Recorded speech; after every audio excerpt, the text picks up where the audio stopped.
A real Indian, American Indian is me, not from Africa. Remember that. African Americans here, but they recently moved here from places like Kenya, Ethiopia, Zambia, Zimbabwe, and Zaire. But now the brother whose family's lived in this country for generations, occupying space in all the locations, New York, Miami, LA, Detroit, Chicago, even if he's wearing a dashiki and sporting an afro. And if you go to Africa in search of your race, you'll find out quick you're not an African American. You're just a black American in Africa taking up space. Why you keep trying to attach yourself to a continent where even if you got the chance to go and you went, most people that wouldn't even claim you as one of them, as a purebred daughter or son of them. And we are not Africans. We are not African. Are you an African, baby? Yeah. Conscious. Matic. Alright, so far where I come from. I sit and wonder about the times that it made sense, but nowadays I don't worry about what's past tense. My younger days I used to hang around with mad friends. If we just fell out, I don't really know what happened. A lot of people come around and keep you stagnant, distraction. So yeah, don't show them no compassion. We was really out here grinding, really rapping, stacking them Franklins, them Grants, and them Jacksons. Imagine if we would've never chased our passion, we probably would've never knew what happened. They was all just talk, we showed action. Once they leave, don't you let them back in. Just pack up all their stuff and send them packing. I'm blacking on anybody thinking they could act up with me. This vibe ain't for free, cause where I'm at in life, I'm only focused on me. Note the self, know yourself, focus on your health. They don't wanna help, then fuck it, do it by yourself. Don't give them no excuse to put you on the shelf. If it's me, myself, and I, then it's no one else. Yeah. Self-love is the best love. It's the people who always give that never get love. They ain't real enough to probably say they messed up. Just let it go and make the best of it. Yeah, self-love is the best love. It's the people who always give that never get love. They ain't real enough to probably say they messed up. Just let it go and make the best of it. Love yourself. Yeah, practice what you preaching, but clearly they not practicing entitlement and pride. Yeah, those two things they factor in. Spiral out of control just from all the bantering. When they accustomed to talking behind your back with all that chattering, I remove myself before I abuse myself. Talk about self-love, but you gotta do it yourself. Yeah, I won't act too good for no help. We all healing now. Said some things about me that ain't true. How you feeling now? Even at my lowest, they tried to find a way to bring me down. Big y'all up for years, ain't talking just the brand or the sound. I don't throw things around, I do it from the heart proud. Mama just wanna see her sunshine, removing them dark clouds. Yeah, self-love is the best love. It's the people who always give that never get love. They ain't real enough to probably say they messed up. Just let it go and make the best of it. Yeah, self-love is the best love. It's the people who always give that never get love. They ain't real enough to probably say they messed up. Just let it go and make the best of it. Love yourself.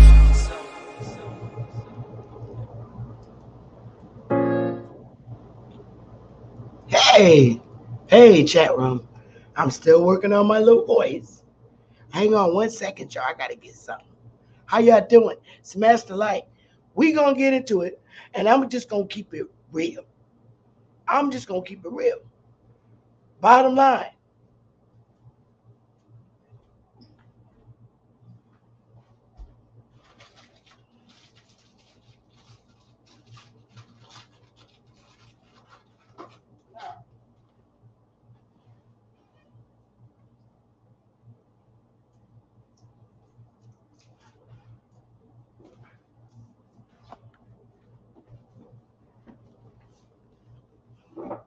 Okay. Put my microphone over there because I don't need it more than yet. Hey. Shayson button here early. Hey, Aboriginal Rising D. Allen Warren. Let me see. I gotta wrench some of y'all up, man. Let me do some wrenching up in this piece. Let me see. Charles, type something in the chat room. Hey, Key. T. Cortez. Oh, my God. You don't have enough respect for the mainland Indian, Shayson. So I I'm not going to rent you up. I'll rent you up, not a coincidence, before I rent you up, Jason. And that's the truth. Charles, type something in the chat room. You should be, there you go. Here you go, love. You got it. Hey, hey. So there's quite a few things that I want to cover today. Okay. Despite, yes, Jason, I said that. I will wrench, not a coincidence, up before I wrench you up. And that's true. That's for real. I will. Anyway, love y'all.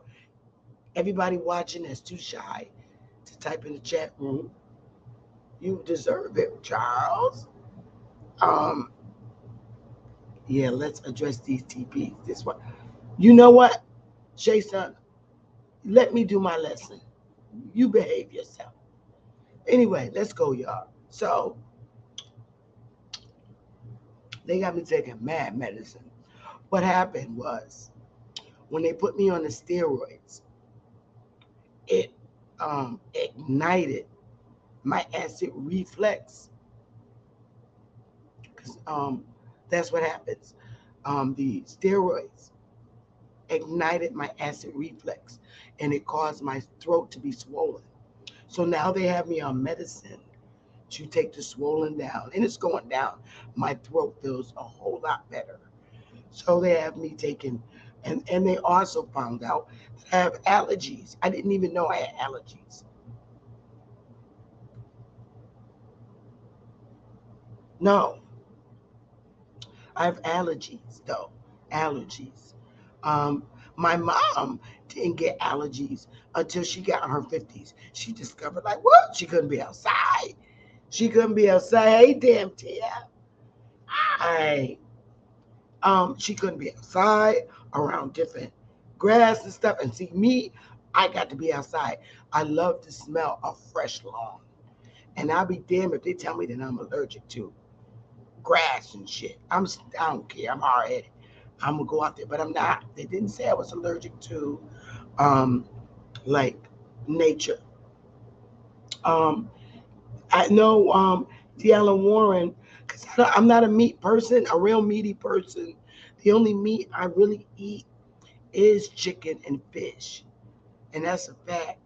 Once in a blue moon, I'll eat a few slices of meatloaf, but I've never been a real meaty person. I used to get on punishment when I was little because I didn't eat the meat on my plate as a little girl. But I eat a lot of acidy foods though. Bad, bad, bad. And so when I got sick with the flu, however, it wasn't COVID. Okay. I, it was not COVID. It ignited the steroid that they put me on, the prednisone. It ignited my acid reflux, caused it to go up into my esophagus. So they have me on medicines to take the swelling down and to heal me. So it's working.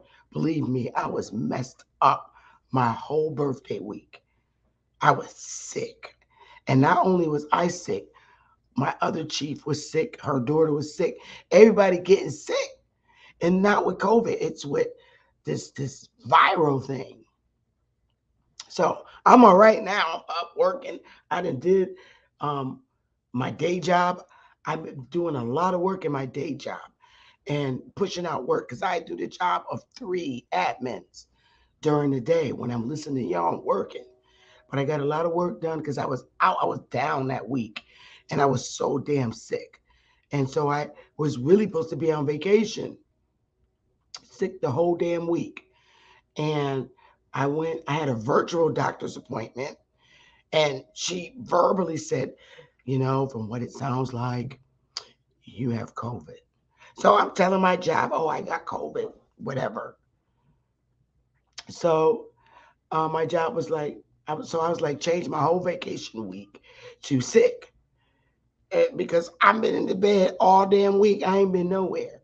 So they changed it, and I had to get a doctor's, so note to say that, I have COVID. Because then she verbally put this in her notes. Okay. Didn't even test me or nothing. So I ran out to CVS and said, you know what? They got to see a diagnosis of COVID because I won't have to use my vacation or my sick time. It's state time given by the government in Connecticut. If you have COVID, you get paid for that whole week. You don't lose your vacation or your sick time. So in my instance, I had to use my sick time, which I got like 500 damn hours of sick time because I never get sick. So I go out to CVS because I said, shit, I'd rather not lose that and get tested for COVID. The damn test came back negative. I said, oh, hell no. My doctor, I called him, I said, you said I had COVID, and this test said I don't have it. They're going to email you or whatever they do on my chart. So you need to write something. You need to write, the state a note that you had me out for this week because, you falsely said I had COVID. No, but I've been sick the whole week, whatever this shit is that's going around. So we took care of that. So hopefully, all that's just squared away. They know I'm a work-a-damn-holic anyway. But anyway, let's get back into what we're supposed to be getting in. Smash the like button, y'all. Smash it. Now, there's a lot of bullshit going on in the YouTube streets between other YouTube channels and shit. I'm so glad I'm not into that shit. And I'm talking about with Sinetta, Michi X, and Ali Muhammad has his issues with people hating on him and shit over in that HOK community or whatever.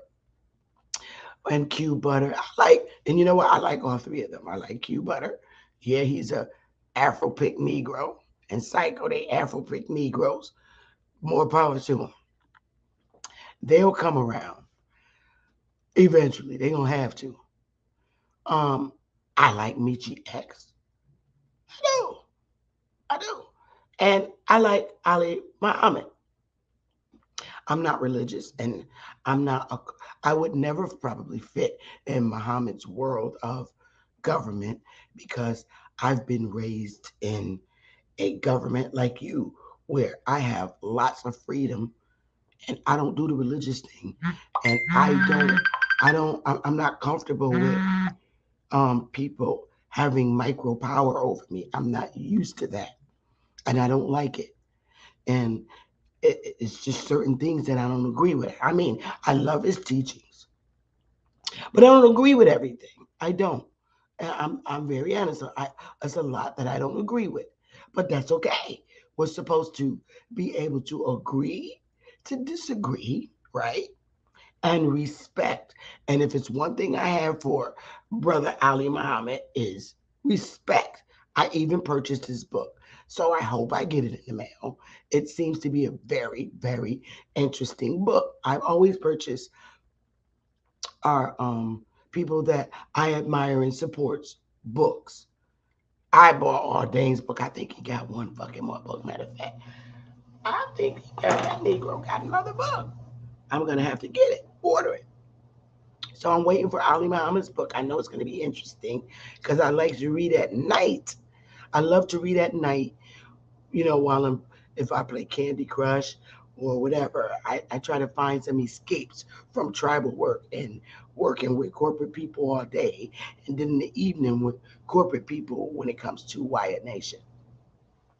But I have nothing against Ali Muhammad or Michi. And I'm not the type of person where you can convince me to dislike and disassociate myself with somebody else just because you don't like them and you don't affiliate with them. That's never been me, even in high school. I deal with people on an individual basis. And I think everybody should be that way. They couldn't get me to do that in high school.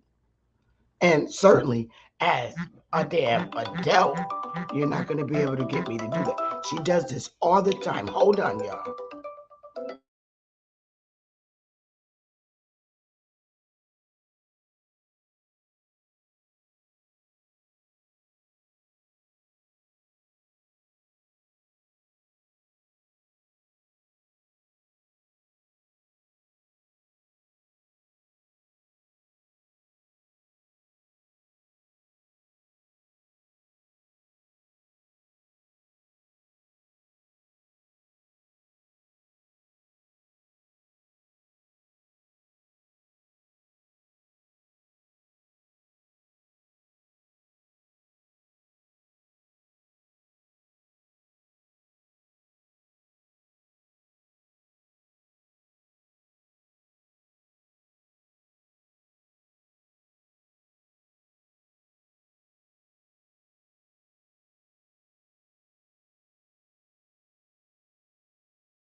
I'm sorry, you guys. My daughter does this shit to me all the time. Every time I go live, she'll call me.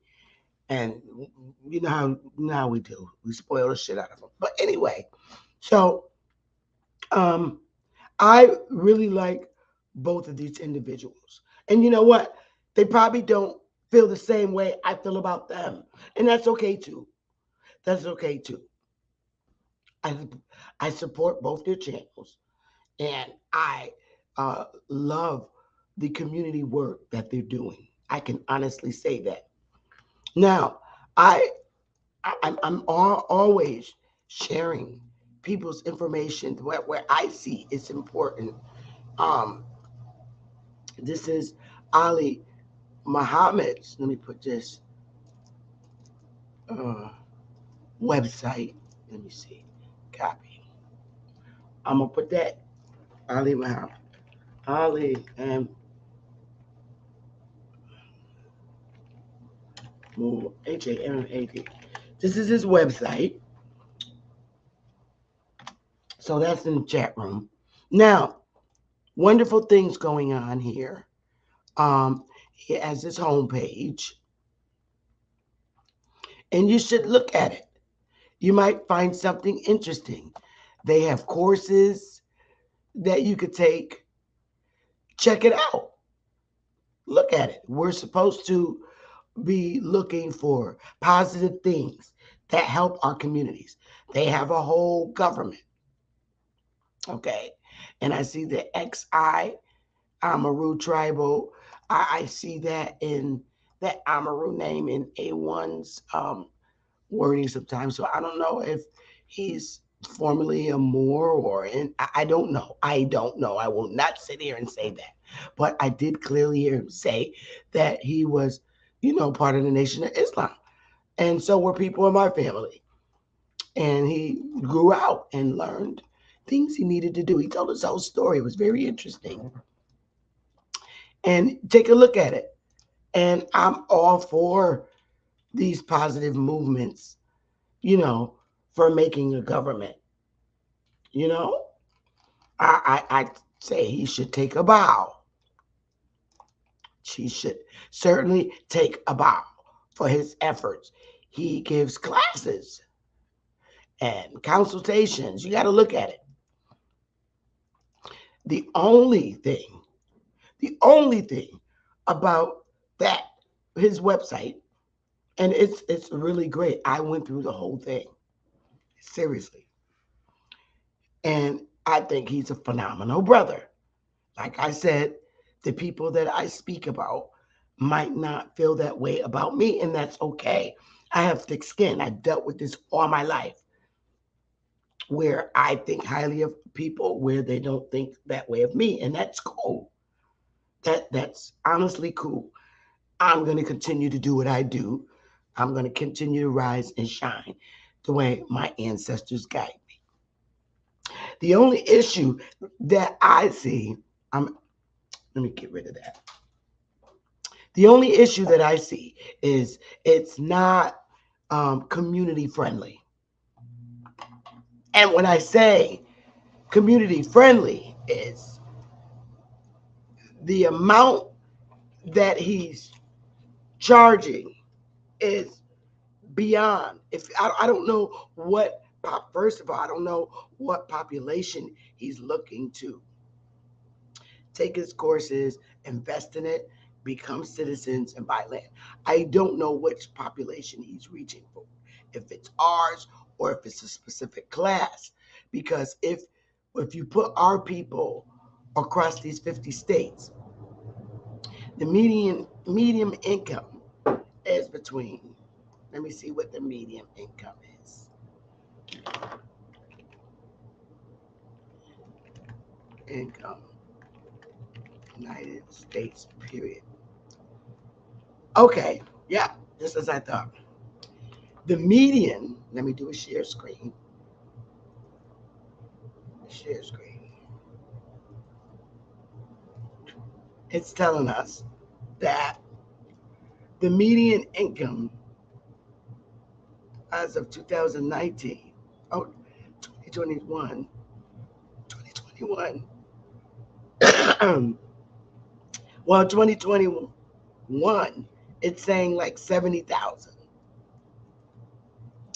is like a median income across the 50 states. Now, when you're thinking of our inner cities and our rural areas in the inner cities, our people are losing, you know, automatically have to let half of both of their checks go. If they get paid bi-weekly, they got to take out half of it and the other half just to pay the rent. So the pricings up there is not going to be so affordable for our people. They can't afford those prices.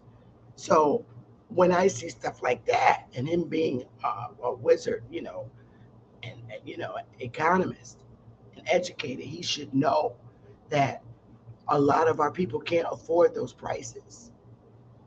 They can't. It's tough. It's a struggle when you have to choose between your rent or mortgage, okay, and his courses. Not good. It's hard. It's very hard. And I also understand he offers financial classes too. But you got to pay more to learn about the financial ways to manage your money. But his overall efforts in it are phenomenal. Like that really works for like medium, literal medium income people that make 70,000 and more a year, where they could, have a little bit more space to afford. I think the prices are too. It's not friendly for our average community. It's too costly. It is. So that being said, that's the only glitch that I have with it, unless there's something I don't know. But when I saw the prices, I was like, whoa, who can I refer to this in our community? I tend to help and work in our hoods. People that are a little bit are outside the hoods in the church, the middle class, the boule. I don't even really deal with them at all, to be very honest. I don't deal with that population. That's a very heavily indoctrinated population. So I let them find out on their damn own. Not to mention to the fact that they probably know and just still want to continue to be the gatekeepers as they do. Now, I'm going to share Michi's, which I thought to be very great of her. Let's see, where is she? Here she is. I don't know if you have Michi's site. I found it to be very interesting. Copy and paste. I'm going to put hers in the chat. This is Michi's. We're still got. This is Michi's page. She has a plan. These are her courses, which are really great. CBD classes. She has all this. And she has a monthly membership. And she has income part 1, income part 2, income part 3, and CBD drop shipping. Okay. So I think this is so interesting. Not only that, she has all about marketing, course bundle, spiritual course second, and spiritual course third. She has all this great stuff. And these prices are very reasonable.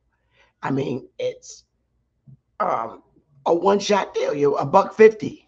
Now you're talking. These prices are, affordable for our community.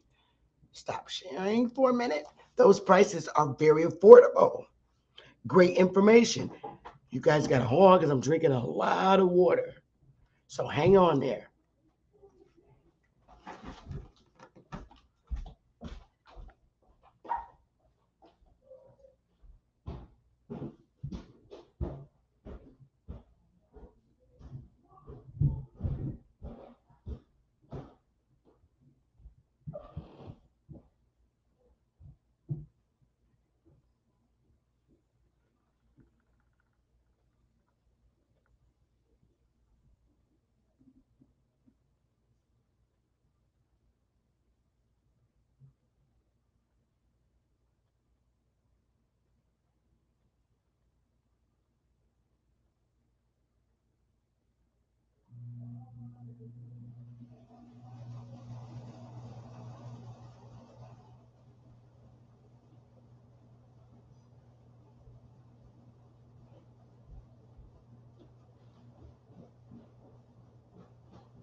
All right, y'all. Sorry. Nature calls. So I found her prices to be more reasonable, but she's teaching something different. But she has a lot of interesting things that even I personally find to be of interest. And I probably will send a couple of my tribal members to take those courses, and bring it back to Wire so we can be helpful. That's how you got to do it. And maybe I could send a tribe member to take a course in Ali Muhammad's class. One of our tribal chiefs asked them to go, one of them that be willing to go and learn so they can come back and help us. That's how you support your community. So when I say I don't give a fuck what people say about other people, where I visually can see that they're educating. And I would love to get myself educated from our people. I don't know every damn thing. So what? I have a master's degree. And so what? It doesn't mean I know everything. It only means that I'm swift in what I practice for many years. There's things on there on Michi's site that I think will enhance some things about me. There's things on Ali Muhammad's site that I think would be enhancing to learn and stuff. So I believe in helping our people. And this is why I stay, pushed away, because I don't like nobody making me feel like I have to affiliate with who they think I should affiliate with. I don't like that. I never did. And if somebody was to do that, tell me not to affiliate with you, whoever you might be, that ain't going down. I end up cussing them out and say, you're not going to tell me who to be with. Sorry you're having issues with this person or that person. That's not my problem. That's yours. But, bro, I came to support you. Or sister, I came to support you. What you got, what you teaching. Otherwise, I could just, and if they act too funky, I'll just say, look, I could take my motherfucking ass, put you back to UConn online or University of Hartford online. I get a lot of shit free because I'm part of the curriculum. And I go to UConn Law Library or take their UConn courses because that's where I got my master's from, UConn. And it wasn't online. My ass, when I got it, my ass had to be in front of a professor. You dig? It wasn't no online shit. Nah. I had to be in front of a professor. And I like to be flexible, Again, like I said, people don't feel me like I feel them. Some people I think are phenomenal and they don't feel that way about me. And that's okay. Like I said, and Willie tells me this all the time. And so do my brother and my sisters and my brothers, my biological brothers. You think too good of people and they don't fucking even like you. That's cool. Whatever they don't like about me, that's not my problem. They got to get over it. But, hey, I move on. So, that being said, I hope you're able to take out some time to go and visit both of those wonderfully made sites. If somebody could keep those links in the chat, moderators keep copying them and sharing them because they're courses. Keep sharing Ali Muhammad's and Michi's sites because I think it's when I see somebody, this is me, not anybody else. When I see the great potential in people and the great efforts in people, I believe in supporting more than I believe in hating. I can't hate. I can't do the hate thing. Can't do the hate thing. I got to put my money where my mouth is and support. And I commend both. And you know what? It's a brother and a sister. And I commend both of them because what they did on their site is started education for our people in the community. So not only got to get their bomb, they got to get their bomb. I give it to them.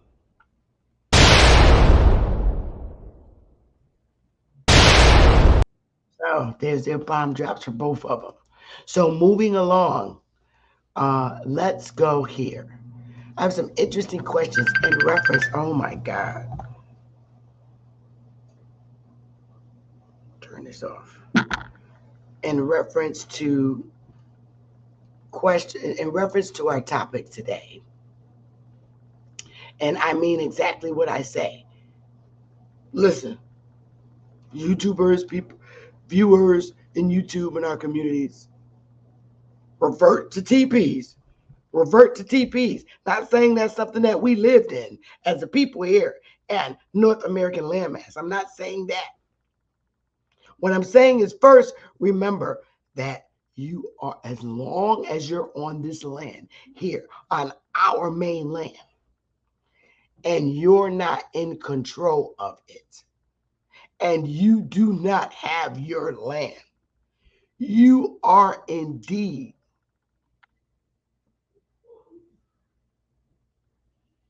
a prisoner of war. That's a reminder. Every time you attempt to go for your land and to pull away in a stateless society, you are still a prisoner of war. You are. If you live in the hood and you don't own a home, you're going to revert to a TP. Oh, I mean, that's what it is. I mean, you don't have no job. You're going to revert to living, that's called living stateless. Now, a lot of you probably could rent, but how are you going to pay your rent if you don't have a job? Or, I mean, I don't know, you live off the land freely. Live off the land. Some people want to do that shit. A lot of people that are one step back from being a fucking bum can literally live that life. They don't mind living out. And I see it here in my home state where not just people that look like me are homeless and live on the street, white people too. See, I see a lot of white people because the further you go up north, it's a lot of white people here. Facts. It's a mixture. The further you go up north. So I'm used to seeing homeless white people all over this bitch. Seeing them stand outside, holding signs. It's just not people that look like me and you that's homeless. See, we get a different picture up north. I don't know how it is in the South and in the Midwest and the West. Okay. I only can see what I see on TV. But here, we see it all the time. But Connecticut has a very low tolerance for homelessness on the street. This constitutional colonial state has a zero tolerance for homelessness. And I'm going to keep it a buck. I'm not a Democrat. Okay, I'm a Republican. But whether there were Democrats or Republicans in power here in colonial state, Constitution state, Connecticut, they both have zero tolerance for homelessness. Now, a lot of people here, as you come further north in my state, a lot of the people here in Connecticut choose to be homeless. They get very upset if you try to come to them and ask them to go to a facility, and even they get upset with the police. They want to be comfortable just sleeping on the land in the tent or whatever they put up or whatever they get creative and make to be able to sleep outside. I've seen people living in the woods behind Dunkin' Donuts. They refuse to go, and especially in the summertime. Oh, you're not going to get them to go to the shelters or in the summer. They will go right in the river and take a bath. They'll go right to the dollar store, steal some damn soap and rags, and get in the water. And because we got a lot of rivers and little rivers where people kayak and shit like that. Look, these people, these white people here, I've seen this shit. Behind Dunkin' Donuts is a lot of bushes and trees, but you can see the river where everybody walks down it. They go down in that bitch with their little ivory soap and they take baths. Straight like that.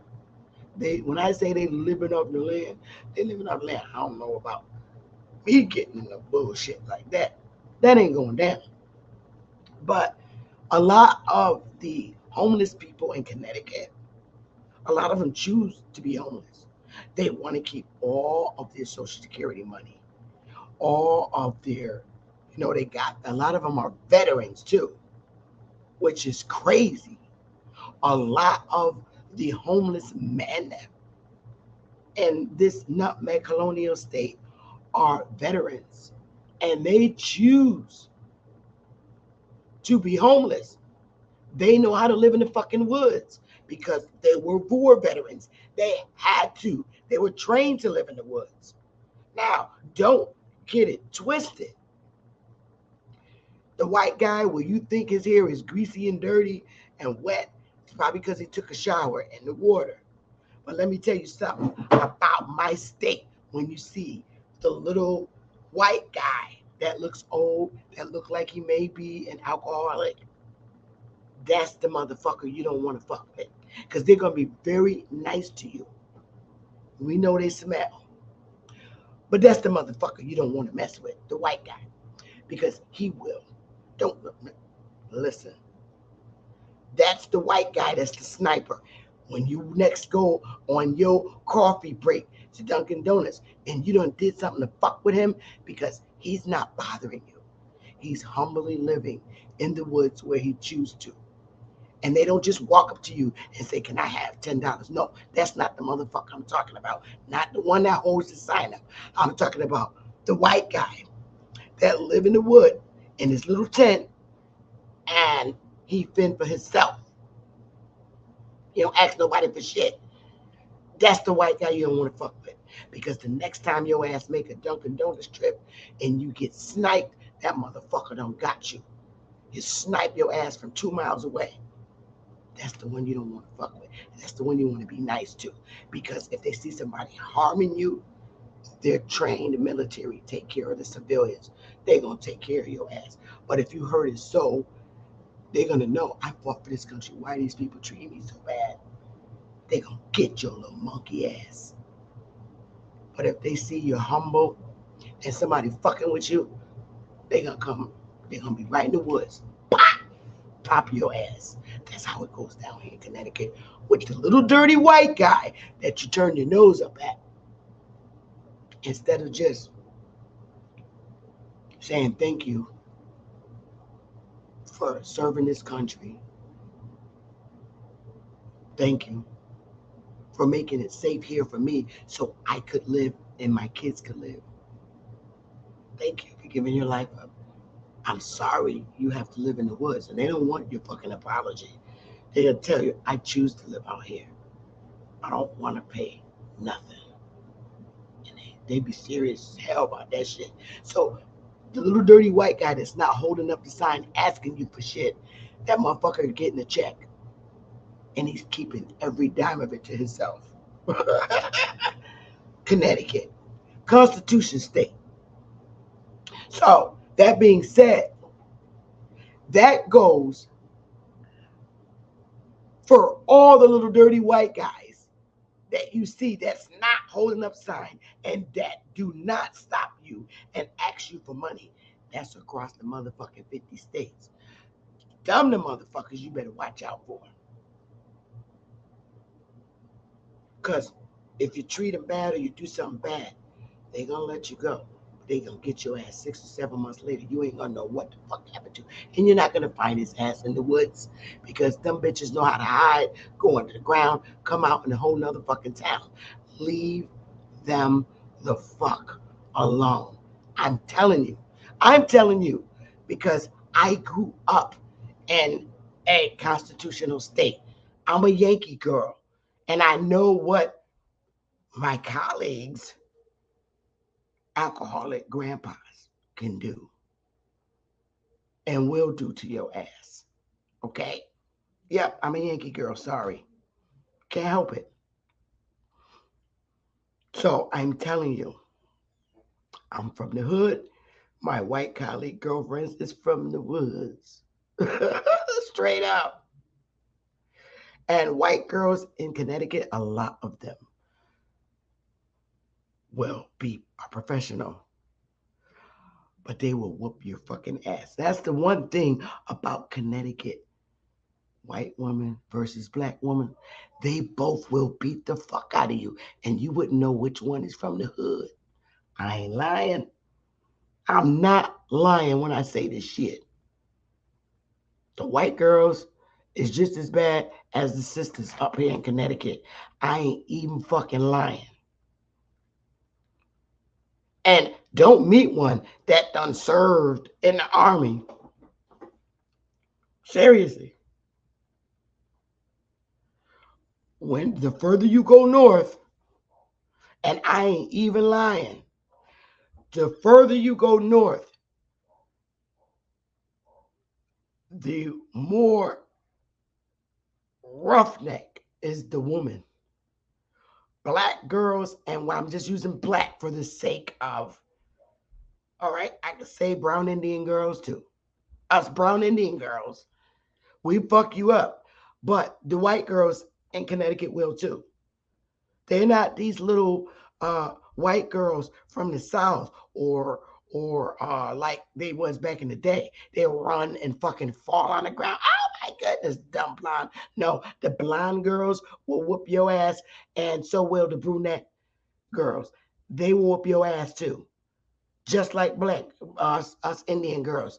You know how we'll beat the shit out of you over our kids? So we're white girls. We alike here in a lot of ways. Yeah. And see, that's why we in the Constitution state, we have the best fundraisers because black girls and white girls connect. Brown Indian girls like me, we connect and we work together. We don't care about no bullshit. Seriously, we do.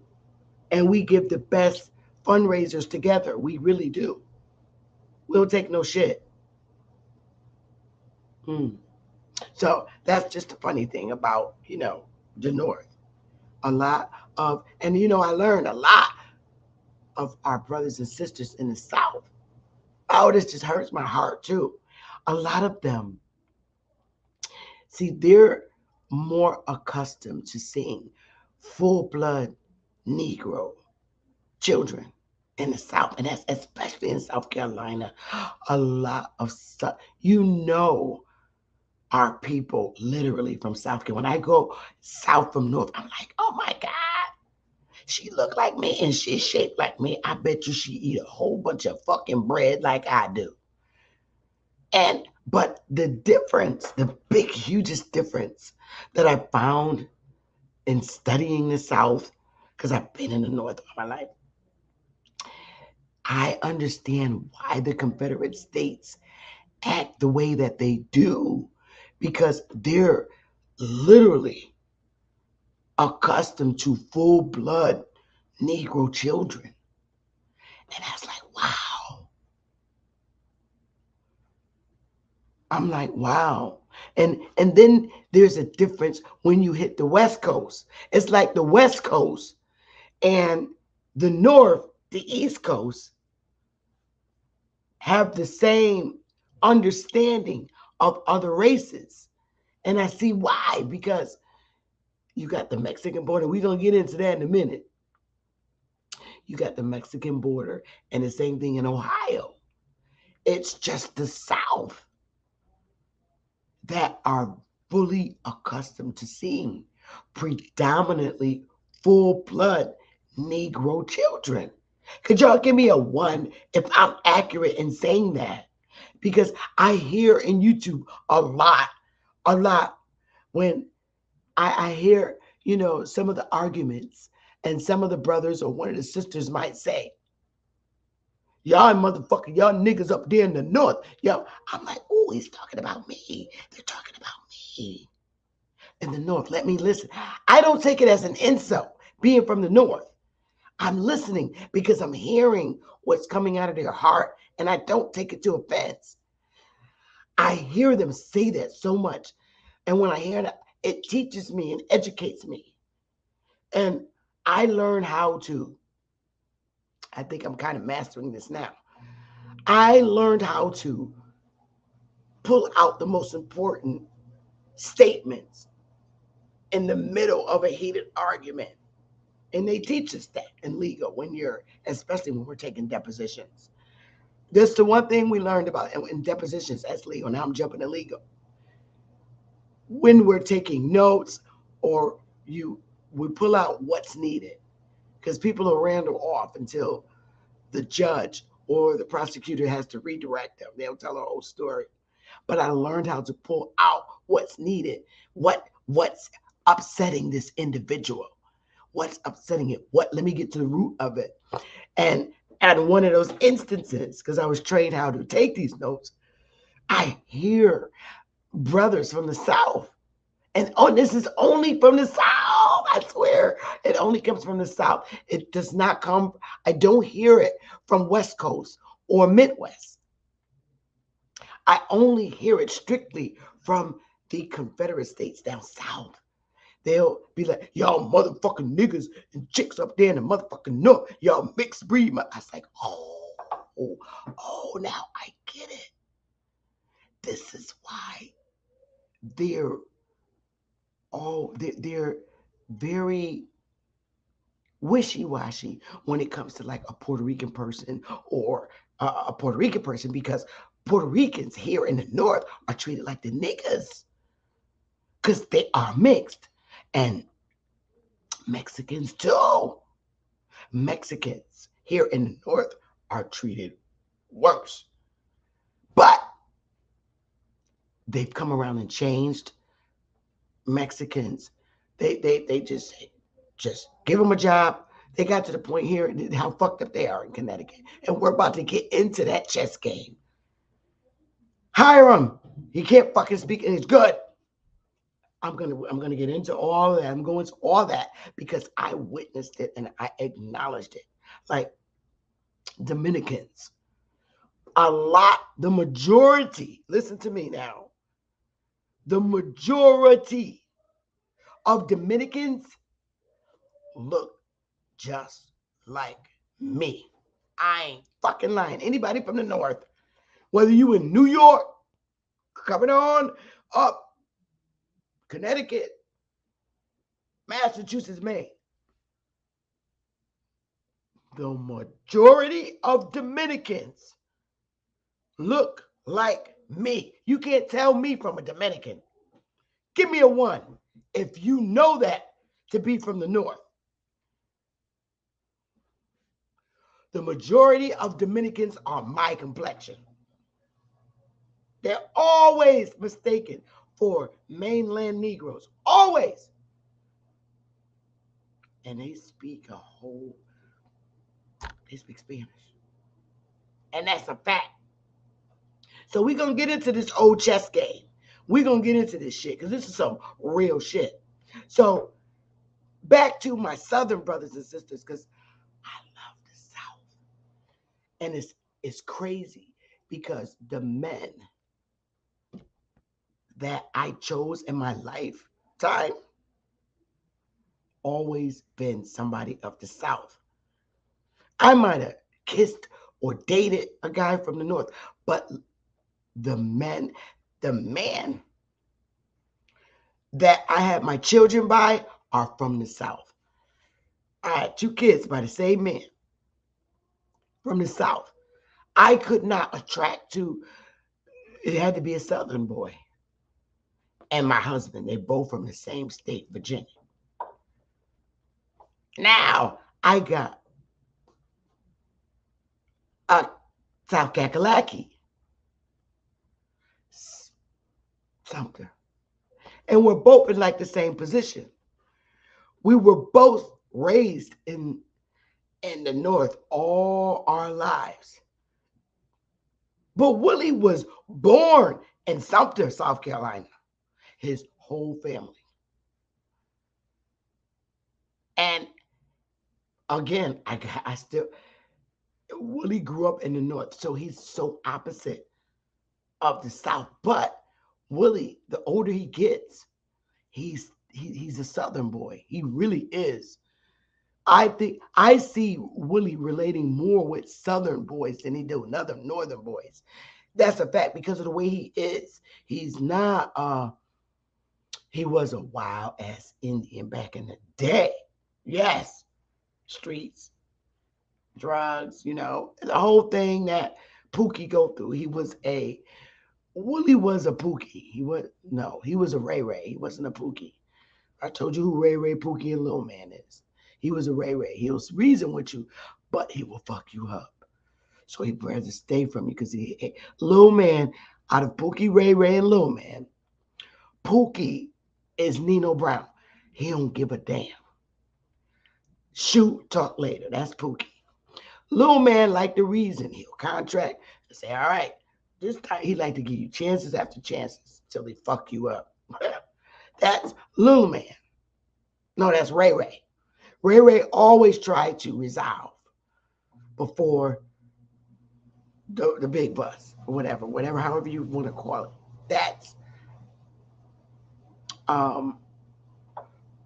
That's Ray Ray. Lil Man, he always doing something.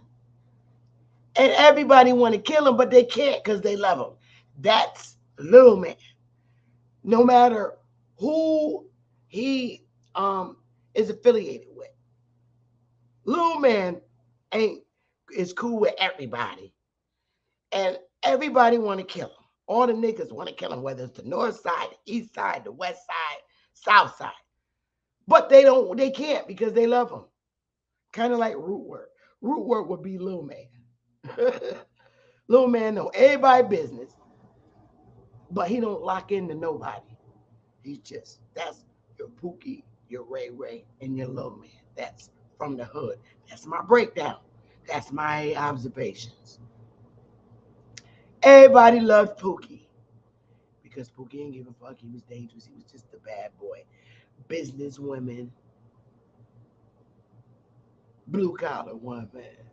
Everybody loved Pookie. Me, I like Pookie, but I knew I couldn't have him. So I ain't fuck with him. On that level. That wasn't me. I wasn't the girl to run after Pookie because everybody's coochie wanted Pookie. I was like, nope, fuck that nigga. He all right. He fine. He this, he that. Yeah, but I'll deal with Ray Ray. I can see a life with Ray Ray. And that's why I got a Ray Ray. I always had a Ray Ray. But anyway, let's keep it moving, y'all. So now you know the man that all women, whether they're a businesswoman or hood chick or just a natural old chick, whether you're in the north, south, southern states, Midwest, West, we all know Pookie, Ray Ray, and Lil Man. For real. For real, for real. For real. Everybody want to put some women. I'll be like, all right, now don't forget, you got the flip side, the feminine side of Pookie, Ray Ray, and Lil Man. And we gonna get into this chess game shit. In the hood, when you're dealing with hood. See, I'm educating boule motherfuckers right now. So you're learning. Just like you have your Pookie, Ray Ray, and Lil Man, you got your Latisha, Watisha, and Saquisha. Same level. Same level. At the same exact level. That's why Letitia is lateral to Pookie. Pookie always got Letitia by his side. Pookie's going for Letitia. He don't give a fuck. Letitia is has the same attitude as Pookie. That bitch will kill you and talk later. She's ride or die. She said, bitch, fuck it, Pookie. I can't have you going to jail. You got to run shit. I'll go do this bid. Fuck it. She'll go do a 2-year bid real quick. Just get a kiss to my mother. That's Letitia. Pookie's boo. Give me a 1 if I'm lying. My hood chicks. Come on. Southern girls. Northern girls. Western girls. Midwest. That's Letitia. She's the ride or die chick. For real. See, now we're talking about shit I know. We're talking about shit the state of Connecticut cannot educate me on in their courses. So you're getting the fucking exclusive, you senators and representatives. Okay? Because Pookie and Letitia is doing bids for your dusty asses if you want to keep it straight. I'm speaking in code, bitch. Pookie and Letitia is doing bids for your dusty ass, Senator. Don't get me to break code.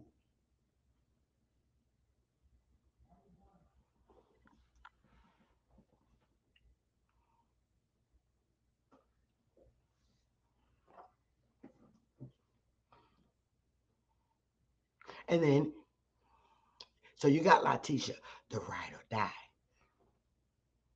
And Letitia loved everybody. Letitia be giving her clothes away. She was like, hey, I wore this shit already. You can have it. That's Letitia. She's a giver, not a taker. But when you fuck with her, she gonna whoop your ass. Why you jealous of me, bitch?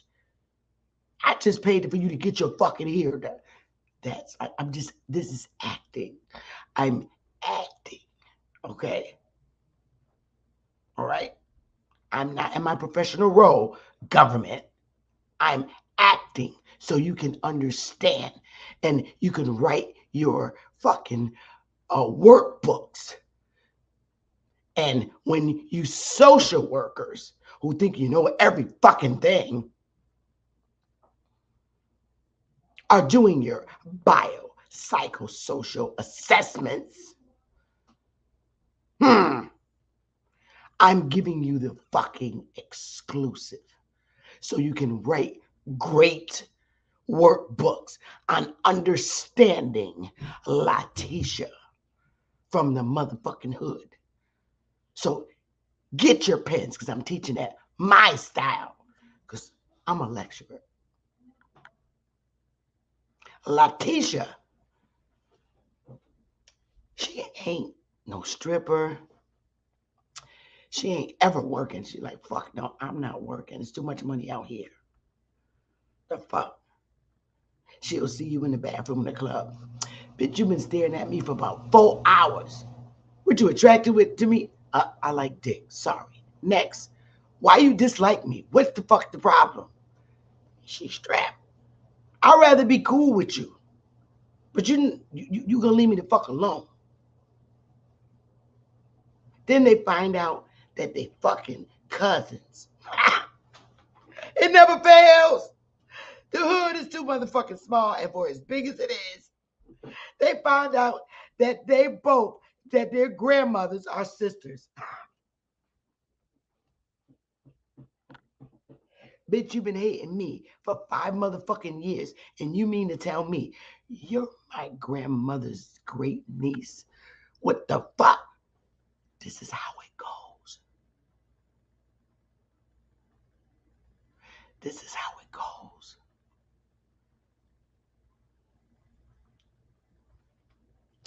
It represents why, baby. All the different tribes across the 50 states. That's what it represents. The unrecognized tribes across the 50 states. Come on, you throwing me off. So, Letitia, not only gonna pay your rent, because she know you on Section 8. I'm telling you, Letitia and Pookie are just alike. She's just a female version. And she gonna take care of her girls. All y'all bitches on Section 8. She pay all their rent off for the whole fucking year. Because they rent, what, $100? She can pay it off for the whole year. Make sure you're housed. That's street life. That's Letitia. She's the giver. Because of her criminal past. Her criminal past is a result of who she is. And it is because her options were very low. So she went to learn how to do it just how she knows how.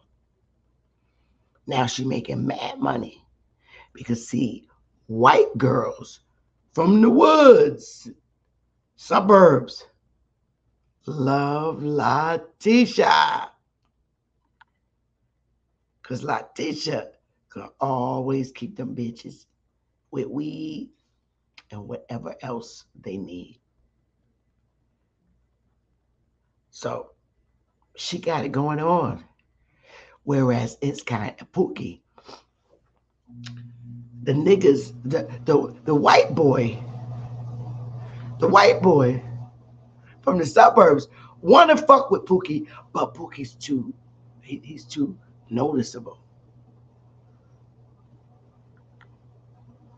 But he's still in control of every fucking thing. He's over Ray and Low Man. So Pookie's attitude, it's always fuck it. You don't want to deal with me how I am, fuck you. That's how Pookie is, just business-wise. You don't want to deal with me, fuck you. So that's when Ray comes in. Ray's the negotiator. He's the businessman. And Ray worked. He worked. He got a job. He got a motherfucking job. He worked 40 hours a week. Could be a truck driver. Could be anything. You just don't know that. And he get along with white boys, Chinese boys, Mexican boys. But Ray is the negotiator. He's the middleman. He's the middleman. He'd rather not have violence. But at the end of the day, if it gotta happen, it gotta happen. But because of Ray, a lot of this shit don't go down. Because he makes sure he keeps shit smooth. And you got Little Man. Like I said, you got the middleman. You got Letitia, who is just like fucking Pookie. Middleman, Keisha. Keisha the hairdresser. She's everything. She's a talented motherfucker. She like to keep shit right. Tisha get along with white girls, Chinese girls, Puerto Rican girls. To get along. She's multicultural. And she keeps shit level. So that's your Ray and Keisha. For real. And then you got Dee Dee. Dee Dee is just like Lil Man. Everybody love Dee Dee. All Dee Dee do is run her fucking mouth. She don't get close to nobody. Everybody want to beat her ass, but they can't because they love her. Same shit, same scenario. I'm not going to keep going. But that's our hood for you boulays. Now, that being said, in our YouTube community, we got our Pookies, our Rays, and our Lil Man. Right here in YouTube. And this damn thing keeps falling. Oh, fuck it. Oh, it just looks funny with just one earring. Ah! We got our Pookies, our Ray Rays, and our Little Man right here in YouTube world, right? And we got our Latishas, our Keishas, and our Dee Dees, all in YouTube, right? And you got motherfuckers out here playing chess for them. That's a fact. It goes, now we're going into revert to TEEPEEs, continue to get played by the chess game, or come off YouTube and man up. Let's get into that. Let's first talk about this. Because you know we're being played by this government, whether they're Democrats, Republicans, or independents. Border war. Y'all know, y'all seen this before. The funny shit that just fucked me up is just the title, period, point blank. Wait a minute, did I do this yet? Damn it. Let's do it. Let's do it. Let's do it. Let's do it. Let's do it.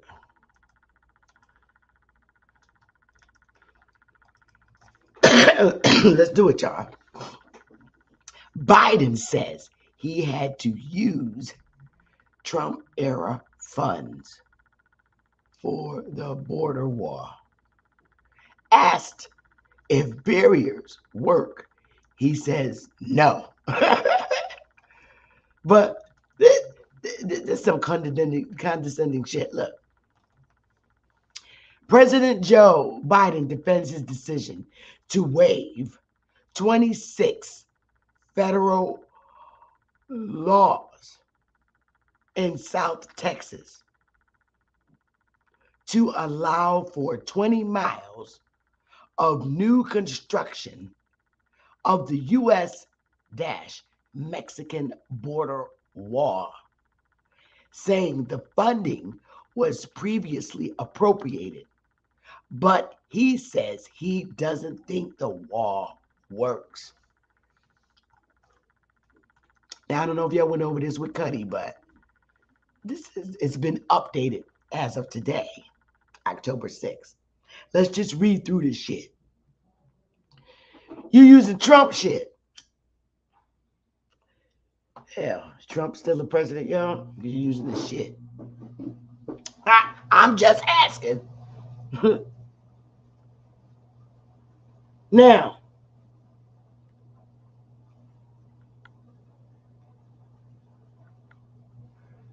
President Joe Biden on Thursday defended his administration's decision to waive 26 federal laws in South Texas to allow for construction of roughly 20 miles of additional border wall, saying he had no choice but to use the Trump-era funding for the barrier to stop illegal migration from Mexico. Now, what's interesting, he has no choice but to use the Trump-era funding. Why is that? Why is he using Trump-era funding? Please type your answer in the chat room. Why?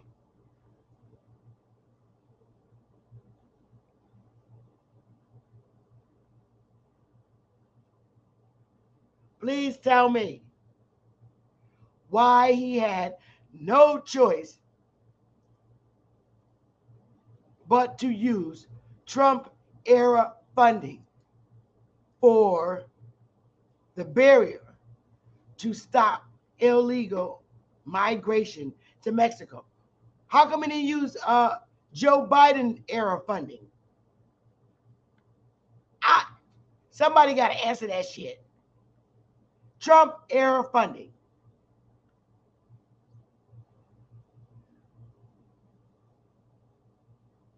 Is there not any Biden-era funding?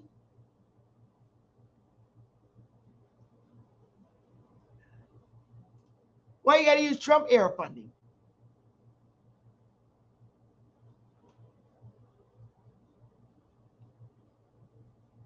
Are we still in Trump's era? Perhaps. I don't see no answers coming up in that chat room. I thought y'all knew the system. I thought y'all knew the system.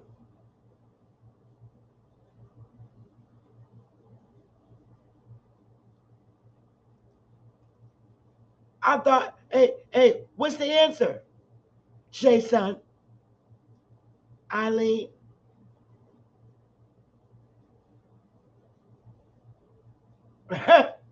We know that, Deanna. Eileen, you said my mama, your mama. My mama. Hit that link. My mama. Jerry, I know. Why are we using Trump era funding? Are we currently in Trump's era? Asked if he thought such walls would work. He said flatly, no. Fair use. Fair use. God damn. I just been forgetting all kinds of shit today. Fair use. Fair use. Listen, let's go. The new construction was announced in June, but the funds were appropriated in 2019 before the Democratic president took office. That means shit's still going down. Biden said he tried to get lawmakers to redirect the money, but Congress refused, and the law requires the funding to be used as approved and the construction to be completed in 2023. Oh, they're going by the rules now. All right. Give me a 1.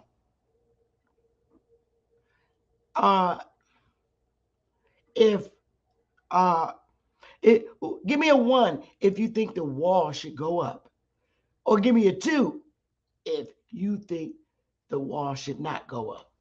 I'm going to put my vote in there. I just want to know. I'm interested to know.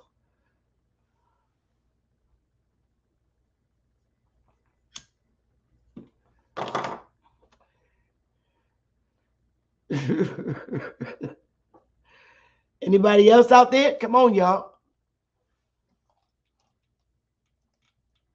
The money was appropriated for the border wall, Biden said. I can't stop that.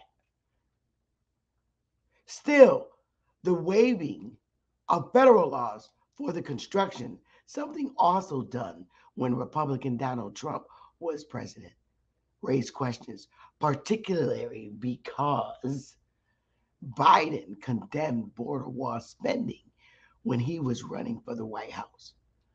One of Biden's first decisions, moves as president, was to halt the use of emergency funds to build the wall along the southern border and ended the national emergency there.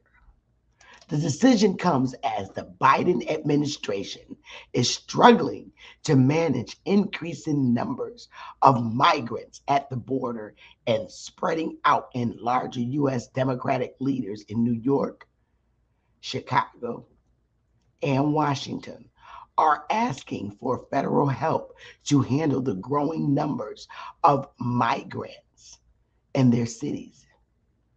Administration officials on Thursday announced they'd resume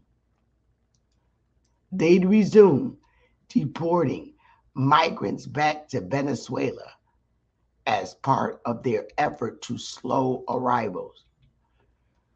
Republicans, for their part, are hammering the president as ineffective on border policy, with some suggesting they would not fund any more efforts in Ukraine without a substantial increase to border security funding. The decision was met with immediate criticism from immigrant advocates and Mexico President Andres Manuel Lopez Obrador, who called it a setback. It's a setback because it does not resolve the problem, he said Thursday. Lopez Obrador had frequently praised Biden in the past because he is the first president in a long time who has not built any walls. The Department of Homeland Security posted the announcement of the latest wall action in the Federal Registry, with few details about the construction in Starr County, Texas, part of a busy Border Patrol sector. High illegal entry. According to the government data, about 245,000 illegal crossings have been recorded so far this budget year in Rio Grande Valley sector. It is among the busiest for border crossings in the nation. I'm gonna stop there. I'll put this article copy. I always put it in the article when I want to stop, because I don't need to read that much to get into the chess game. But there's the article. You can read the full article. Now let's get to the motherfucking chess game. Or Charles, you say you don't want the border up. I do. I do.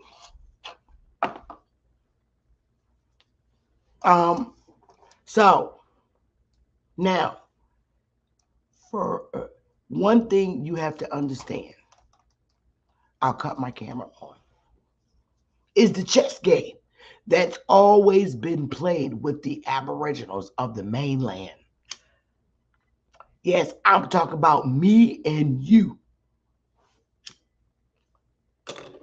It's been going on for almost 200 years now.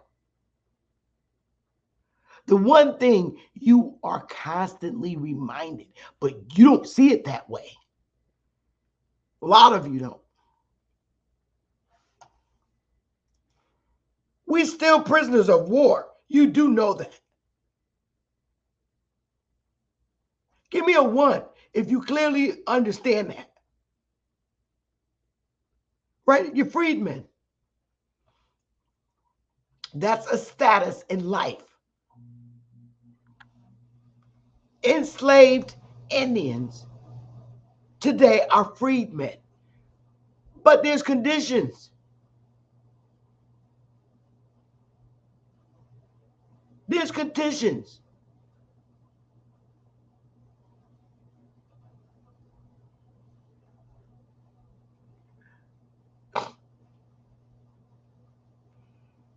When you're on your own land and you have absolutely no power in it, you call no shots on your land. All right? Now, you got the 50 states, which was originally 13 colonies. Let's look at the real shit. Controlled by a country on a continent. There's a country on this continent. It's called the United States. The United States is the country. The continent is America. Is North America. You can look that up. The United States is not a continent. It's a country on a continent.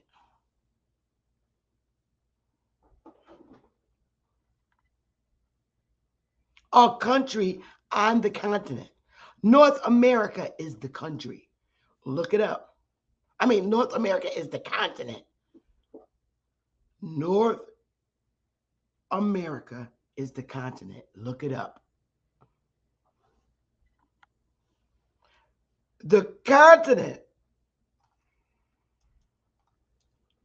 is under military control by its country. The military is part of the United States. It's the United States military. Yeah, the military is part of the United States. The military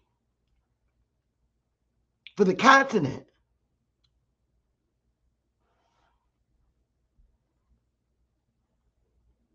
are being held as prisoners of war. Please give me fire if you understand that. The military for the continent. Now,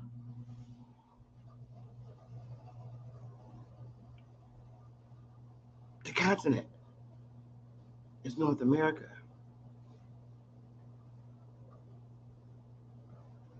That military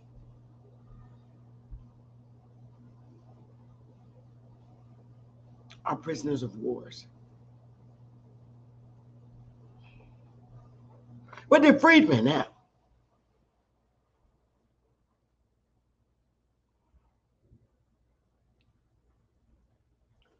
You became a freedman when you agreed to be civil in their country on your continent. You were stateless. We all know that. Of course you were stateless because you was not part of the corporation. You could not vote. You couldn't do shit in their country that's on your continent.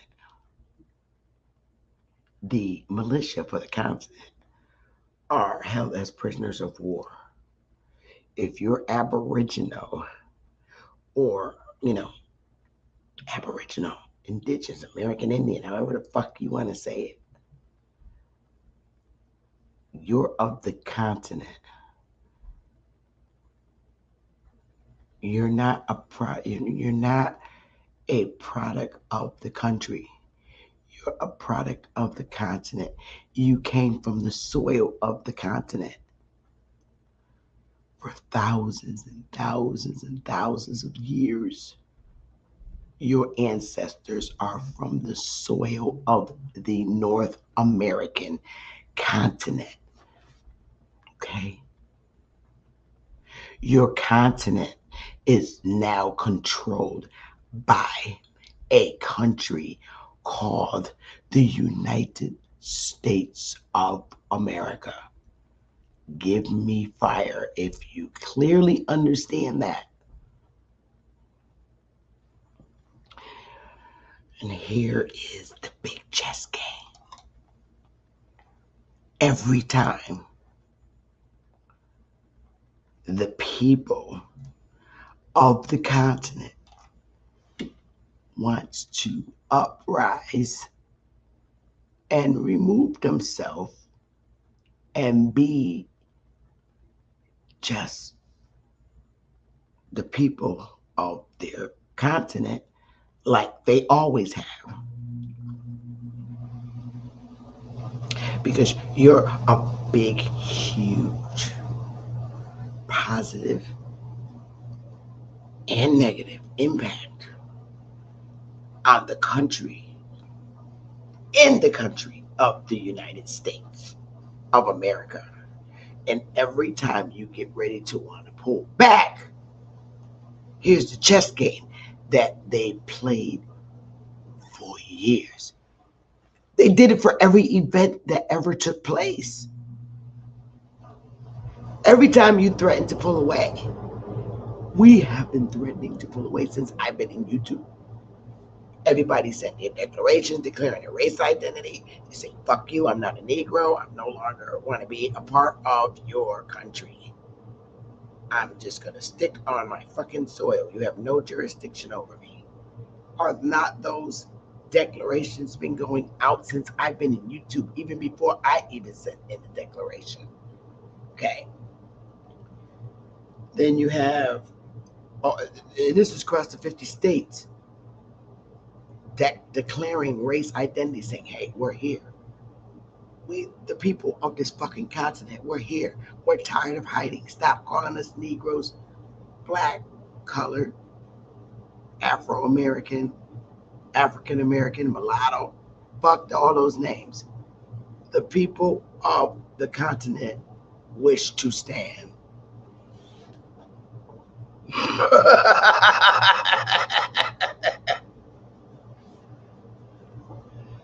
So, and every time you do this shit, think about it. When Malcolm X rose up, Martin Luther King marches, all these different marches. What was his name? Farrakhan, Million Man, all the people of the continent, all the goddamn Indians. All right, we're marching. Here's the chess game. Oh, after y'all motherfuckers done assimilated in this bitch, y'all want to break away and become stateless? Oh, what's the first thing the Democrats do? They do it every time.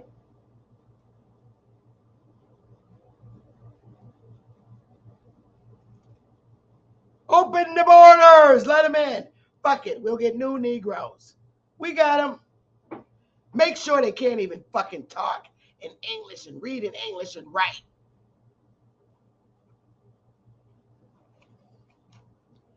Ain't that how we was? We didn't understand their mainstream white society way. They wanted us to conform to theirs. So a lot of our ancestors, look at the census sheets. They didn't have no, real third grade education from church. Niggas got hipped, all the Indians. And this is what they do. Democrats. Let them in, open the borders. We need new ones.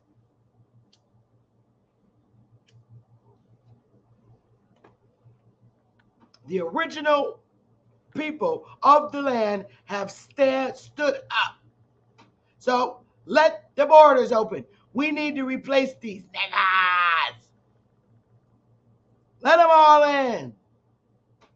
Hurry up. Certain amount that we need. Volunteer servitude at its finest, correct? We will replace you self-identifying Negroes who decided to remove their masks during the pandemic. What did they do? Shut the whole motherfucking earth down. We need more. Get them in here. Hurry up. The niggers want to pull away. I'm telling you, this is chess. Make their fucking lives miserable. Let them in. Let them in. Hurry up. Bring them all in. They did this. And listen, they got West Indians, everybody coming in through this bitch. The same people that's here now. Y'all remember back in the late 80s. A lot of our sisters and brothers got tired of doing them nursing jobs. They said, fine, fuck it. Let's go to let the Jamaicans in. Bring them all in. Bring the men in. They can be our runner delivery boys. Bring them all in from Jamaica, Barbados, all the islands. Fuck it. Pookie and Ray Ray don't want to get down no more. They don't want to get down. Ever since they got you out off your Congress and legislative seats in 1860s, they said, fuck it, let's bring in the British Island boys, like from Jamaica, Barbados, Montego Bay, Virgin Islands, all of Let them in. Bring them in. Let them in. Open the doors. Whoop, whoop, whoop. They'll take the job. Low minimum wages. We pay $25 for that job. We'll pay these immigrants $12.50. Let them in. Got a lot of educated ones. They got cell phones. Let them all in. 45,000. Checkmate. Bring them in. You don't want to work? Fuck it. The 13% have spoken. The 13% has spoken. They need their indentured servants. The 13% once again speaks again.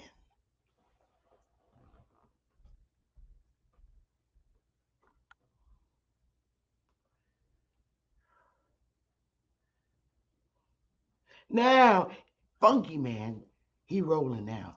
All right, that's enough. That's enough. We've been letting him in. All right, let's put a little clamp on it.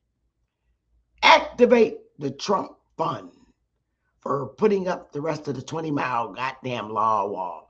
Long wall. Let's activate that bitch. Activate the damn Trump funds so we can put the damn borders up.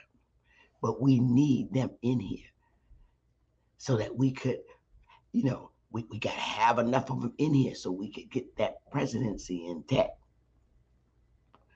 Because the niggas done flew off and they either not going to vote or they just going to vote for the Republicans. They want Trump back. I hear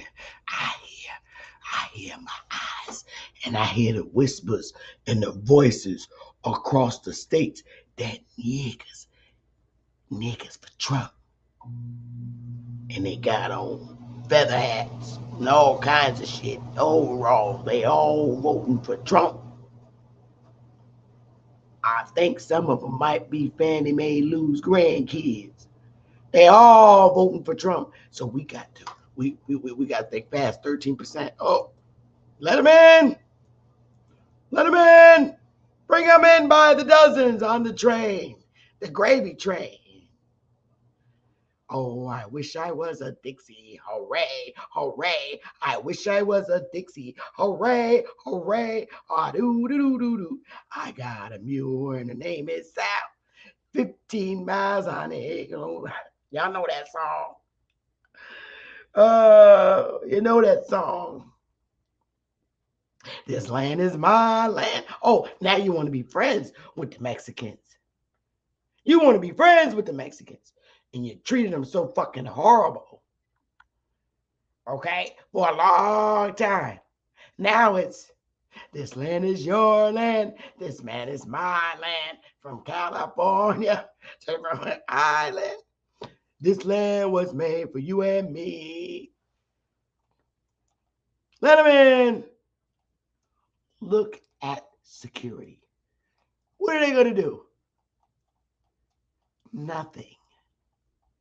Nothing at all. They're comfy.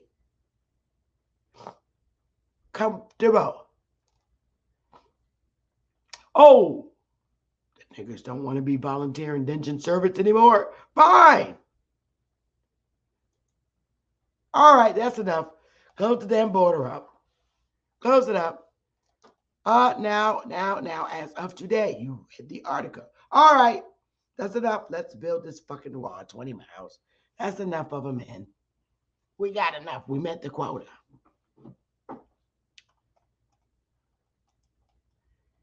They've been doing this shit for years. Every time niggas back out, because we built this bitch. All these structures was here. A lot of these structures our ancestors built before they even came here. That's why they wanted to come here. Because we the gods. We were already here.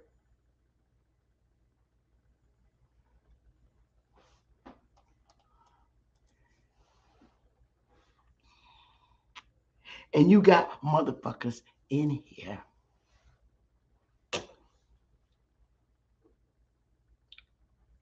continuing to tell you, don't vote.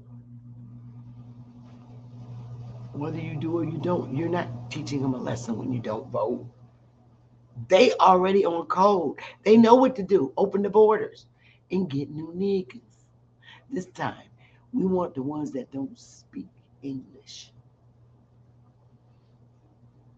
like they always do until they learn how to read and write and understand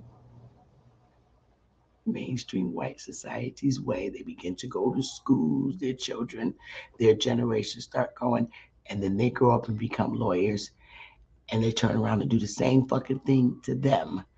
Same migrants that came over here, that then got educated in all the school systems from elementary school all the way to doctorate degrees.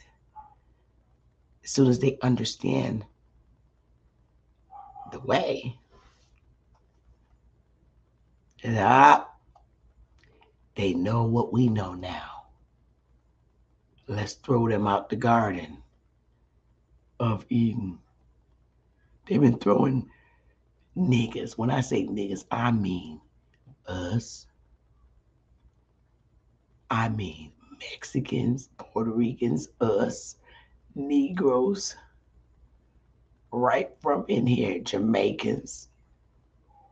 When we gain too much knowledge, let's throw them out, lest they become one of us. Bring in more new ones. Start this shit all over again, says the 13%. Smash that like button. So now,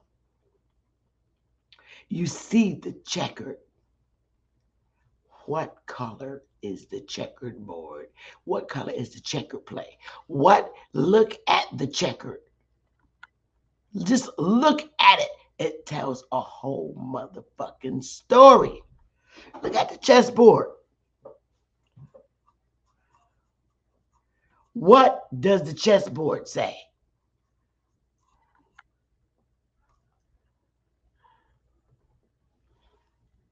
To the little Indian. 1, little 2, little 3 little Indians. 4, little 5, little 6 little Indians. 7, little 8, little 9 little Indians. 10 little Indian boys. What do we do with the 1 little Indian? What do we do with the 1 little Indian? What do we do with the 1 little Indian? 1 little Indian boy. Put him in a rocket and shoot him to the moon. Put him in a rocket and shoot him to the moon. Put him in a rocket and shoot him to the moon. No more Indian boys. No, because they done started over with the new ones from South America. And the 13% have checkmated your ass. Now what you gonna do? What you gonna do now? Salute. Now, I'm going to put the link in the chat because I want to talk about it. Because see, from what I see now, going stateless, if you don't have your own land, and a lot of our people don't. And unfortunately, Ali Muhammad's land is too expensive to buy. Plus, I don't want to move to California anyway. It's too fucking expensive. Facts. It's too expensive for me. For real, for real. I don't want to go there. But you're being directed to go stateless. Pull away. Go stateless. Live off the land. Feed off the land. Who in the fuck? Come on. Come on. Come on. Come on. Come on. Come on. Come on. Where's my little shit at? Where's my shit? Let's get it. Where's my little piece? Oh, I think it might be here. Where the hell are you? Oh. Wait a minute.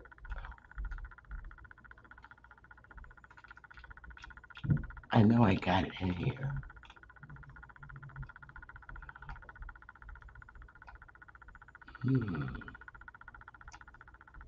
Oh, I don't see it. I don't know where the hell it is. So my thing is this. What?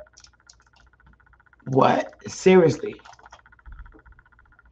If you don't own your own home and you rent, you probably have Section 8, I don't know, and you're being guided to go stateless and live off the land and all this other shit. You don't own land nowhere. You're renting or you're on Section 8 and you're being guided by YouTubers to not vote, get off, live stateless and feed and eat off the land, okay? For you that go stateless and you can't pay your rent, are you going to live in a TP? Where are you going to live? Where are you going to live off the land? Where? I'm just trying to see the logic in this. I'm going to put the link in the chat and give you a chance to come up and express in a mastermindful way. Where the fuck are you going to live? How are you going to survive off the land with your babies? I just want to know. And that's all. I want your opinion on this shit. Because I'm really, really want to understand this. I'm not knocking it. I'm trying to make it make some fucking sense. That's all I'm trying to do.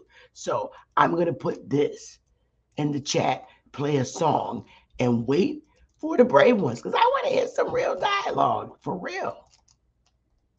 Paste. I do. I want to see how you're going to do it. Or how this is going to go down. I do. I'll have some fire, y'all. There's the link. Damn. What do I do here? I'm going to play a little song. And give you a little time to get comfy. It's Friday. You probably got your wine and your beer and whatever. But if I'm not here, just listen to the little songs.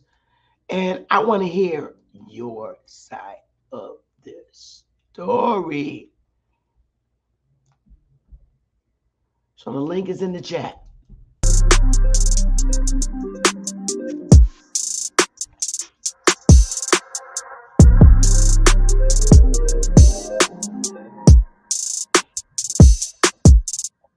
Time's been moving slowly, so we already in too deep.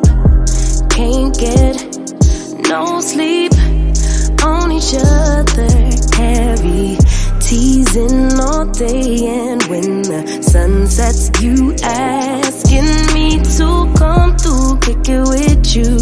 Night turn to morning dew, then you feel it freshening, lose control. You don't wanna go slow, for sure. We both already know your place is my place. No, my place is your place. Let's face it, baby. You know all the places.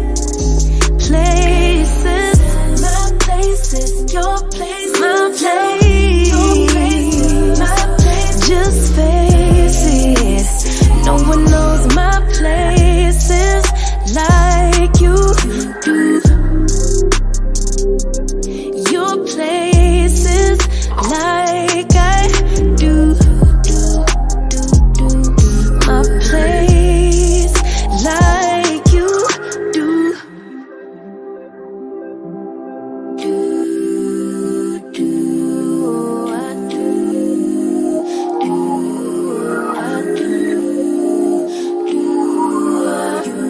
Baby, don't stop. Got the key to the lock. We in our own zone. Make yourself at home. Get to know mine on the inside. We can meet at yours next time. And you feel it freshening.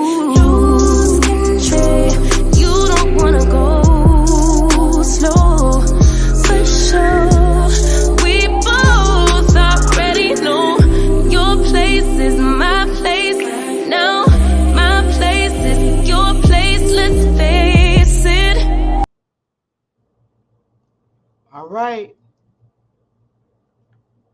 All righty. So, ain't nobody got no smoke? Because these Mexicans, they ain't going to keep taking shit but for so long before these cartels stand up to this government point blank. The fucking Mexican cartels ain't gonna fuck with this government but for so long before they just say, I fucking had it with y'all motherfuckers. At least they know we're not running the government. But we look weak as hell to them. I think we look weak to a lot, all the countries. Because if you look at Africa, you look at all the countries, we look real fucking weak as a people. Here in North America, continent. As a continent, people of a continent, we look weak. Because they know that we're not in control of our continent. Am I lying? May so help me.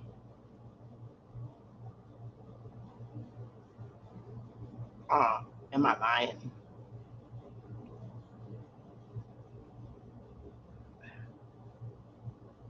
The link is pinned to the top. Bring the smoke. Anybody got any smoke? Any offers, opportunities? Any advice? I mean, it's Friday. And you got fired on your fucking day off. Come on, step to the panel. I'm gonna wait. I'm just gonna wait here till somebody's bold enough to come up and share. I would really like to know. Come on, let's go. I'm waiting. I spoke literally for 2 hours.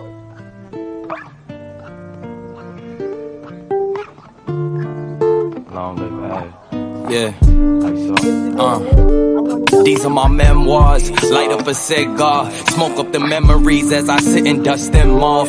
Why do people say it's just to piss you off? Ignore them, no call button and then dress too par. Now they can't test the guards, had to defy the odds. It only get tougher back then, we thought times was hard. Told them don't write me off, told them don't type at all. To all the ones that gave up, this a reply to y'all. That wavy haired kid that you knew, been on a tear since. The cries was lower than the laughter now that I'm hearing. The praise for staying committed to something they played with. It was always about us, it's never about who's your favorite. Took my insecurities and made my future more secure. The way we moving, it's like we really been here before. The proof is in the progress from the year before. Furthermore, we wanted to further things more. They took another route, so what you think we kings for? No angel ever said, yo, who these wings for? Ain't no champion ever said, who these rings for? So don't question what God doing, who you live for. Start accepting who you are and what you do it for. Doing less, doing more, it's really either or. Meet them halfway when one close, here go another door. Here go your dreams, what you running for? Head full of steam, cause you want it, huh? But it's in your genes, you was born a star. Yeah, damn, we done came far. The blessings soon pay off. I don't get a day off. Feel like the playoffs, they like, when y'all gon' take off? Dale got laid off, now we focused on trademarks. We just making hits after hits, no aid off. Now they wanna eat off the same plate that I ate off. They really be brainwashed, I sold for trade-offs. Listen to these verses, these are thoughts that I brainstorm. People do me wrong, but nowadays I just pray for them. I've been under pressure, you can't tell cause I stay calm. I need peace and quiet, all I hear is the rain falls. Now all I see is green like my name was Draymond. ISO the brand and you know we gon' rain on. Shout out to the fans from the jump that stayed on. Rolling every hour of the day till the pain gone. Now every time we drop, yeah, they know that is napalms. Yo, what's going on, y'all? Bring the smoke.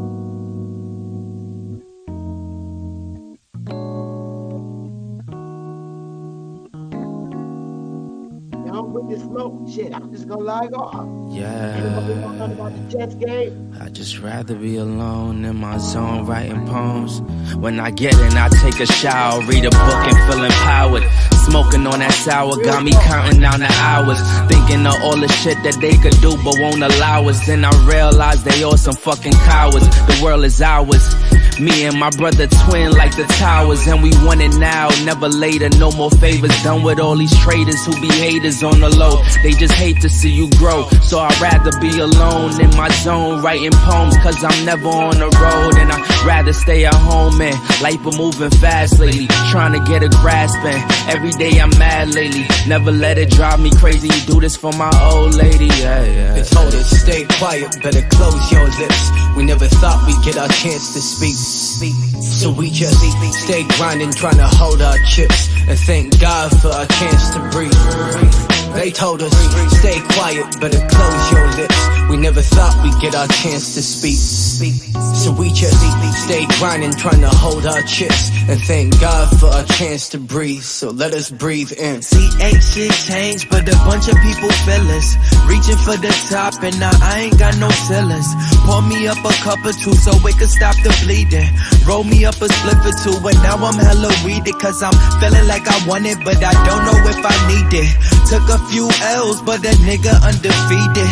Same shit, different day, why this so repeated? If we don't talk no more, it's probably cause I felt mistreated. Bad enough I don't hear excuses, trust me you could keep it. Saw it coming from a mile away once I peeped it. Caught up in that drama, mama, I don't get between it. They be trying to turn it on you, damn they really tweaking. We broke, but we wealthy in ability and hopes fits. Bitch, no, we only need the brokerage.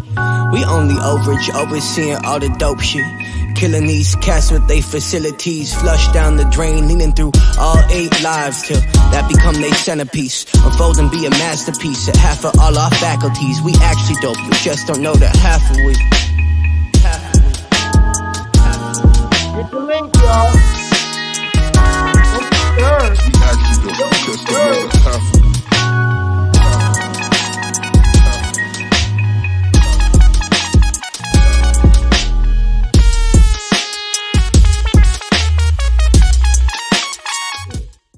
Look, bottom line, they checkmate. I mean, literally, if you got to, it's in your face. This whole, look at, you got the white and the black. What they do to the black? Look what they did. Flip.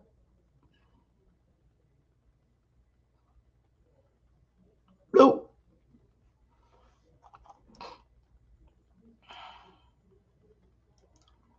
All the declarations. Okay. They're not going to stop you from becoming stateless. They can't. They can't stop you from going back into the same predicament you were in before you assimilated into the corporation. They're not going to stop you from going back into the original people of the continent, not their country. The United States is the country on our continent. Go ahead. Their thing is, they're not going to stop you. Go ahead. Live freely. Be on your own. Buy. We don't have a problem replacing you. And they're never going to stop you from living stateless on your continent. They're not. It was all a deal anyway. It was a big contract. It was a big contract for you to assimilate into the corporation. It's called the Bill of Rights, with 26 amendments that don't fucking work for you in your favor. You are indeed a foreigner in their country, in their U.S., so they say. But you're not a foreigner to the continent. So you can go back. So you do understand what Trump said. You really need to learn about your history. Otherwise, you're just going to go back. Well, that's what he means. You're just going to go back. Back to being stateless. No protection whatsoever. Like when you go stateless, you're going to have to bear arms and fight off every fucking foreign force that comes your way. Being a stateless, indigenous, aboriginal person to the continent of America, you're going to be killing people every day because they don't have jurisdiction to protect you. So, I mean, are they going to start back hanging you in trees and shit? Hanging you in trees, burning down your houses, all that shit. It's just going to start all over again. You'll be back to where, and that's what he means. You will be back. You're just going to go back. You need to, that's why he said you need to really understand your history. Otherwise, you're just going to go back. That's what he meant. So any foreigner could just come on your land and start burning your fucking house down. They're not going to do anything to the foreigner. You have to kill them and get rid of the body, bury it, and every damn thing else. You cannot call their police. They don't. No. They're not going to help you. Seriously, you are literally on your own. You will be forced to have your own army. You have to make your army so fierce. But then when your army becomes so fierce, what are they going to do? Drop bombs on it like they did in Oklahoma. Like, this fucking army is crazy.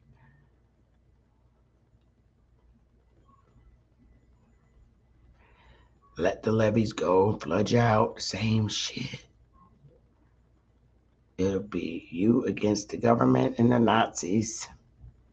So I would really like to hear the smoke from you. What would it be like when we become stateless and just being the aboriginals to the American continent? What would it be like? What would it really be like? Does anybody have any questions? Choctaw, Montana, hit the link. Sisters Love, hit the link. D. Allen Warren, hit the link. Core, hit the link. Isness, hit the link. Don't be scared. I mean, are you controlled from coming on Sister Betsy's piano? Mikey, John A., Yetta, Enos. I mean, are you Jagger, Golden Jagger? I mean, are you guys Adam Real?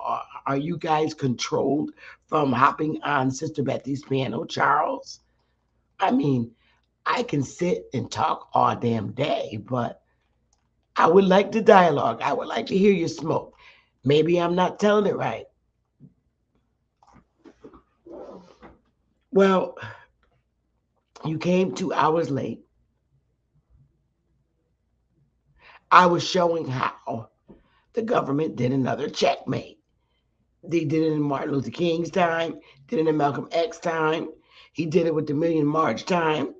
Niggas wanting to rise up, be sovereign, fighting for rights and all this other shit. And they checkmate. And basically, the checkmate is what they do all the time. These niggas don't want to cooperate. We'll just bring in the new ones. We'll just bring in the new ones and make sure you bring enough so they can vote. We'll just bring them in. Bring in new ones. That's all. Checkmate.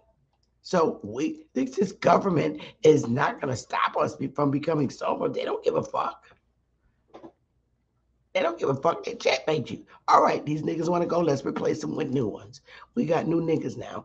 And they don't speak English. They don't write English probably. A lot of them. Like we did on our census sheets. We didn't write. A lot of our ancestors had very low education levels. You look at the census sheets. So they're just going to replace you. Like I said, back in the 80s, they did it with the Jamaicans. Now they're doing it with, and they've always did it with the Mexicans, the Jamaicans, and these are the foreigners they bring in to do the work for the 13%. They've always had a plan. Oh, because there's so many millions and millions and millions of different kind of nagas. They just replace you. That's the response to all your declarations. You claiming to be us are claiming to be our original identity, the Indian, not tax, the Indian. So these bitches want to stand up. They want us to do this, do that. No, fuck that. That's why Trump said, you really need to study your history, because if you don't, you're just gonna go back. Why did you come in here in the first place? For what? Protection, right? But we're the ones who didn't come in, and we established Wall Streets all across the United States. And because we were flourishing and doing so good, they got burned down, whether it was by Nazis' hands, our own people's hands, and this government dropping bombs on our towns like they did on Hiroshima, whatever.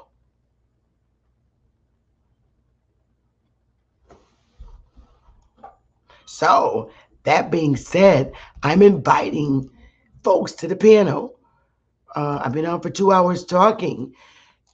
I really would like to hear your input on this shit, this checkmate shit. You gonna checkmate back? Or are we gonna stay on YouTube and just make money? By the way, hit that Cash App.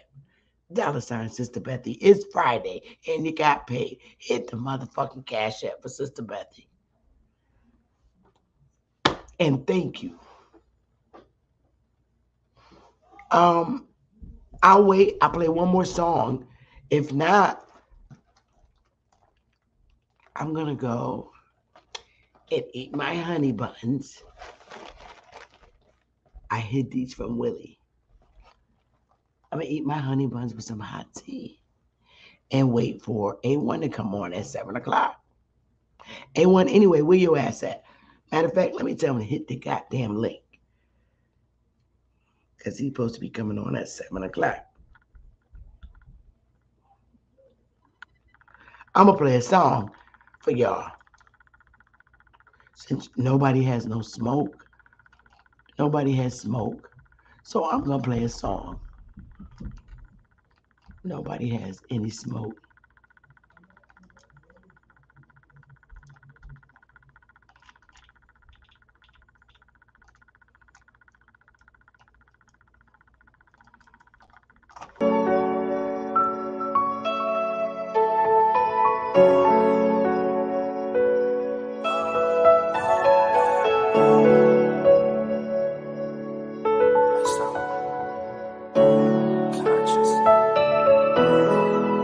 Then they put you on trial. I was just a young child. Gave you 25 to life, all these years gone by. And you never asked why. All you did was pray to God, all you did was wait your time. Now you about to come home, and I'm about to have a child. It's gonna be worthwhile. It's gonna be worthwhile. Remember nights I cried, now we at the finish line. You was only 21 with a son on the run, no. You was living in the jungle. Got charged for a murder and some weed and a gun, no. You was moving like Rumbo.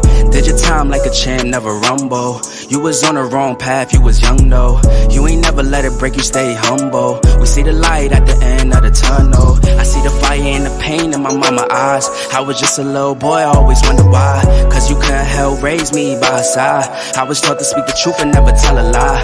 But I know you wasn't capable of homicide. You was just a real nigga, always down to ride. I thank God that he gave you a second time. You got caught up in the field, but you still alive. For the fam, yeah, I know you never jeopardized. All the time that you did it only made you wise. Collect call 30 seconds, yeah, I love you. Learned a lot of life lessons from my uncles.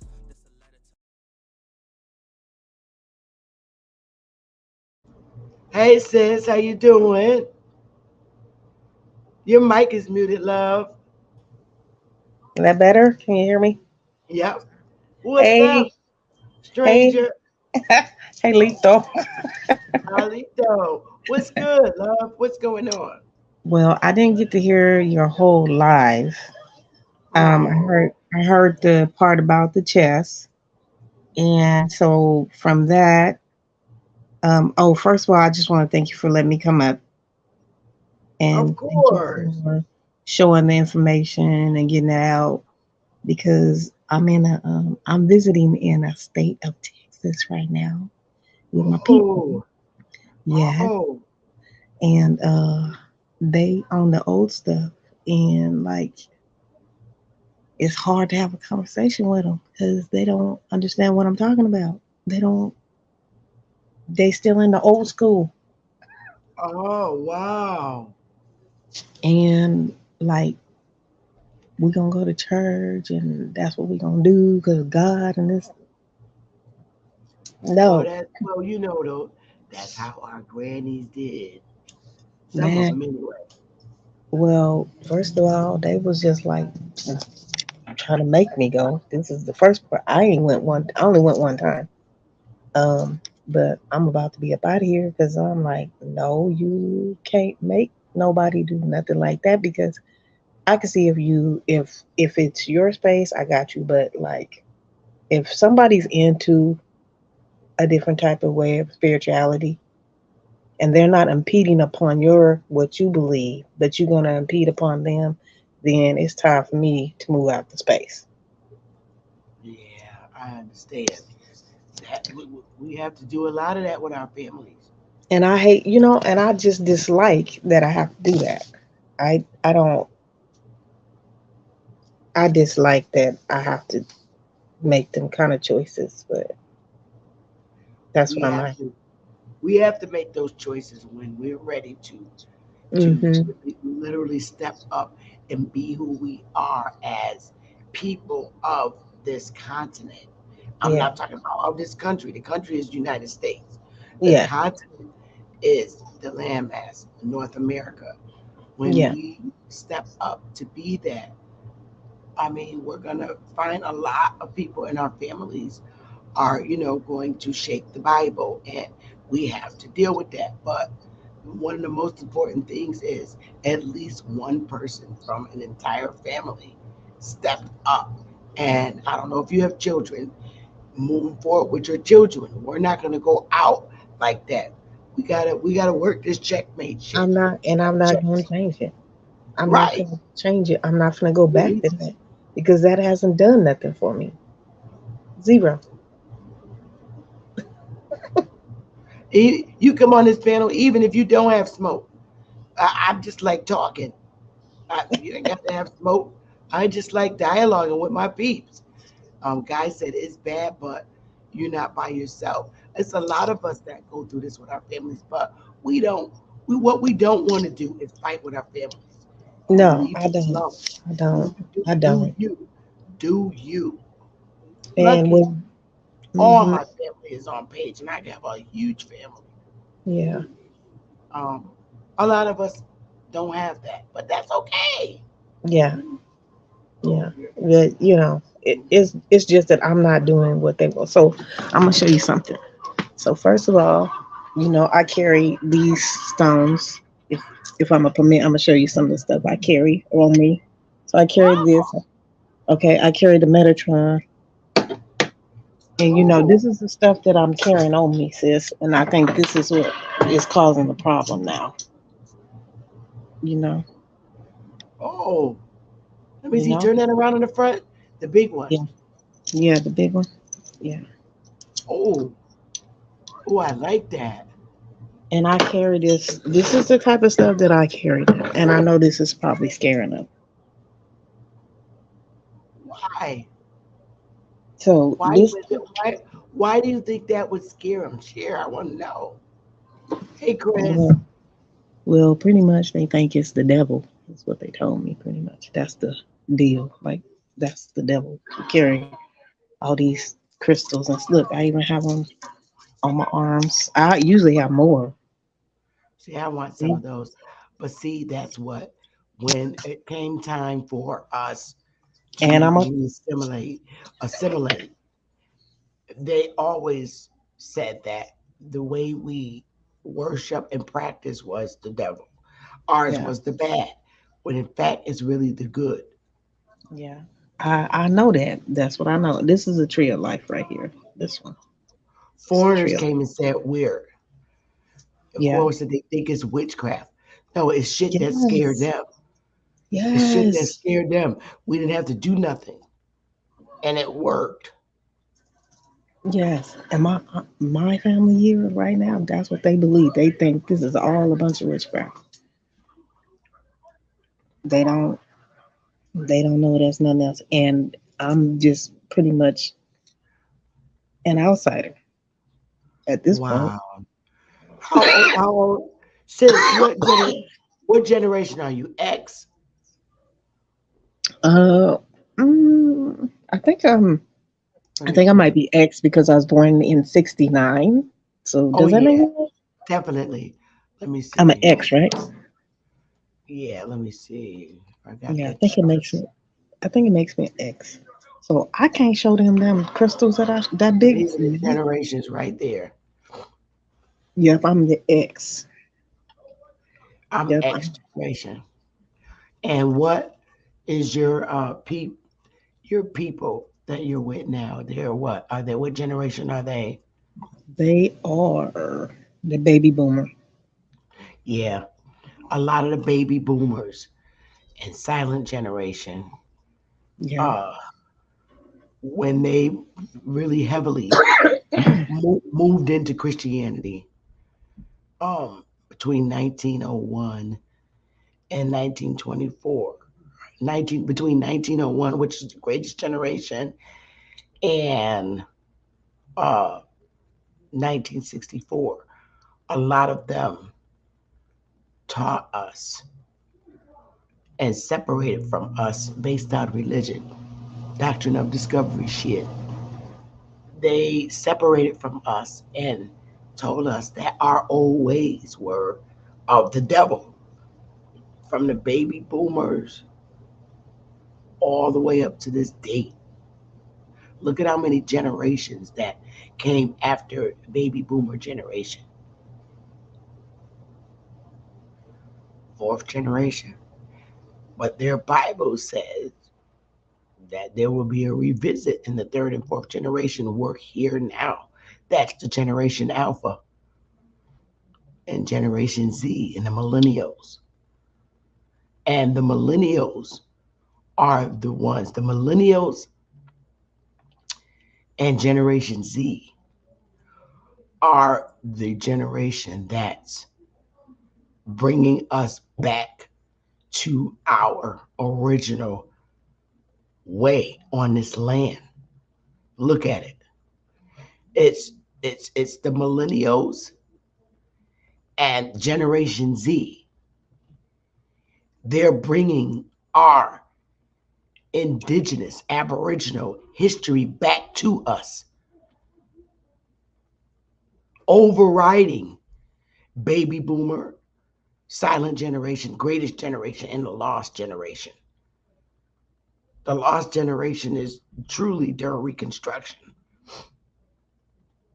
A little, and it's the millennials and Generation Z that's reinstituting our way, taking our oppressive thinking and our minds out of indoctrination of the doctrine of discovery. They're doing that for us. It's like in their Bible, you know you had the comforter come after. And just before the comforter came, that's Generation X. We're pushing it, right? We're the pre. And then the millennial is like the comforter, literally, because they're bringing all the old ways back to us. Look at it. If you really think about it, look at the main people teaching in our communities. You got Dane, you got Top Cats, you got uh uh let's see who else? App Power, App TV, me, you, Phoenix Moon, Empress Over, Chief Holiday, A1, we're Generation X. And we're setting the tone, trying to speak to the boomers, who would be our parents. Our parents are the boomers, me and your parents. We're Generation X. And the boomers are our parents. And they're stiff-necked with the old Negro hymns. But we're working. We're working, and we're adhering to the millennials and Generation Z.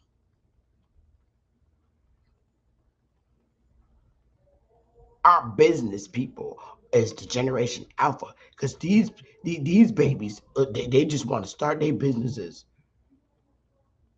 They coming out of high school. I don't want to go to college. I want to start my business. They're business minded, massively. Generation Z too. So don't be hurt, because we're only doing what we could do in our time. And we're doing the best that we can do.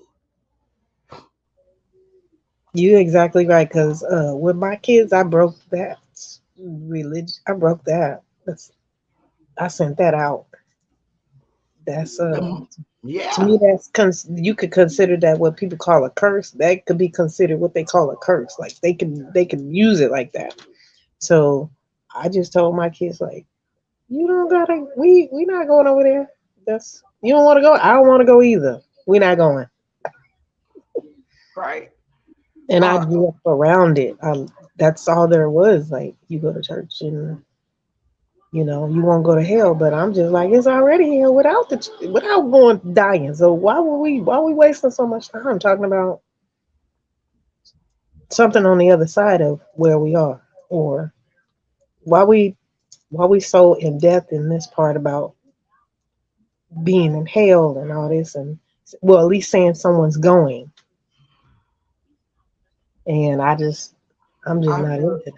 I feel I feel your pain. I do. I feel your pain. I feel your disappointment. But your Generation X is like me. We Generation X, we're doing what we can do in our time. Look at how many of our people, including the people before us, the boomer generation, and the silent generations of those that are still alive. Look at how we as Generation X are getting them. Look how many we've gotten to say, hey. I mean, shit. Silent generation is the one who told us, you're Indian. That's grandma for us. 1925 to 1945. That's our grandmas. Some of them, our mamas, are in the silent generation. That's a Generation X. But in my instance, my mom is a baby boomer. She was born in 1948. My dad and grandma are the silent generation. And granny is the one who said, you're Indian. They's the silent generation.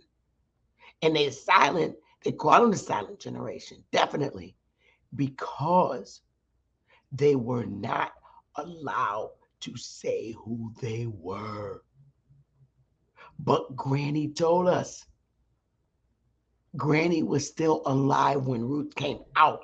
Granny was born between 19. Granny and Grandpa was born between 1925 and 1945.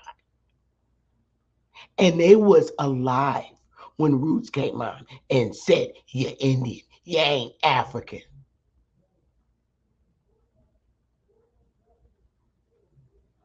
In 1925, my family was down south.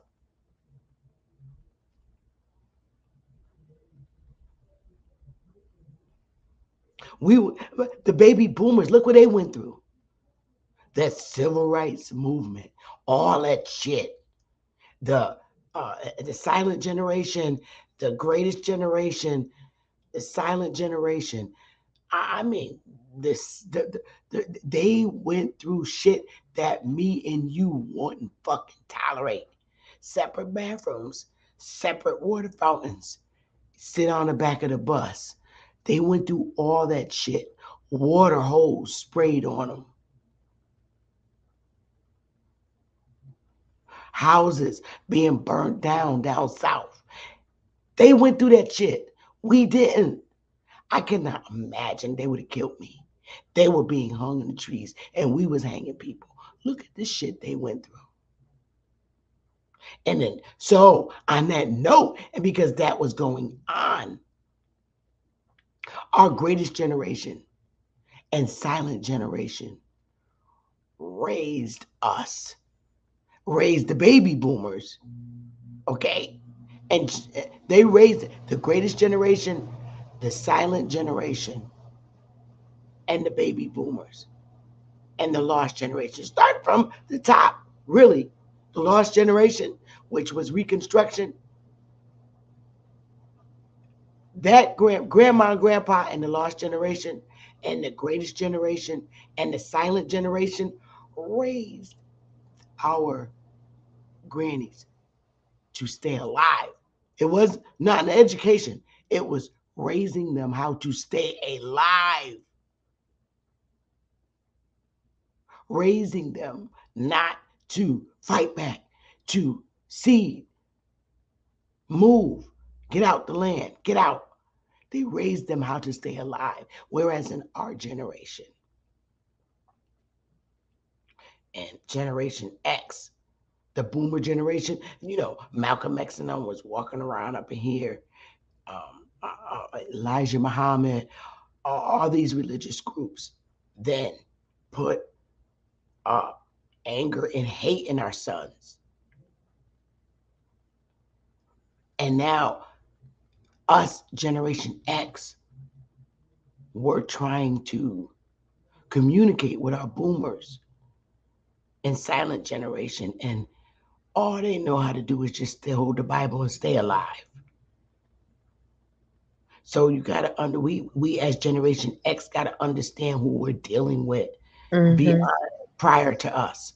Now the millennials see a whole different picture. Yeah. They're bringing the Generation X and the millennials. Just watch them in YouTube. Girl, you know, and I know Generation X is putting a ass whooping on the monkey man and the monkey lady, the African boujak shit. The millennials and Generation X is whooping. The millennials, which is Generation Y, 1980 to 1994. I got to update this. Put that Y in there because the millennials are the Y generation. Because all that generation is like, why? Why not? Why? That's the millennial. Why not? I don't think so. What? Why not? And Generation Z, they're beating the shit out of the indoctrination. They're whooping indoctrination's ass. And if you don't believe me, just look at it. Generation Y. You got Dame, Top Cats, and Power. They're whooping the ass. There are warriors through YouTube. And so, I can see how that, I can see how everything that you're saying, I saw it slowly when I was here about 8 years ago happening, the millennials, because I was a substitute teacher then.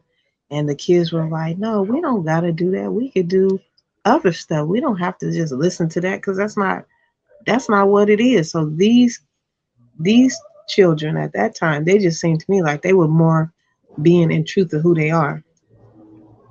And I feel like I get the sense like the generation with me, we were really taught to just cover stuff up, be quiet about sexual abuse and all these things in the home and all these abusive things going on in our homes instead of standing up to the things that's wrong in our, in our villages or in our communities. Like we wouldn't stand up to the people in our community and say, no, we ain't gonna have that here. Like we're not living that type of, life. And now You know, it's different. You can say, you know, people's like, no, we're not gonna have it, or the people that do it, they go over there, and we going over here because we don't do that. Yep. And it's more of that now. I was here when they were talking about uh 600 immigrants were in a neighborhood here in Texas. They literally dropped these people off in a neighborhood at the edge of the neighborhood. And these people was on the street living in the neighborhood of a community where people got their houses built, and the people that lived in the community came on the news and all this, you know, they got as perfect few as they could get. But the couple of them that they did get, the lady was like, they just dropped these people off in our community, and then what we gonna do? They going through their garbage, they going through their homes. So, you know, it's changing. It's not, these is literally, I'm in the state where this is happening, and I'm like, what the, what? How you drop off 600 people in a neighborhood and leave them there? True. From Mexico. Just Understand this. It's real. That part is real. Like, I witnessed that part. But watch this. Watch this. They're from Mexico. They are indigenous to the continent. You can't fuck with them. Just so that's what I'm talking about with the checkmate. We know y'all Negroes is indigenous to the continent, North America. But fuck you. I'll go get the other niggas. You ain't the only ones indigenous to the continent of America. We're gonna go get the other 45,000 because they're stateless. And they can live in TEEPEEs. They're indigenous to the continent. Right. You can't just say just Mexico, just Mexico. They're indigenous to the continent. They are. And we're indigenous to the continent. The only thing that's keeping them from entering in and out of here is the government. Yeah. Let you out. We know they're indigenous to the continent. They could. I believe that too. Because just think about it. Just think about it. If this government didn't have control over the borders with their militia, how they all got us and controlled by their militia, controlling our comings and goings within the continent. Now I'm talking about the continent. The militia controlling it. Imagine that's not there. And the Mexicans would look totally different than what they're looking now, because we'd have been had the kids with them and they'll be looking like me and you all over again. But to keep them divided keeps them with more European features. But if this government wasn't here and they was coming in and out and we was trading like we used to, we will revert back to the way we looked, is what I'm saying. The original people in South America intermingling with us and doing business with us will end up being back. If this government wasn't here, we'll be back to dealing with the people in South America that look like us, because the babies we gonna be making with them, they'll come back looking like us. What's stopping them from looking like they originally looked on the continent is the government control of keeping them separated from us so that they could stay with their European features. I need to know if people understand that. What is your thought on that? And you know what? Myself and someone else, we were just talking about this. In their Bible, it says they're going to confound all the languages. Now we can't understand our brothers and sisters in South and Central America. The languages were confounded. Mm-hmm. Look up confound language. They did exactly what I said. It's their Bible, not ours. They confounded the languages. And not only did they do that,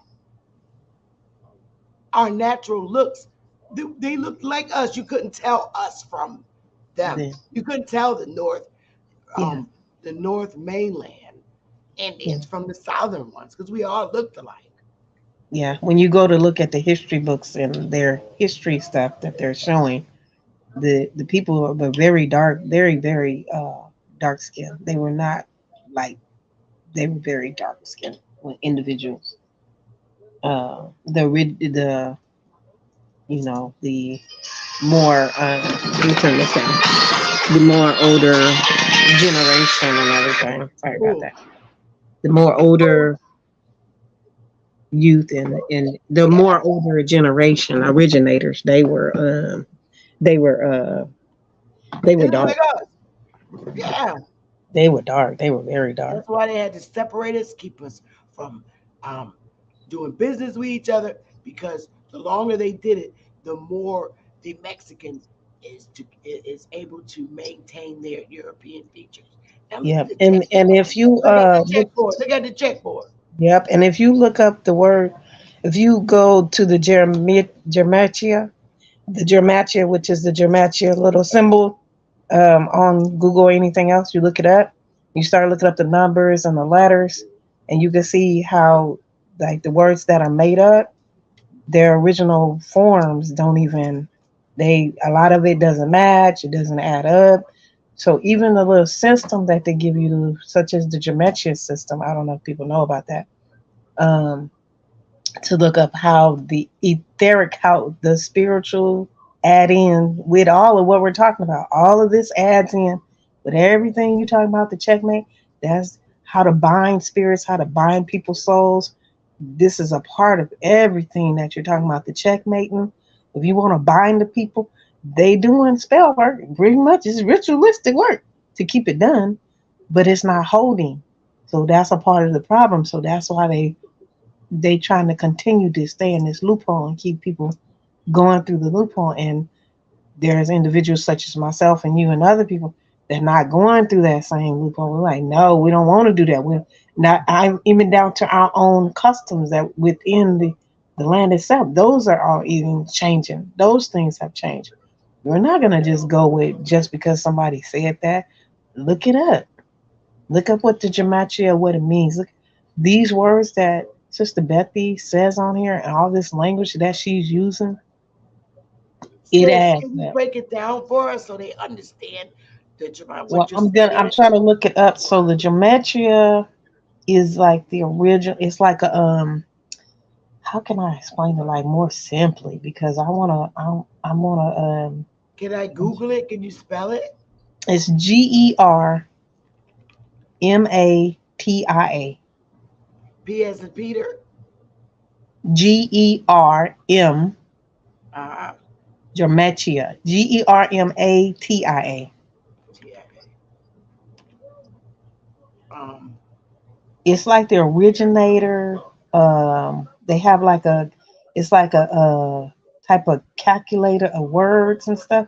Like it's a whole system. So I'm trying to like, um, the substitution is oh, there I went. Oh, it's the substitution uh, of numbers for letters of the Hebrew alphabet. See, so you see what I'm talking about, even the little system that they have you using, the numbers and the letters and all this is trying to show you how it's the origin of things, but even the origin that they're bringing you to, you see the symbols on the origin, how it's like a whole ball of confusion. So, it's considered like the definition says, it's the substitution of numbers for letters. So you can put your name in there, you'll see what the numbers add up to. So a lot of these things that they're talking about has to do with frequency. okay. Because when you get into numbers, you start getting into frequency. So in order to change the frequency of the continent, like you're talking about, because you're talking about it, you're just saying it in the other way. To change your frequency or to keep a frequency a certain way, you got to keep it a little confused and toss the people about so they don't know their origin, so they don't know the origin of where they are, what even their mindset is. And even if you have the strongest mindset, it can be bothered or or turned around or changed because the people won't know. We The used to people, play with this in school when we was little, and right? the teacher stopped us because Yes. we would like. I remember when we were little in the 70s. I think I must have been in like fifth or sixth grade, and we used to write each other notes, but we would use the code. Remember, You, we used the code instead of the original English language. It was mhm, dots and stuff like that, that. And we would say, we would write each other notes in class. And if you didn't have the chart, so you could figure out what your classmate wrote. You remember that? yes, I do I remember. forgot when you saw that. And Right, I do the teacher remember would that. I get do. she would get angry when Yep, we were little. Stop doing that. Because we would be writing stuff about the teacher. We'd be the like, look at teacher her. on the We were code. like, look at her. She got a girdle on and she'll have no butt. And we would write that in code using those dots and the Yeah, chart. We would laugh after we look at the chart for what it right. says. And the teacher would get angry because she didn't have the chart or know what we were doing. She didn't know what the heck we were talking about.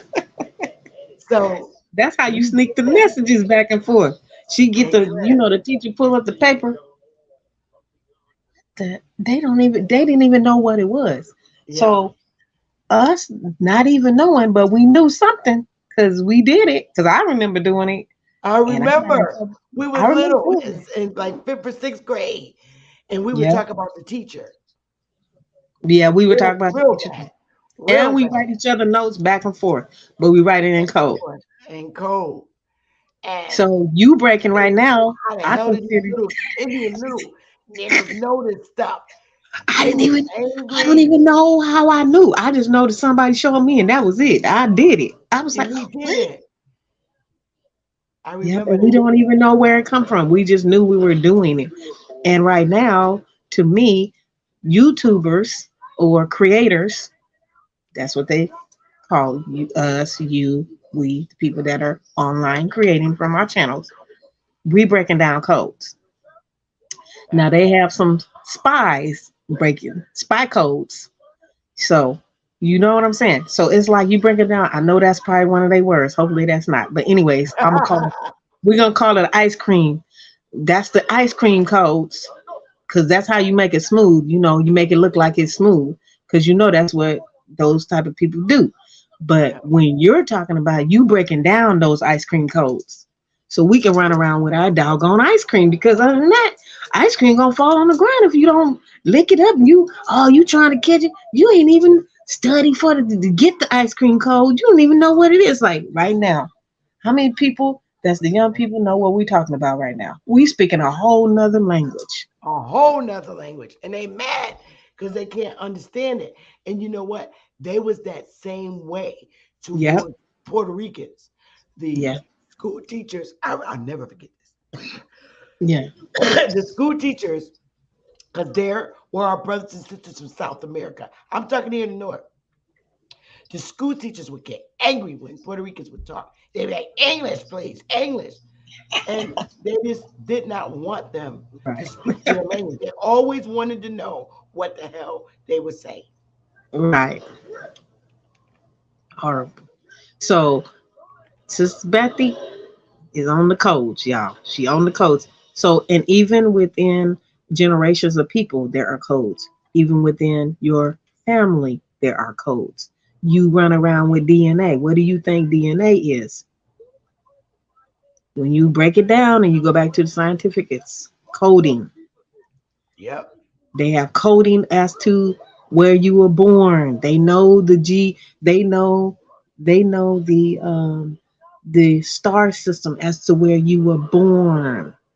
They know exactly where you were in the planet. Why do you think they need to know that? Why is that important? Why is that important that they have all of us under an astrological code, or they know our exact circumference of where they know where this body came in at? Why is that such an important thing? Okay, let's go to social security numbers. if you add up everything, if you start looking at all these things, when you're buying things with your name or you using with your cards and all that adds up to you. Adds up to the date you were born. It adds up to the like the geographical location of where you came in at. Why do you think these things are important? That is not just the end. That is not just the we just have it because. That is not just a because. Why you think they making it so important to tell women go to the hospital and have the baby? Why you think they made that such importance? And the generations now, they not having their babies at the hospital. They didn't change that script. Because you don't have to have your baby at the hospital unless you have some type of. I'm not a medical physician, so if you have some medical stuff, and you feel like they can help you, they do better. You going over there. But if you pretty much know you got your people in the link, you might even have a doctor in your family. You might have a midwife in your family. There are things being done to show you exactly what has been taking place over time. So, Sister Bethy, I'm highly disappointed. You are correct because I'm like, we should be further along now. But you know what? I gotta. Sometimes you have to forget about the we and just remember the I as the we. Sometimes. Yeah, you're gonna have to, sis. Unfortunately, that's what it's gonna result to be. And this is why I say Generation Y and Generation Z, the millennial, they are waiting for the boomers to fucking die. Because the boomers, a lot of the boomers are keeping them from moving forward. They're waiting for them to go.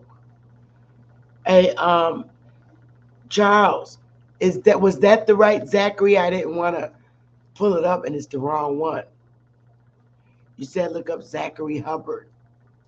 Oh, Let me know if this is. Do you know who that is? This that's the dude. Okay, the Hubbard is they have a whole museum of him. okay? What's the other people? Tom Cruise is one of these. Tom Cruise, John Travolta. What is they system called? They're not the Mennonites. They the I'm waiting for Charles to respond. yeah, The one he's talking about Mr. Hubbard. This dude, he was one of the a original calculus, calculators. He's a like a cal- calculator of the geograph of the where you come in at, like the store of the system, the oh, number. Scientology. There you go. So he's one of the originators of the Scientology. So even within the Scientology information, there is very important doctrine or information that you could pull and that they've used as well. This one, they've been trying to build the Scientology system since what it was 19 it was way they've been doing that for a minute because they trying to, you know, once again bind people or latch them onto that type of system. Because even within that system, they have, they have flaws and all these types of things or things that are misleading. So I don't know if it popped. Is this the guy? Yeah, I think that's him. His name is Mr. Hubbard. I remember his name is Mr. Hubbard because I called him Mr. Hubbard. We wandered into Scientology, this place on accident. We were really just walking down, literally walking down in LA, and they were like, "Come see a free show," and I was like, "Free show? What y'all showing at this show?" And they were like, "Oh, you can learn this." Okay, it was all about the star system. Majority of it was the star system. And if you read what you have there, I'm gonna just make it bigger on my part. Some of these things are some of the things they use to bind I'm people. going to read about him a little bit in case the audience not aware of him. Man, Yeah, I want to make sure this is the right guy. yeah, I think it's him. But you go ahead. Zachary is an American paranoid science denying conspiracy theorist, blogger, YouTuber, and crank. Oh, Essentially, he believes that the entire world is fake or scripted, as he prefers to say, being run by a hidden force of evil Jesuits, the NWO. What does that stand for? Let me look him up. I think Mr. Hubbard. The Illuminati. Oh, somebody came on. Fed up Southern girl. Hi. Can I just see your face, Southern girl? Hey, Southern girl. Just show your face, honey. I don't want to get porn bombed. Just show your face real quick. Nobody can see you back there but me. And I'll let you up on the piano. Hey, fed up Southern girl. I see you back there, but I just want to make sure you're a real person and not someone who's going to come up and porn bomb us. Can you hear me, Southern girl? Fed up Southern girl? Okay, because the only thing I can do at this point, I'll put an overlay on. Hang on. Let me put an overlay on to protect myself. So there is a Hang they on, sweetheart. oh, Let okay. me see what it is. This is a real person. Hi, how can I help you? Fed up Southern girl? Sorry, can you hear me? Yes, we can hear you, hon. Okay, thank you. I was trying to figure out how to do the cam thing, but it wouldn't work. We're good. Okay, good. I'm not gonna porn bomb you. Don't worry. I would never do that. All So, right. okay, sis, what you got going? Well, Okay, what are so y'all doing? What are y'all doing? Well, we're talking about Mm-hmm. checkmate. And it's definitely in reference to our history, Okay. and we identify as, and Yeah. we are American Indian. We're trying to get our people to understand their true history here in North America, the All right. continent. What are your people? Okay, so we here's the indoctrinated story that has been given to, and I'm gonna have a professional dialogue with you. So Yeah. the story that has been given to our, oh, she fell off. She must got a bad connection. So I'll wait because I don't mind talking to people about it. okay. So yes, it is Mr. He's the originator of Scientology is Lafayette Ron Hubbard. Now Zachary Hubbard is another person, but I don't know if he's linked to Mr. Lafayette Hubbard. That's the Scientology individual. He started his piece like in the 1920s or whatever. Like I think it's 1930s where they Okay. start doing all that. They link it to Jesuit, Illuminati, and all that stuff. So this person is a link. It seems like he's linked to it, but he's not the same person. It's another person. Oh, so this is a different person. Dang. Well, let me stop sharing them. I want to find the one you got. Can you put it in the back chat? Your mic is muted. Oh, Can you put the link in the back so I can open it up in the back chat? Let me take this down. I got too many windows open. If you put it in the back chat, I could pull it up. I hope the girl comes back, fed up Southern girl. Um, uh, Charles Robinson said he teaches about coding of numbers, about everything, sports, Hollywood, anything about numbers and how they match up with death and life. You know what? I heard of people doing that. Oh, now she fell off. Oh, fed up Southern girl. There she goes. She's back. Hang on, I'm gonna let you on. Hi.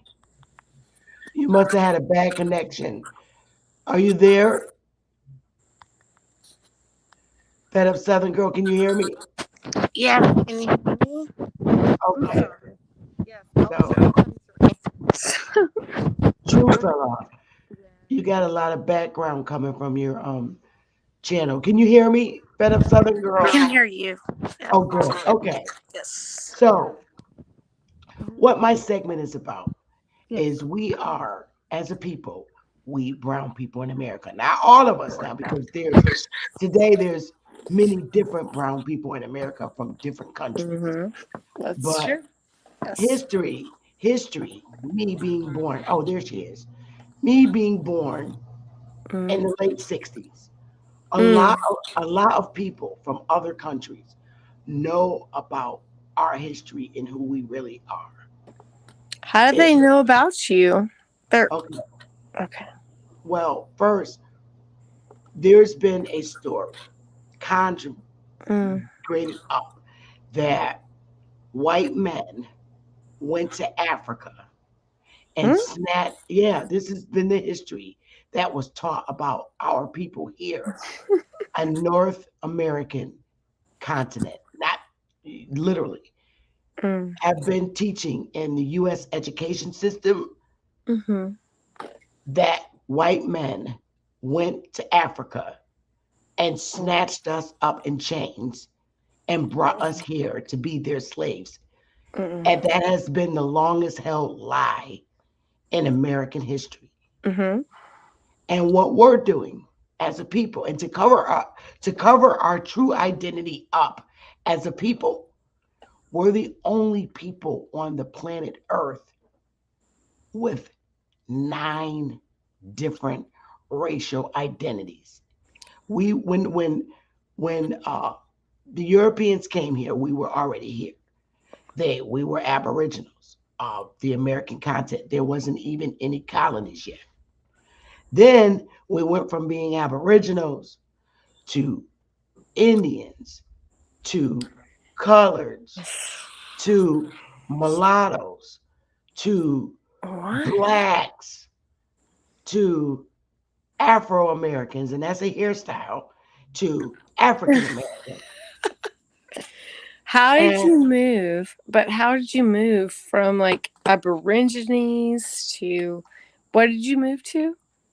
No, they gave us all these names to hide up our true identity as the people we were.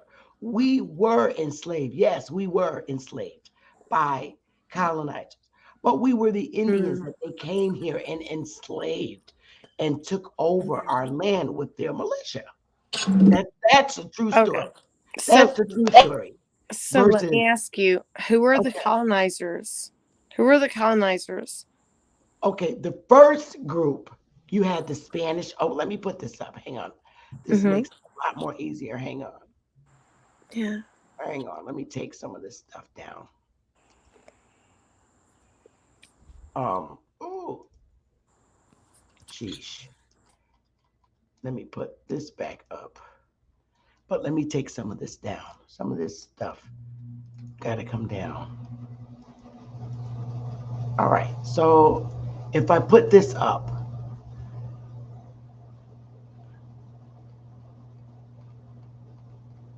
where's my little template? Okay. Can you see that template in front? Can you see that up in the front there? Fed up Southern girl. I don't know if she can hear me. She must be in the area where the connection's not great. Can you hear me? Yeah, now I hear you. All right, now it's there. Thank you. All right, now. Okay. So if you look at it, back in supposedly the 15th century, which is 1493, we had the Spanish invasion of North America. We were already here. She keeps falling off. I don't know what's wrong with her. She has a bad connection. I like to have. Hi, Robinson Coa. How you doing? Hi. Can you hear me? Yes, I can. Your background is loud. Oh, there she Oh, goes. I'm She sorry. is That's there. I'm sorry. It No, keeps you got to mute. disconnecting. I'm That's sorry. okay. Yeah, you're in a bad area. We get that. Yeah, I live in So, a rural area. So so we okay. were already here. We had the Spanish invasion first. Mm-hmm. We had the Great Britain and the Americas. That's when they Yes. came, supposedly. Yep. Okay. And then we had the French and Indian War, Mm-hmm. all the way, all these different wars. But when they first came, we were at war. They did enslave us. We were not Mm. allowed to say who we were as a people. We got hung. All this stuff took place. Yeah. There was no, and when I tell you, Mm-hmm. no story of white men bringing us here on slave ships. Yeah. That's just not true. Yes. Yes. This is what happened. They enslaved the Indians that were already here. It That's would true. not make any sense for Europeans to go to Africa and get more people that look like us and bring them here. There wouldn't be any of these wars would have Well, took place. I think So, you so know. how did you hear it? Are you European? Or I mean, where are you from? No, I mean we're poor as fuck. You know what I mean? Like my people are poor as fuck. Where you So, from? I see it says Southern Girl. What part of the South? southeast. You know what I mean? Southeast being meaning where? Like what? America, like Southeast America. What So, area? Like, is it? what is Southeastern America? Huh? Southeastern America? Right. What countries are over there, sweetheart? What countries are in America? No. Southeast America. Like, Okay, where? Like, is it a so state? picture America, all right, Right. and then go to the south, and then go to the east, and then go like Florida. Yeah, that's what I mean. Stay your states, Florida. No, I'm not. I'm not stating all that, but it's southeast, right? Okay. Yeah, it's that area because we all have the same climate. We all have the same shit happening. So this is what we got here. Yeah, I mean, why are you so concerned about the southeast? What is No, it? it's not that I'm concerned about it. I just asked you where you're coming from. When you say Southern girl, I thought maybe you were from the South. Like when we say Southern girl here, we refer to people that lives in the Southern states, like South Carolina, Georgia. Mm. That's what I mean. That's where I thought you were We're from. southern. Yeah, we're southern. Do you like southern? Do you like Absolutely, us? that's where my family's from. My Okay. family's from South Carolina. Oh, So that's that's not what I thought southern would though. South see. Carolina is not southern. Well, we call it the southern states because I'm actually in the north. I'm more Mm. between what you call the states of. I'm between New York and Massachusetts. Oof. So we're called the New northern. York? Yeah, New York What? and between New York and Mass. I mean, we're between New York and Massachusetts. Okay, So that's north as fuck. Why are you talking about the south if you're between those states? Like that's north as my fuck. family's from the south. My like Oh, my grandparents. Hey, peace. They I'm moved. sorry, I ain't trying to interrupt. I'm on Hey, well, hey, shut the one. short fuck up. time right now, but what we got going on? How you doing, Sister Becky? Hey, A1. Mm. Peace. How you doing, Hey, sis? I'm just talking to somebody who's claiming the South, but they don't actually live in the South. And their my family is from the North. So, no. My family is from the south. We mm, moved to the north in mm. 1929. Great migration. Am I right? Right. I gotcha. I understand that. Great migration. That's when all the Mm, blacks moved up there. Okay. 1929. Yeah, we moved from. Yep. We were Yep. Yep. actually. They were I actually teach. forced out. I actually, yep. Yep. Great migration. That's what we call that. But What are you heading to? I'm just talking. What are you talking about? You keep saying Great Migration. Yup. Do you know about the Great Migration or no? Do you? Obviously you don't. No, do you? No, do you? I mean, hold on, Fuck You. you talking ladies, about? ladies. What is the point of this conversation? Y'all just gonna be going back. Exactly. Hold on. If y'all just gonna Sister be going Bethany is back and trying Fuck to forth. are you, explain bitch? to her and break it down, and she just like, Yeah, yeah, but baby all right. girl, So, hey, sis, yes. real quick, let's just try to come to an understanding because I'm just new up here. But sis, what is the problem with the South? Where are you from? Me or her? I'm not you, sis. The other Okay. She keeps falling off of the piano. Okay. She's a bad connection. You being I was trying weird. to have like dialogue. Isness is saying Bailey's. Um, I thought we were gonna have like a good dialogue because I don't mind having dialogue. Pittman, I know one thing. I'm gonna be off this bitch before 7 o'clock because I'm going to watch A1. Um, Pittman, can you just show your face really quick in the back so I can make sure that you're not?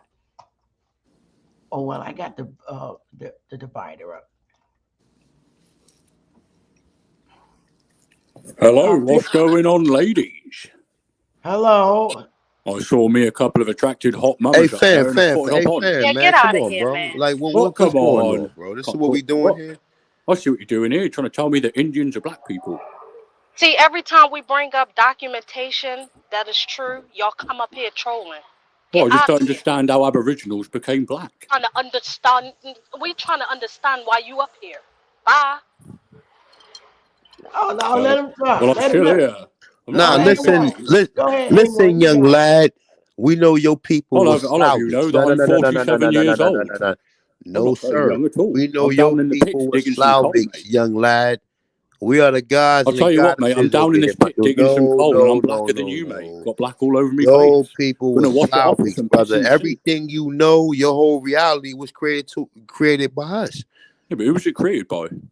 It was created by the gods. The The people who gods. civilized That's you young polytheism. lads Never heard who of that. eat separate pie. What's that about pies? You see, separate pie. Severed pies. Separate pie. That's your favorite dish. I'll be honest, mate. A bit of jelly deal and a piss in a sink. Look, Mike. Look, £3.50 for a Mike, haircut. what do you Decent with want, it, you know Mike? what I mean? That's a deal. Mike, what do you want? What do you want? I'm trying to understand this history where you think Aboriginal Okay, peoples we are become black. American Aborigines. I'm an Atanchan, meaning that our people was here from time of existence. We did not come here via Africa. We are not Africans. We are the original inhabitants of what you call Americas today. Well, how do you know those people didn't just eat the people that were there first? Nah, fam. I mean, you need to find out where your people came from. We telling you where our people. We're all came from Adam and Eve, mate. What are you My on about? dude, your people ain't come from no, no no, no, fucking no. Adam. Your people came from motherfucking That's not what the Bible says, mate. Boo the chimpanzee. Have you read Genesis? And crossbreeded and genetically Crossbreeding? experimented. No, I'm not looking bro. to enter crufts, mate. This isn't a Bro, dog we trying to competition. tell you We're talking some about real people. shit, Mike. You got a lot of work to do, Mike. Because if you know more about this pseudo shit that you telling us where we from, then you need to find out where your people from, Mike. I'm from my parents, mate. Yo, From me mum and daddy. people, you from where? From me mummy and me daddy. All right, I'm done. He needs to Maybe go I back need to to Africa. explain something to you. When a man really loves a woman, he sticks his winky inside her and goes for a wee-wee. Go back to acting. Yo, get your ass up out of here, man. That's the fakest I accent. can't leave. I'm trapped in here. So I'm mining You some ain't coal. trapped. Cut your daggone phone off then. I'm not on the phone, love. I'm on a PC computer. I don't know if you know Go what get that your is. peachy computer It's something off. you can't get your stupid nails all over. You know what I mean? I'd say no, bitch. No, Get I off. don't know what I'm you playing mean. me. Hey, I'm playing me fam. Formula 2. Hey, Sister Betty, can you remove him, please? Because he fucking the whole build up. Help! I'm trapped. I can't remove myself. Nah, How to? Wait, I guess sir. I'm just stuck You here. cannot. You Two cannot. beautiful Sir, ladies. he don't have. sir. He's not here. Don't mind if I do. Playing 88, games. two fat Okay. chicks. Hold up. You can't come Hold up up. Are you about to bust a rap, mate? Do you want me to do a beatbox? All right. So you do. There go the racism right there. He's hilarious. Yo, I'm working out in the pits. I might comb me hair because I've got some nits. You need a piss? Use that sink, mate. Ooh, That'd be get up great. out of here. All right. You got to go. You don't want to have a professional dialogue. So Well, I'm not sure if this is obviously, CNN, mate. I mean, it's obviously, YouTube and obviously, StreamYards. Who were you obviously, expecting to call in? obviously, we hit a nerve with you, and you can't get your head around the fact. Mate, I'm that under here with we steam coming off are, me freaking hands, digging some coal, mate. I look like an underground spaz well, the kettle. problem is you are angry because a people, Don't know about that, an mate. original people, have stepped up, and you don't like it. You don't like it, and you got a problem with it. You're mad, and we're doing our job, and we're educating our people, and it's bothering you. We have history right in your face, and we're no longer tolerating the fake story that your people have imposed and instilled in the minds of my people. We're not tolerating it anymore. You still have a few people in my community that believe that white guys like you brought us here on slave ships, which is a fucking lie. Because let me tell you something. If they're already original people here, aka my ancestors, and they all look like me, and you decide to go to Africa and get more motherfuckers that look like me, y'all motherfuckers wouldn't be alive today. So now you don't put me out my bag. If you went to Africa and got more niggas and brought them here with the original people, we would have got together and beat the fuck out of y'all. Y'all would not exist as a people.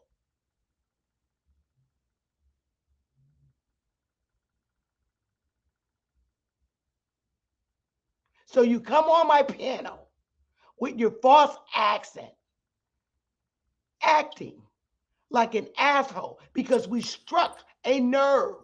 Hey, Sister Betty, fuck that Slavic. Let's get back into the comment. I ain't mean cut your wisdom. I know, like, I'm pissed off too, but fuck that. He's a Slavic. He need to go research where his people from.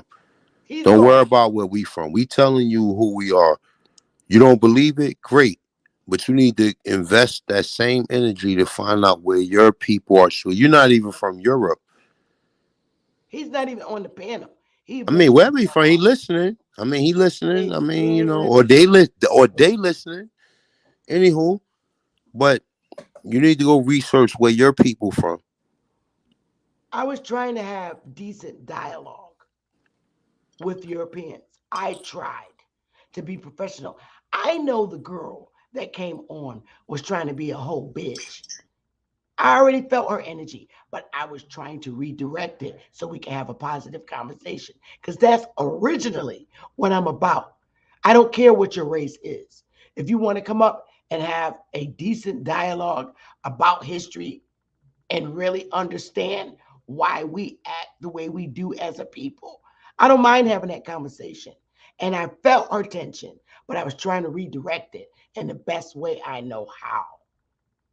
But if I got to get nasty with you because that's what you pushing off, I'm going to set you straight. All right, motherfucker, with the fake accent. Y'all motherfuckers did not bring my people on a slave ship from Africa to North America to be enslaved by you. Y'all motherfuckers ain't that bad. You motherfuckers can't even walk next to an original brother from North America in a fucking mall without holding your pocketbook, so scared he gonna knock your ass out and take it from you. So picture your puny asses bringing my sons from Africa. You would have went to a whole nother continent and claiming you got niggas from over there. They would have whipped your ass over there in Africa. You wouldn't have even made it to the shores before them fucking Africans came out and chopped your head off, because them motherfuckers believe in chopping heads off, chopping you up into a million pieces, putting your ass on a pig pen, cooking you and eating you, and wait for the next shipment to come. So how dare you lie and say you grabbed them in chains and brought them here through the Bering Strait and make it here alive with a bunch of niggas on there. You can't even deal with the niggas today in America. So if I got to get nasty, I can. But I can talk nice too. But when you push my button, you gonna get it. I'm gonna fire up like a chief. So before you come on my panel, my first preference is to dialogue with you civilly and professionally. I work with y'all all my fucking life. And I know how to dialogue with you. But when you come up here acting like an ass, you getting checked at the door. I'm chief, bitch. Y'all got it. I apologize, Sister Becky. You don't got to apologize for their behavior. You do not have to. Because they could get checked at the door. And it's simple for me to check motherfuckers at the door. They don't like it when a female is doing it. But you must get over it. That's the difference. That's why I don't like being under nobody's control but my own. I'm not even going to last in nobody else's government. That's why I have wire. Because I know me. If you acting stupid, I'm going to kill you. I'm not going to last in nobody else's government. I best need to be in my own sovereign government. But y'all got it. Oh, Isness fell off. I don't know what happened. I try to be civil. But if I got to get nasty, I don't have a problem checking nobody at the door. I don't care what your color is. I don't care what your color is. I'm always willing to have a decent conversation with people from all shades and breeds. But when you come up here and think I'm a pushover because I'm being kind, you got it twisted, baby. But I mean, I don't know. What's your thought, A1? Because I'm getting ready to get myself ready to watch your show in a half hour. You know what? I'm gonna have to do that in the morning time, Sister Betty, because I gotta roll. I gotta actually go do something. No. I'm not tired. I got something going on. But I was gonna do that. I was actually gonna do it yesterday, but then I said if I don't do it today, I'll do it in the morning when I come home, when I come back from the gym or whatever. But I got about like maybe about 25 more minutes if you want to rock out or whatever. Yeah, rock out. I'm under the understanding that you and Chief Holiday said that there's a little something wrong with this 15th century, but Chief and y'all didn't go into more detail, like as like this Spanish invasion, that time period. Are you saying that that's wrong and that it didn't start until like the 1600s? Yeah, it's not. What they telling you is Spanish is bullshit. Spanish and Portuguese is bullshit. Don't nobody rule Spain and Portugal for no 1,000 years, and then they expelled them and kicked them out, and then there wasn't no remnants or descendants of them still present in them places. You understand what I'm saying? So it's like, first of all, the Gregorian calendar is the Roman calendar. We wasn't even under that calendar until probably shit. I don't even know. Like they write shit with that calendar on it, but we wasn't going to none of their schools. So we wasn't under their system. None of this. They didn't even have a system. They stole our system and created a system from over there. So do you think that we went under their calendar in the 1600s? Once you pledge allegiance, Sister Betty, look. I'm only asking that because No. I got you. Let me just bring you up to speed. Okay. Let me bring you up to speed. The 1600s wasn't no white person on the planet in charge of no black person. 1700s wasn't no white person on the planet in charge of no black person. 1800s wasn't no white person on the planet in charge of no melanated person. 1900, the beginning of 1900 wasn't no white person in charge of no melanated person, right? Until the mid 1900s. We wasn't going to their schools. The whole brainwash was Brown versus Board, where they created a propaganda story why, oh, this little girl won't go to black schools. Go to white schools. It's more important for us to go to white schools. That was the propaganda. Prior to that, we wasn't going to none of their schools. We had our own schools. You see what I'm saying? Yes. And this is the problem and why I'm going against the United States education system, because they taught our lies. But you know what though? What do you expect them to teach us? We ain't supposed to be in that education system. We sovereign people. We're not supposed to be taught by them. And they know that. Yeah.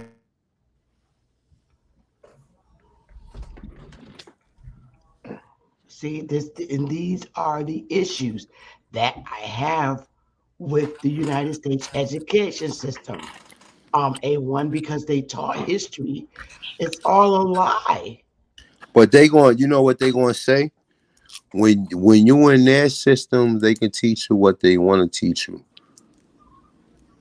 Correct. It's up to you to know that your people got their own creed and constitution and history that's supposed to be taught by the elders. But even though that they undermined that, you know what I'm saying? Even though that they undermined that, they So still what about college? So what about college?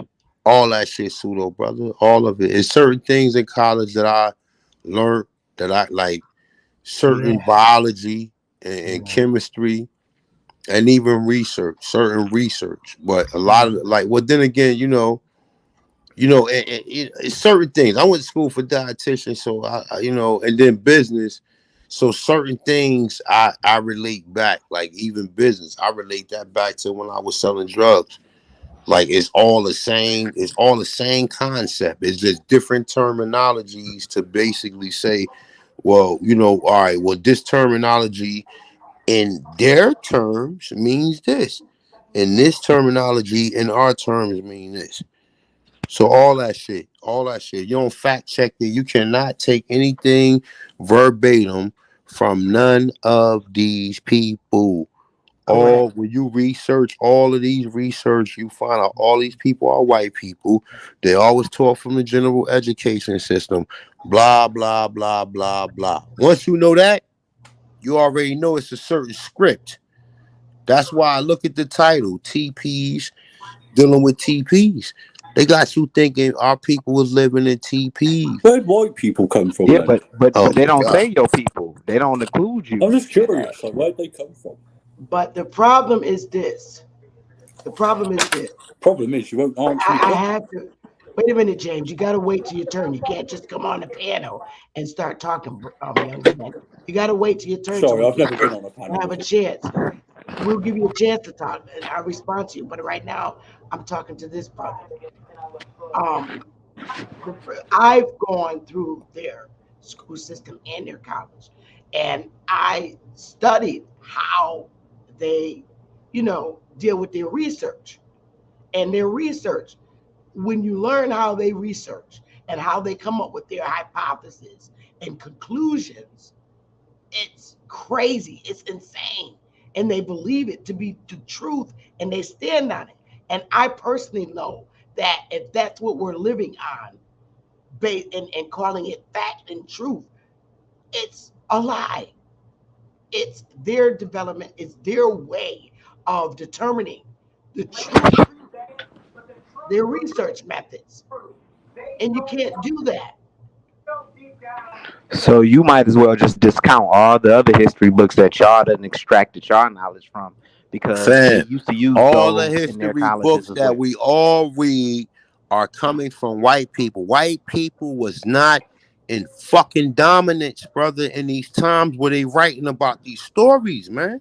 And, Yeah, and Brother, they still listen, no, live no, in no, the no, no, places no, that no, you no, no, say no. that they did. I'm no, so no, no. sorry that you are conformed under some European construct. We are not, fam. You don't come No, over here I'm just arguing. not a If you liar, not gonna bro. I'm sit just not here, gonna lie no, about no, no, stuff. no, no, no, no, no. As a Negro or as a so-called melanated being, you gonna come here and try to place us under this fucking terminology and this so-called dogma that you coming over here teaching us. We don't believe that shit. Our people But came that's from the not true. gods, You man. teach the same Okay, thing your that they people are teach. okay. You All right, teach so that look, let's Africans are establish primitive. this from this You point on, teach right? that. Your people came from some peon ish to where your people was snatched up and put into slavery and just fuck it. Y'all ain't come to America, nigga. Cause ain't no So Africans what do come you in. think So happened to your people? Because all your they people not in did was power. ride around the fucking Atlantic Ocean, nigga, and take Okay. y'all niggas around Atlantic Ocean, nigga. So what happened to your people? Because your people weren't in power. My Your people went people through are the Jim Crow. Your Atachan's people of was the getting hung in America. the We are the South. So Yo, what only are yo, you yo, yo, talking yo, about? Americans. yo. We are Okay. the only Americans, and anybody else using that term American is an inorganic American. They are make believe American. There's only one American. The copper color races apply to the Aborigines. Aborigines means first from time of existence, meaning we have family back to time of existence, nigga. You That's don't not have true, family. brother. The You Spanish don't came have and wiped family out like No, that. no. the You are Aztecs, some bro. peon. That You are some that nigga who's sleeping on cans. that's We are the gods and the goddesses. We're sorry. You're You don't have the using the same white existence. that. supremacist talking No, No, no, point no, that no, no, you no, no, no, against, no, no. bro. no. Yo, No, we no. know who Here, we know who What are here, you we talking are. here. about? We moving Wait. forward. You want to be a slave? That's wonderful. But don't come over here promoting that towards us.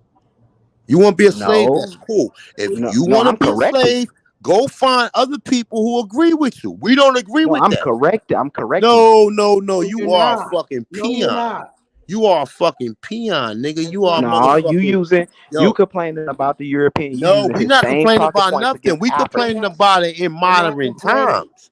We're We not complain about complaining in about modern you. times when Right. when it's applied to the doctrine You of talking about discovery. modern times and you using Man, outdated sources listen, to No, justify we're not yourself, bro. using art. We're not using outdated sources. Okay. man. There was King a Queen translation. has. Queen There, has. Listen, I'm gonna tell you exactly. one more time. I'm gonna emphatically say this, right? You are a fucking peon. You've been a peon See since what you I'm was saying? coming around.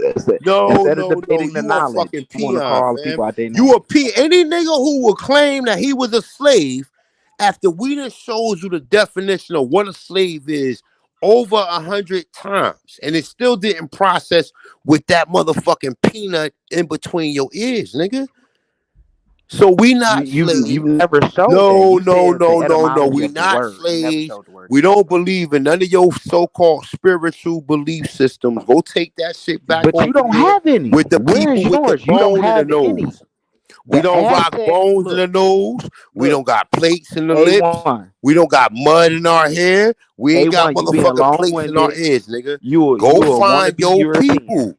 Go Bro, you a find the wannabe people who European. you How claim you you want to from. sit there and say you against all that and you using those Man, racist listen, talking my points dude. that they use? I've been saying this Come on, shit man. from day one. A1 from day one, nigga. I'm the god. Come on. We the gods. We the emperors. And the empresses. Now you are a You fucking wanna be a peon. white Your whole supremacist, basically. history start from some white man snatching you off the coast of West Africa, bringing you over here to process cotton, So which we who was is that already butt naked processing man that cotton. you showing that's an We Indian? created You the talking about cotton. the Look, Africans dressed we like that. created Look the at that painting cotton you just wheel showed. and the look and the sewing machine, nigga. You But a why y'all fucking running around peon, naked? You nigga. just showed a picture of y'all running around naked. The Come on, man. country that you claim you from, them niggas are sitting in a river today, nigga. Go join them niggas. Bon voyage, adios. Go stop. What the fuck? What other word is? You know what I'm saying? Hasta la vista, nigga. Go back over there where them niggas sitting in the river, nigga. and get the fuck We're off our land, nigga. That's weird because you just showed some butt cat. naked black Indians running around. They're That's not weird. butt naked. They're not butt naked. This is a No, very People don't got no ancient time. clothes on that y'all showing. This is an ancient time. No. Let me tell you something. The King Kaz. First of all, here's what you need to know. And I'm on the dialogue with you, right? There was an atrocity that took place here. The Indians that were here were enslaved. I'm not going to disagree with that. They were enslaved. But A1, he doesn't agree with that. A1 is against Nah, I that. really don't. Hey, Sister Betty, you know I really don't agree with that. Right. But hold on. But look, real quick. There's plenty of documentations that saying Indians was enslaved in South Carolina, Maryland, Virginia. But you know what? You got Negro slave owners all through them vicinities. Correct. At the same time. I didn't get a chance to finish saying what I'm No. saying. I was just Go telling ahead. that because King Kaz always try to play good cop, bad cop type shit. I just wanted to say that just in regard. No, I just wanted to show how you don't make sense what you saying. You always saying stuff, and then you don't agree totally in the community because you saying one thing, somebody else saying another thing. My man, listen, see, I agree with what's Sister that called Becky on right that. there? That's called divide and conquer. You and Shy One Dude, you are masters of let's talk about what we agree on. That we ain't no slaves and we ain't come from no West Africa and we been here. Let's deal with that. A1, we all agree that the Native Americans or the deal with that, Aboriginals were queen enslaved. ass. No. Let's deal with that. We ain't dealing with no Shamungu or none of these fake ass spiritual systems that you claim. Bro, and you have no culture. You know why? Because you were enslaved and you were forced not to Them practice people that. you That's claim why and you got don't them practice. spiritual systems have bones in their nose and plates in their lips. So do and we have to plates pull up in a their picture of the ears. Yoruba to see if they And got bones in plates it? We in can their pull up a ears. picture of the Yoruba. Why bro. don't you go find them people? Why don't you show recordings of you walking through the jungle looking for your descendants? A1 basically want to be a white man. He want to be a white man. Why don't you show you did your DNA test? It says you from Ghana, A1 just admit that you want to Nigeria, be a white supremacist, bro, with those talking points. Cynthia, like 6-7 different countries in Africa. No, we can show you black. We can show you black people why don't wearing you go beautiful take animal this skins, energy beautiful art, and go beautiful travel through the culture. Midland where you might get attacked by a lion? An elephant might run you over. Won't you go take your chances over there dealing with them people who agree with you? Because we don't. Hey, either that or I get attacked by a crackhead over here. They go your ancestor right there, my dude. But your ancestor is more of the gorilla. Like when dealing with the my Africans, ancestors they was the wasn't Fulani and the genetically. Yoruba and the Congo. I don't know what you're talking about. Your people are from gorillas, my dude. Not even from the white people from chimpanzees. The white people from chimpanzees, the Chinese people are from the snub-nosed monkey, and your people are from the motherfucking gorilla, nigga. We the Americans, spice you Africans, and created. Bro, you just showed some butt naked aboriginals. What are you talking about? Y'all didn't have clothes. What are you talking about, man? My man. Listen, all of the sciences those that are the in world, the islands where your family from, the Caribbean. That's the Caribbean islands. Mm-hmm. Not here on the mainland. That's the Caribbean islands. But Sister Betsy, let me say this, A1. King Cat, why would somebody be fully clothed in 90 and 100 degree weather? That don't even make sense, bro. Correct. Tell me something that here an on African. the mainland, we don't have 90-degree weather every single day. Here We're not talking about here. We're talking about in the tropics. All right, the tropics, but the tropics is the tropics. The mainland is the mainland, bro. So if you're over in the islands, they're notorious for not wearing clothes. Even today, when they go in their clubs, a lot of my Caribbean brothers and sisters, they don't hardly wear no damn clothes. Ask me how I know. But look at what he's using though. He's using racist talking points, and we know in places where it's warmer at, they're not gonna be wearing no race. Hold on. Sister Betty, I just want to ask him what racial talking points am I using? First of all, you lied about the Yoruba wearing bones. If we pull up the pictures of the Yoruba in their regalia, it would not look like nothing that you're talking about. But you're Well, I using don't care about the European talking Yoruba because points I'm not from because them. you don't know. My people Study are the first before you criticize. Muskogee. My people are the Southeast Aborigines, nigga. Do you want me to pull Muskogee. a I don't picture give up a of the fuck about no Muskogee? Yoruba or You none want of me to that pull a shit picture to up of the come on. Muskogee? My man, listen, like I just said, brother, We're we not. was building. We're from here. Yeah, We're yeah. from While here, you King niggas Cat. over there And still you need living to in respect that. apartments. Hey, look, Sister Betty, them niggas still got apartments with no addresses on it, nigga. We building limestone and adobe buildings over here, nigga. No, you didn't. Why The you niggas Anasazi and the still and don't the and today, the today Navajo and built those, bro. look, what is it? October 6th, according to the Gregorian calendar, 2023, you niggas still ain't got motherfucking address numbers on apartments, nigga. So go take your chances over there. Go find a goat.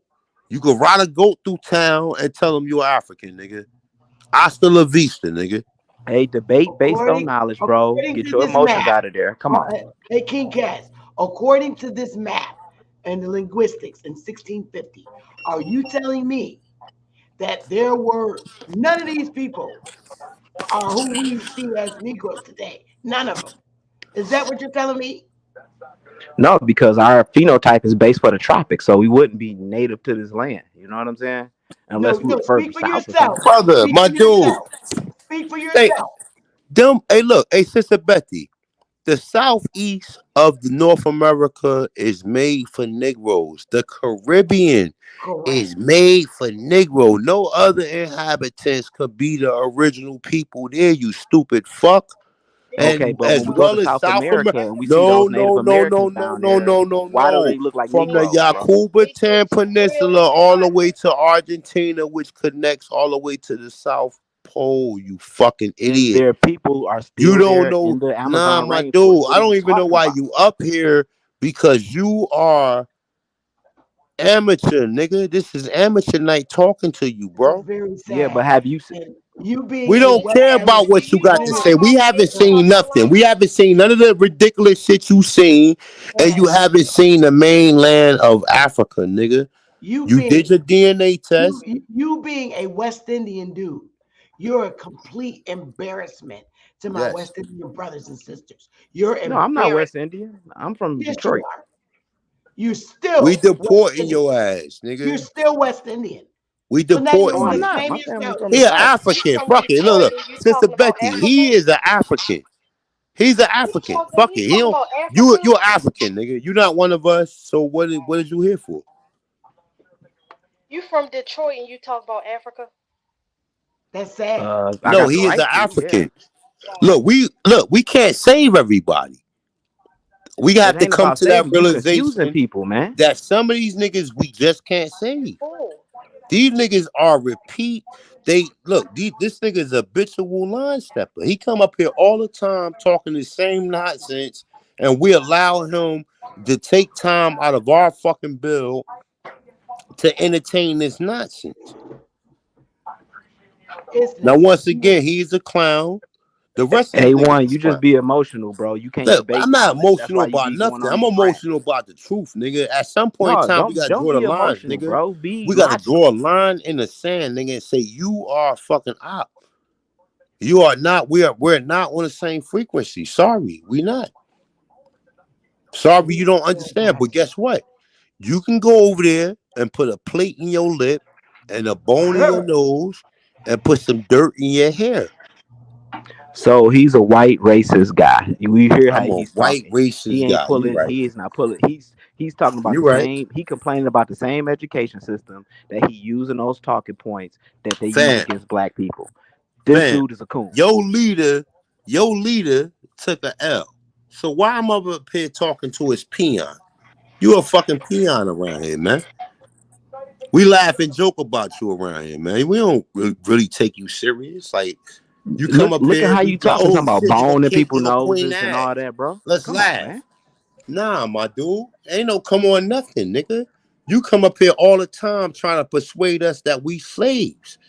Who the fuck want to go back to being a slave after we realize that just one slave owner who had an estate in South Carolina, where they saying that all the Indian slaves bought in South Carolina and the Africans, but we find out that the largest majority of black slave owners in 1830 was in South Carolina.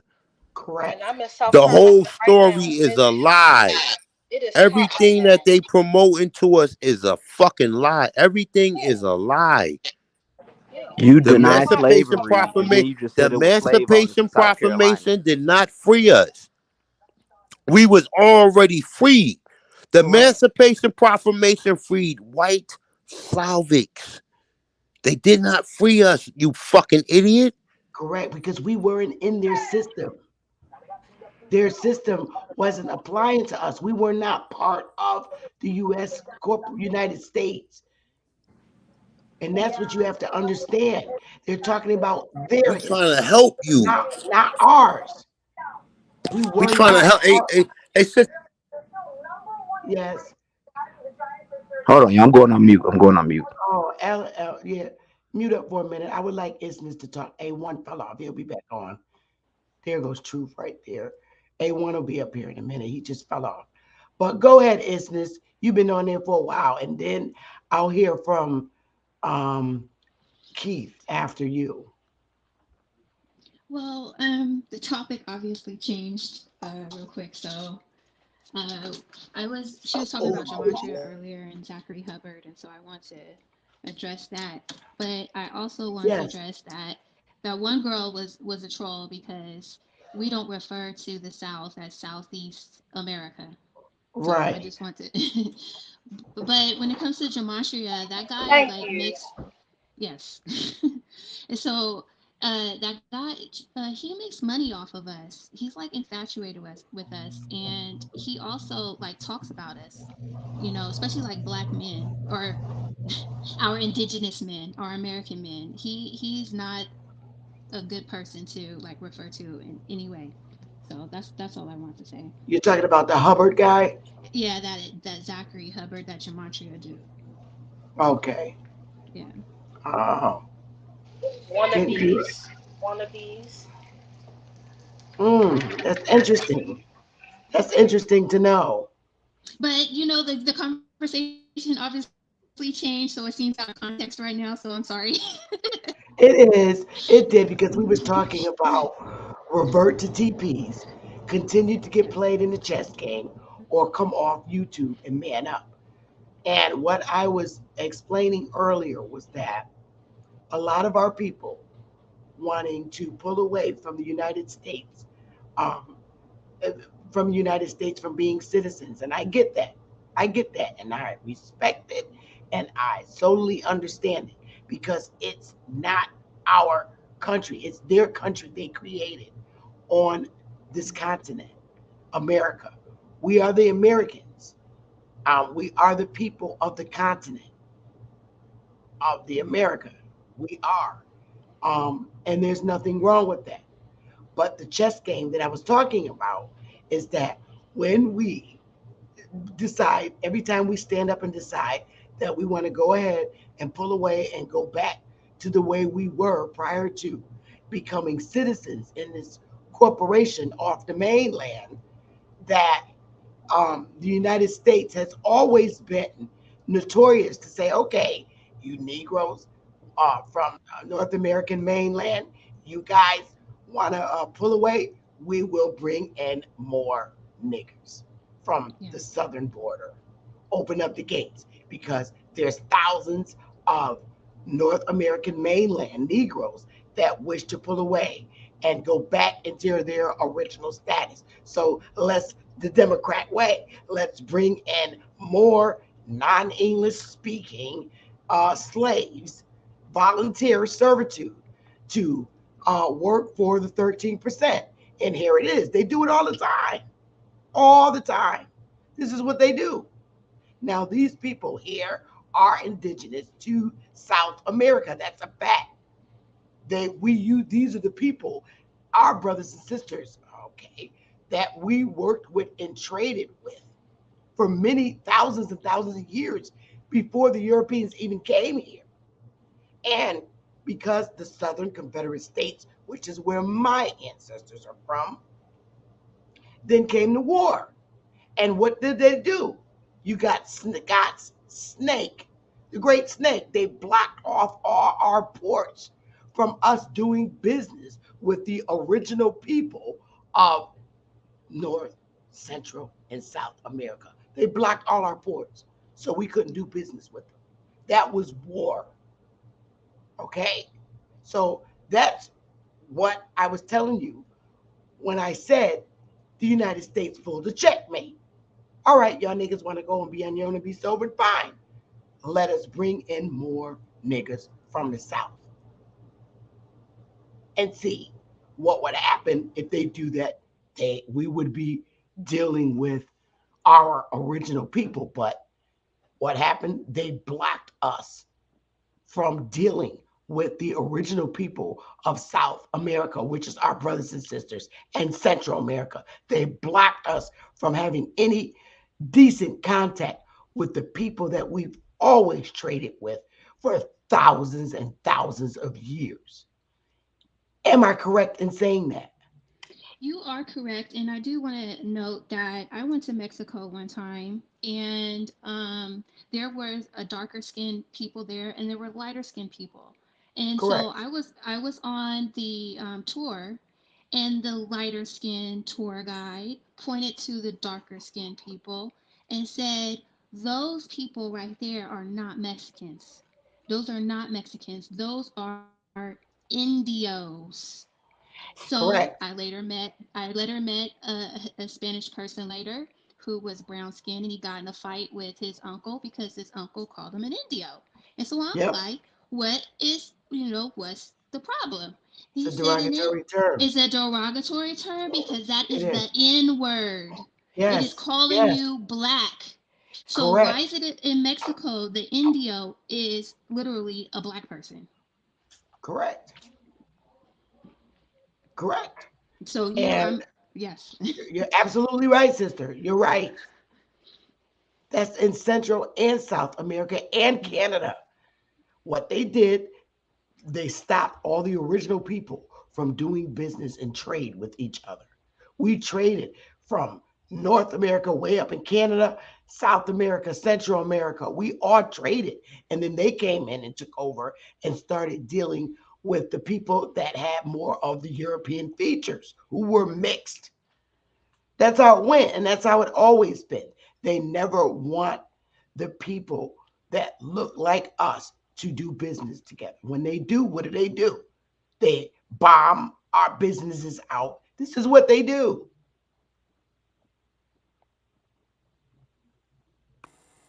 You ever thought about just getting a DNA test?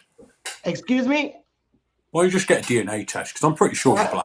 Why would I get a DNA test when I'm original to this land? For what? I mean, I'm just For looking at what you, purpose? love. I mean, I'm pretty sure we could trace you back to Africa. No, because all it's going No, to you do is cannot. trace you back to Africa.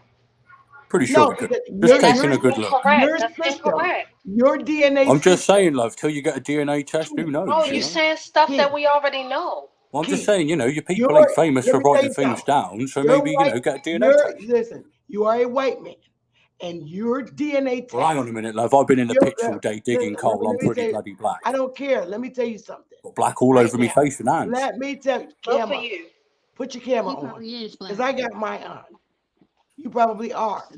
Yeah, Your because it's a fake DNA accent. test, I'm going to say this, your DNA test is always going to put people that look like me over in a foreign land, because you all want That's where you my come from. land. You should be That is proud of not it. where I come from. That You is should be not where proud I of it, love. It's no, lovely and warm over there. that is not where I come from. I will not have any Europeans Well, telling I'm not me sure you're a native where the Indian. fuck I mean, I've I seen a came native from. Indian. They used to be on TV on the adverts. But I will not have any Europeans coming to my land telling okay, well, this me sounds like an where emotional the argument. I fuck mean, I get a came DNA from. test. You know what I You mean? damn 'Cause right I'm gonna get emotional, because well, your it's fine to get history, emotional, love, but we shouldn't lie to let ourselves. me You tell you emotional talking about you got let me black tell you face. something. Get out of here.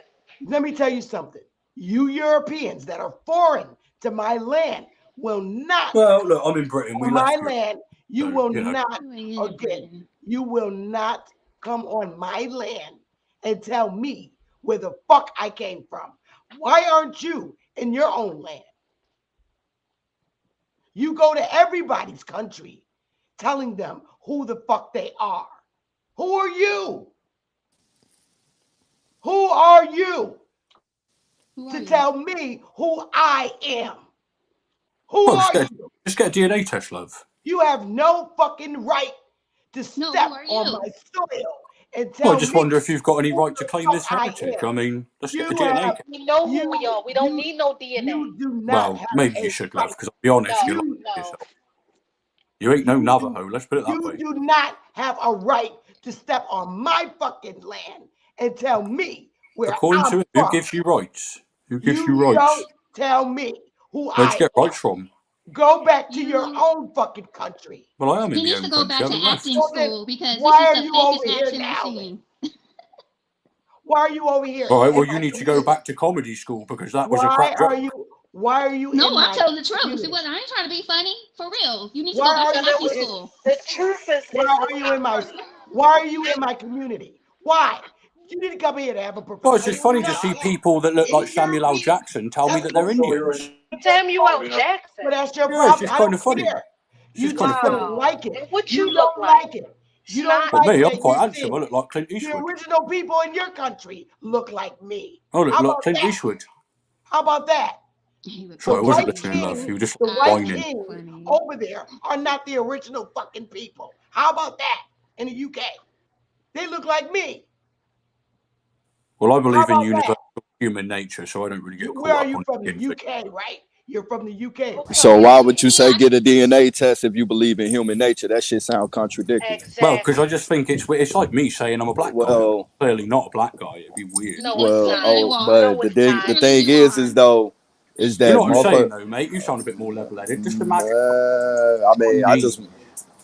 The thing is, bro, paperwork is more definite than DNA. That shit, population genetics. I'm just Everybody share. saying, mate. Everybody share. I'm just saying, Mike, that everybody shares certain Mate, genetics, I'm not even if they not. Well, you the one that said Mike. Yeah, but I'm not Australian. Okay, I never said you was. Why are you saying it with an Australian accent? Well, hey, you the one that said mate. All I said, mate, bro, I just said mate because you said mate. So now you got a problem with me saying mate after you said mate. So do The you think fuck? you're Indian as well? I'm not into white I supremacy. don't think I You're like know. a Navajo. I got no, ain't no fucking Navajo. You got like Navajos are feathers. foreigners. Or something. Navajos are foreigners. What the fuck is you talking about? We're not Wow. living in the time where white supremacy rules. I'm not scared of anything. What the bloody hell are you on about, love? I ain't Hitler. I'm just asking, like, you know, I'm just saying everyone on this panel but that's looks the pretty black. problem. That's You all I'm saying. white people. You're not That's the asking, you're problem. telling. That's the Well, hang problem. on a minute. You say you You white white people. Well, we've got a history You of black white people here as well. So And what? I mean, it's just So not the what? same history. I don't care. I don't care. I'm That's tired. not a philosophical category. It's not I going don't to care. be the same history if you're from a different daggone continent. Hold on one Yeah, second. and then That's what what you I'm trying to talking say. about? We What's get going on on with over each there other. for? Hold Hey. on. I've never heard any blacks though say that they're like they were in the UK first or something. No, you're gonna shut up too. I am tired, and I'm gonna keep it real, live. Okay. Mute your mic, please. Of respect, because you're on my channel. I am tired. I am tired. You don't went through my great grandmother's generation, my great grandmother's generation, my great grandmother's generation, and my grandmother's generation, and my mother's generation, telling them who the fuck they are. Now I'm standing up. I'm Generation X, and I'm tired of white Europeans telling my people who the fuck they are. This generation and going forward is not tolerating it anymore, and you have a problem. You're not more superior than me. You're just a white guy, and that's it. Love, it's not a dialectic. So don't assert myself. don't come in my community. I'm not like that, love. I'm not Hitler. I don't give a damn. Well, you should, because I'm not against black people. My sister's married to a black man. Lovely fella. I don't give a fuck who in your family.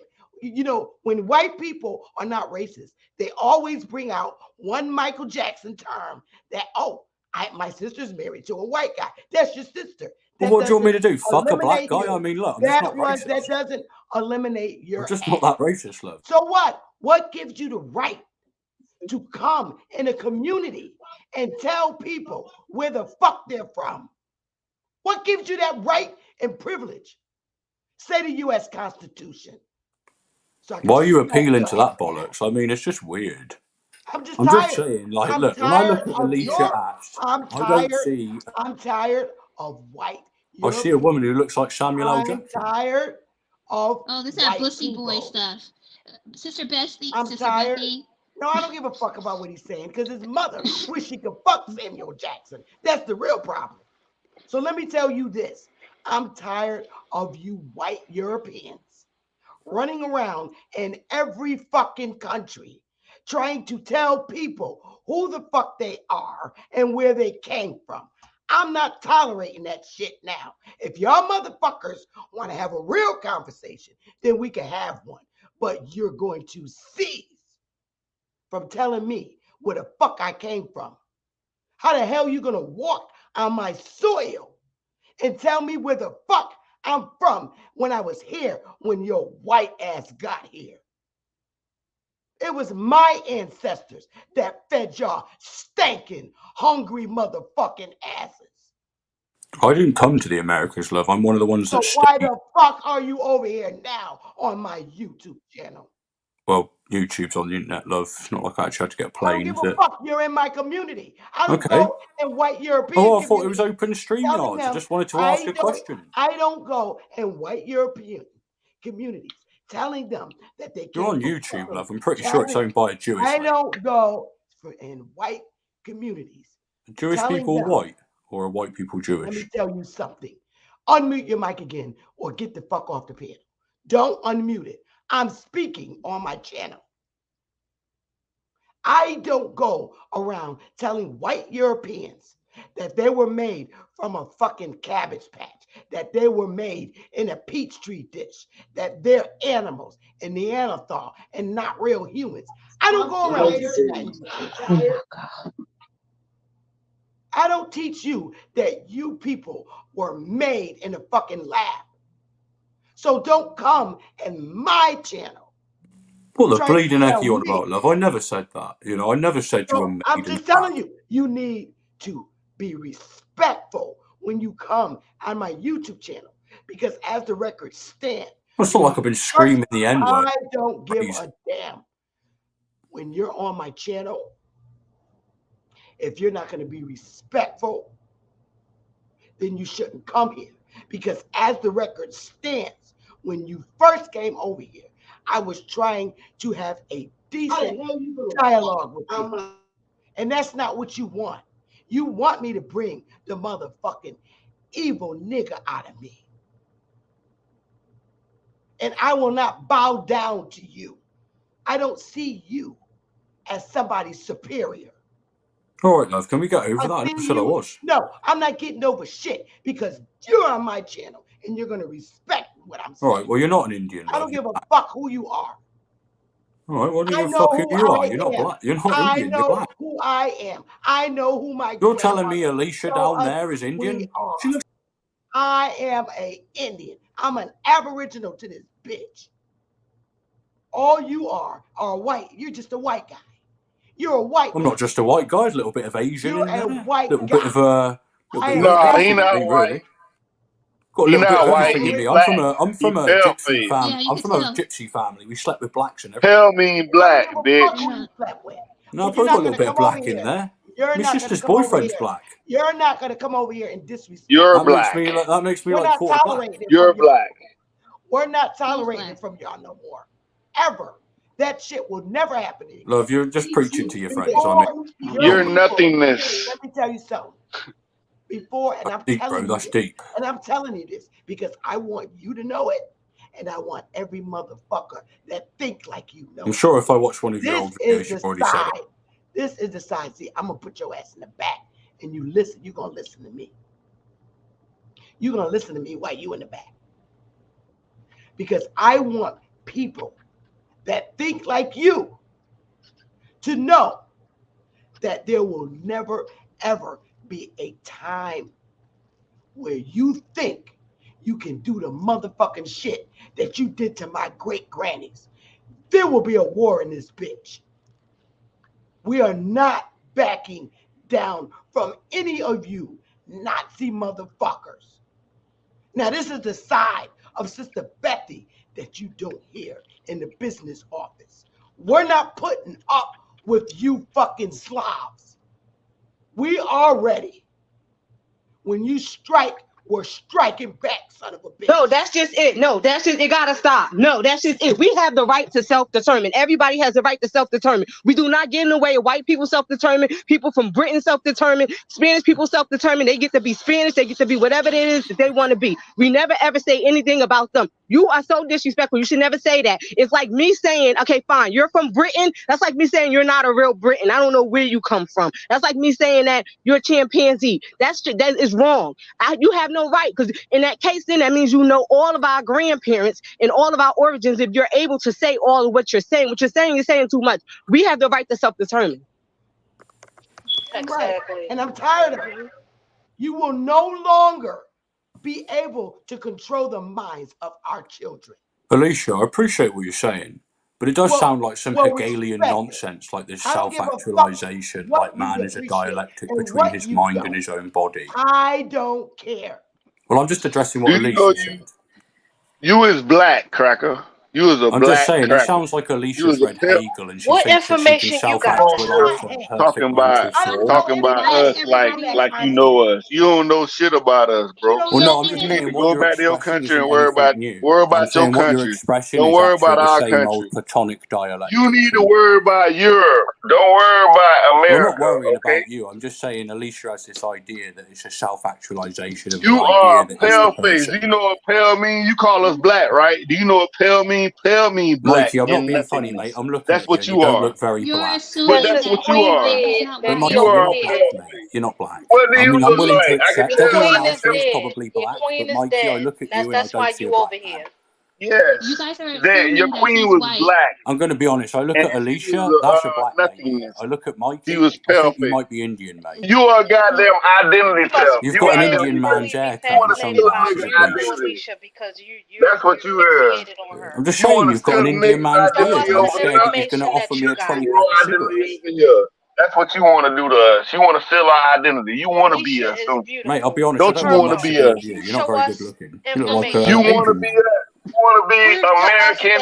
That we're from. No, trust me, mate. I don't want to be one of you fat burgers. Trust me. That's why you I do mad. not want to be 300 pounds. No, thanks. King James from over here, bitch. That's why he King mad. James Well, what's that? I can't hear you goddamn screaming from the McDonald's That's why toilets you or can't something. What you over procreate. here for then? What are you on about? I can't procreate. I've got 4 You need kids. to go back to your country and worry I am about in my Europe. country and I've got That's 4 what you kids, need to mate. worry about. I've got 4 kids. You are an imposter. Sometimes when we can't get in the bathroom, one of them has to piss in the sink. This man is not no Yeah, you nasty. Y'all nasty. Y'all big. Y'all like goddamn dogs. You say you can't. In all fairness, everyone's yelling. I don't see why I'm being. You have fur. You don't have motherfucking hair. You have fur. You don't have hair. You are goddamn Mikey, I'm not sure Neanderthal. what you're on about. That Brillo pad on top of your head is not hair. Hold up, yo. It's so easy a goddamn Like a caveman funky can do it. weave. That's how you on here. Hold up, y'all. Hold up. We did business with you black Europeans, if that's what you are, in the beginning. But y'all motherfuckers come here now, you're scout. Love, you're just a fat yank. Why don't you go stuff a burger in your face? You talking about You're your barely mama. black. You're just what Your the system mama. made you into. Talking You're an about amalgamation of both. Your mama. Ali Boy. Like literally, you're just shouting slogans. Take this motherfucker. You can have him, Ali Boy. Hey, you need to say your back. You need to say your back. I know your back hair. Your back is motherfucking every goddamn well. You need to shave that motherfucker.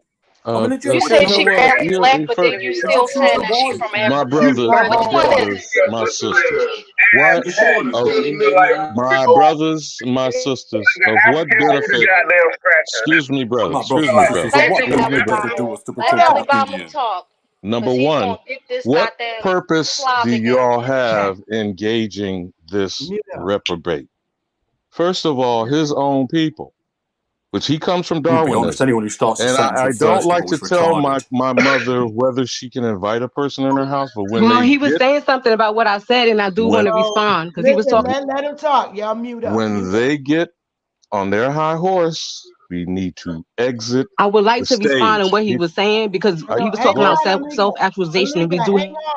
Hang on, Alika. Love, I was talking about Hang on, fucking hang on, Hegel, and Alika. unless Hang you're on. going to address my Just a minute. responsibility or my critique of dialectics, I don't really want to hear it. Oh man, y'all got to keep your mics muted. Go ahead, Ali Buma. You can go after him, Alika. When a skunk comes to my party, I want the skunk removed, and I still have to clean up his mess. Now, if y'all want to keep engaging this person, that's your personal choice.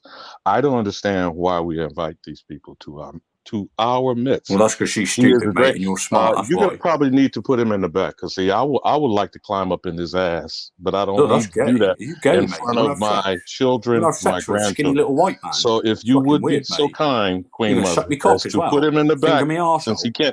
since he does not know how to hold a conversation. I'm not going to respond to him and his nonsense. This is what our problem is, constantly allowing these people amongst us so they can drain us. This is one bastard. What have we benefited, any of us, from his presence? Now, sister, I'll yield the floor to you because you feel the need to respond to him. Then I'd like to actually address what we maybe should address. Go ahead, sister. No, Alabama, no. It's like this. He called us black, and he the one that's really black. He a pale face. Pale means black and nothingness. That's what the fuck he is. And they want to steal our goddamn identity. All them goddamn Native Americans look like his cracker ass from Europe. I know. That's what's going on. But you're assuming that he's white, and nobody has seen this man's face. And so what I'm suggesting is we don't know who that person is. His accent sounds fake as fuck, so it's not real, and you don't know who You already know. You already know, though, mama. It's common goddamn sense. If he talking like that, he must be that. Even if he copper color, even if he got our color, that's what the fuck he is, a goddamn pale face. Okay? He's a traitor. He's a motherfucking sellout. What can't you get about that? Now, both of you are correct in your observation, but I guess you still didn't hear what I said. Of what value has it been to any of you? When they come in amongst us and they do what they do, which they are either doing it by design. The value is learning that. I didn't interrupt you, brother. I didn't interrupt you, brother. And I didn't disagree with what you said. Let him respond. I did not interrupt you. My bad. My bad. Nor what Isness had to say, or Malika, or whoever else was going to say what they'll say. Because I'll sit on my tongue. Because again, whether you listen to me or not, you're not dealing with what I'm asking. It is of no value to us. They are of no value. And anything that we put into them, we lose. I don't get my time back. I don't get my energy back. And whether all of y'all never listen to me or not, that I'm an nigga, I can't afford to lose much.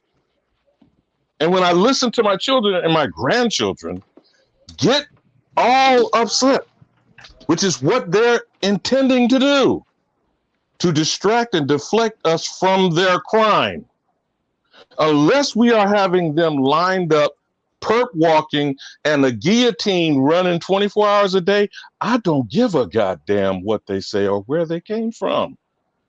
If we're not here to put his ass on blast and hold him accountable, I'm just saying for his shit. Now, I don't want to get into the scripture saying the sins of the father will visit the head of the seventh generation. I won't get into why the Pope is desperately making sure to wipe his hands like Pontius Pilate, because they know this shit is coming to a head. Their days are numbered. And even though I've been here more than 6 decades, mine have not started. Do you follow what I'm saying, young brother? I have had over 6 decades stolen from me. Me, not my parents, my grandparents, my great-grandparents, or great-great-great, however how many goddamn greats I need to say to prove to them that they're thieves. When they're going to lie about it? When they're going to lie about it. What good does that do me or you? What good does it do?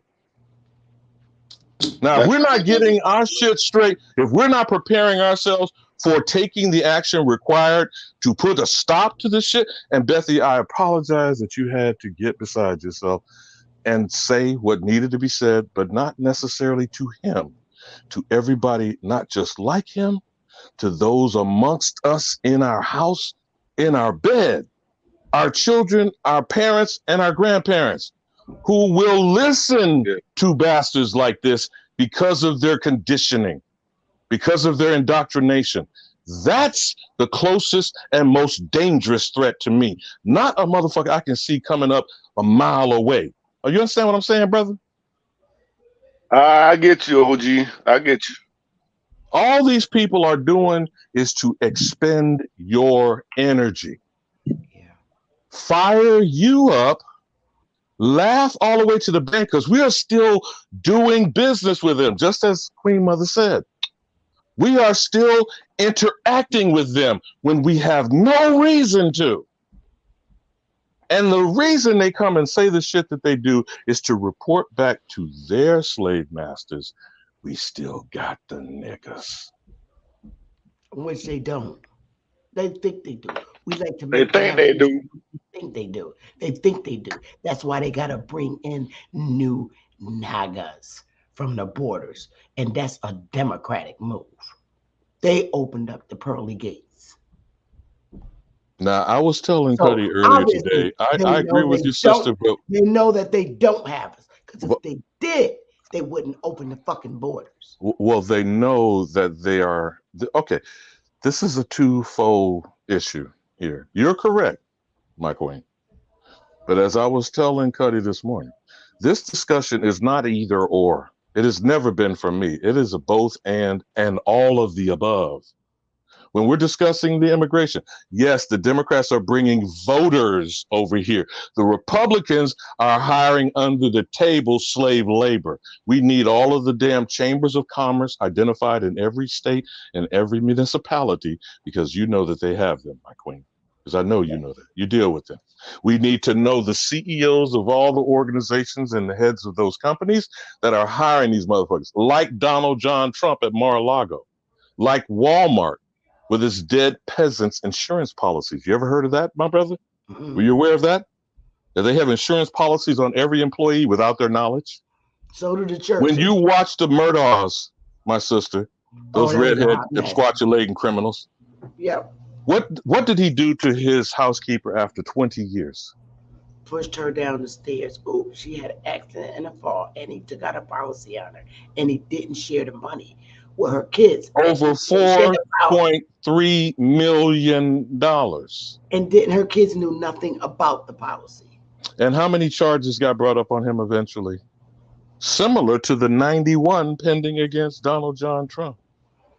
Now, he had been doing this solo, because you know when he got that 4.3 million over her, it wasn't first time, and it wasn't by accident. And this is just one of these absquatulating bastards that sit amongst us, and we have nothing to do with them, nothing, but we are benefiting them by just allowing their presence amongst us. When do we get clear with that and stay focused on that and not fighting each other or engaging them whatsoever? And I know this is a difficult thing that I'm asking, because it takes discipline. It takes concentration. It takes focus. And we really don't have much more time to continue to waste with entertainment purposes only. You know? Go ahead, sister. Go ahead, sister. So someone asked me what I don't understand about that man. And what I'm trying to convey is these are the same people that are trying to convince you that you're African. That was not a European man from Europe or Australia or whatever type of faux accent he tried to portray. These are your same little dudes who are running around YouTube trying to convince everybody that they're African. And so what I'm trying to say is that when we start going off on some anti-white trip, that is a setup for some sort of dialogue that somebody wants to record. And so all I'm saying is, don't let this fake faux white person get us caught up in, You're talking about the unnecessary black dialogue. identity streamism, so they can Yeah, categorize you as a yes, terrorist. and I that get you wasn't a on that. white. And that man, you could tell that wasn't. We've heard European accents. He didn't sound like he was from Europe, Britain. He didn't sound like he was from Australian, and he didn't sound like he was from New Zealand. That was faux. That was fake. So why would he come up with a fake British accent? He could have been an African pretending to be that way. But all I'm saying is, just be careful, because that wasn't a white person. That's the same little guys running around getting caught. Right. And let's say I agree with you, Isness, but here's the point of what I'm raising. Number one, and this is where this good faith effort, some of the Christian-minded people or the authentic Islamic believing persons, or those who claim and profess Hebrew Israelite, because anything that's ish is fake automatically. Off the rip. I don't care whether they call themselves conservative or whatever. They call themselves Jewish. They know they have stolen identity from the 12 tribes, because they even know that they're not even a 13th tribe. So when people who claim that they have a good faith intentions, and you come and tell me anything, first of all, shut the fuck up. Because you can't tell me, what can you tell me other than, you know what? I am sorry. I am either the thief or I am the recipient of ill-gotten gain. Now, I don't know if any of you, not to be following Trump or this particular situation, but in this particular circumstance specific to why he only showed up at this trial, because they are proving that he's a fake, he's a fraud, and he's not wealthy. And that cuts him to the core. I'm talking about Donald John Trump. Now, if any of y'all have followed any of the reporting on him, a particular man named David K. Johnston has been following him damn near 40 years. He has 3 actual storage lockers of information on him, the Rothschilds, and others of the very wealthy, supposedly very wealthy, at stealing from our history and our wealth. Okay? This man has been forced to understand he cannot conduct business in New Amsterdam anymore, or in New York, as they call it. And no one's ever told you, where is Old York? If this is New York. We know where Amsterdam may be, if you've ever been to Holland or the Netherlands. But where is York, by the way, or Jersey, or Hampshire, for the new versions to be here under colonialism? You feel me, sister? When they are not put in their place to answer, are you from Hampshire, York, Jersey? Where are you from? Which, first of all, I don't care. But any answer to that question is, you're not from here. Shut the fuck up. You have been allowed and have been tolerated for too long.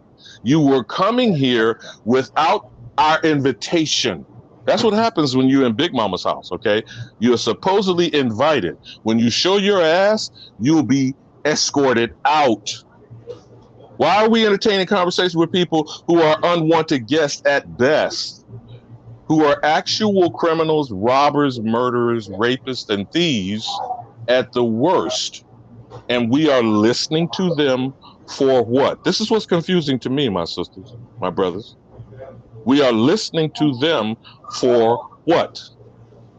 Y'all can chop it up how you want to. It hurts me to my core of my being, because you're my children. You're my grandchildren. And I want great-grandchildren. And I'm not likely to have that with us fucking around with them. I hope y'all understand what I'm talking about from my perspective. I don't ask you to think that way or to be that way. I'm asking, can you clearly hear me and the paramount situation we are in if we're in an extermination event? If there's an extermination event of get the nigga, this bastard had the damn gall to repeatedly tell you about whether you're Indian or not, because he comes from the narrative that they exterminated the American Indian. Facts.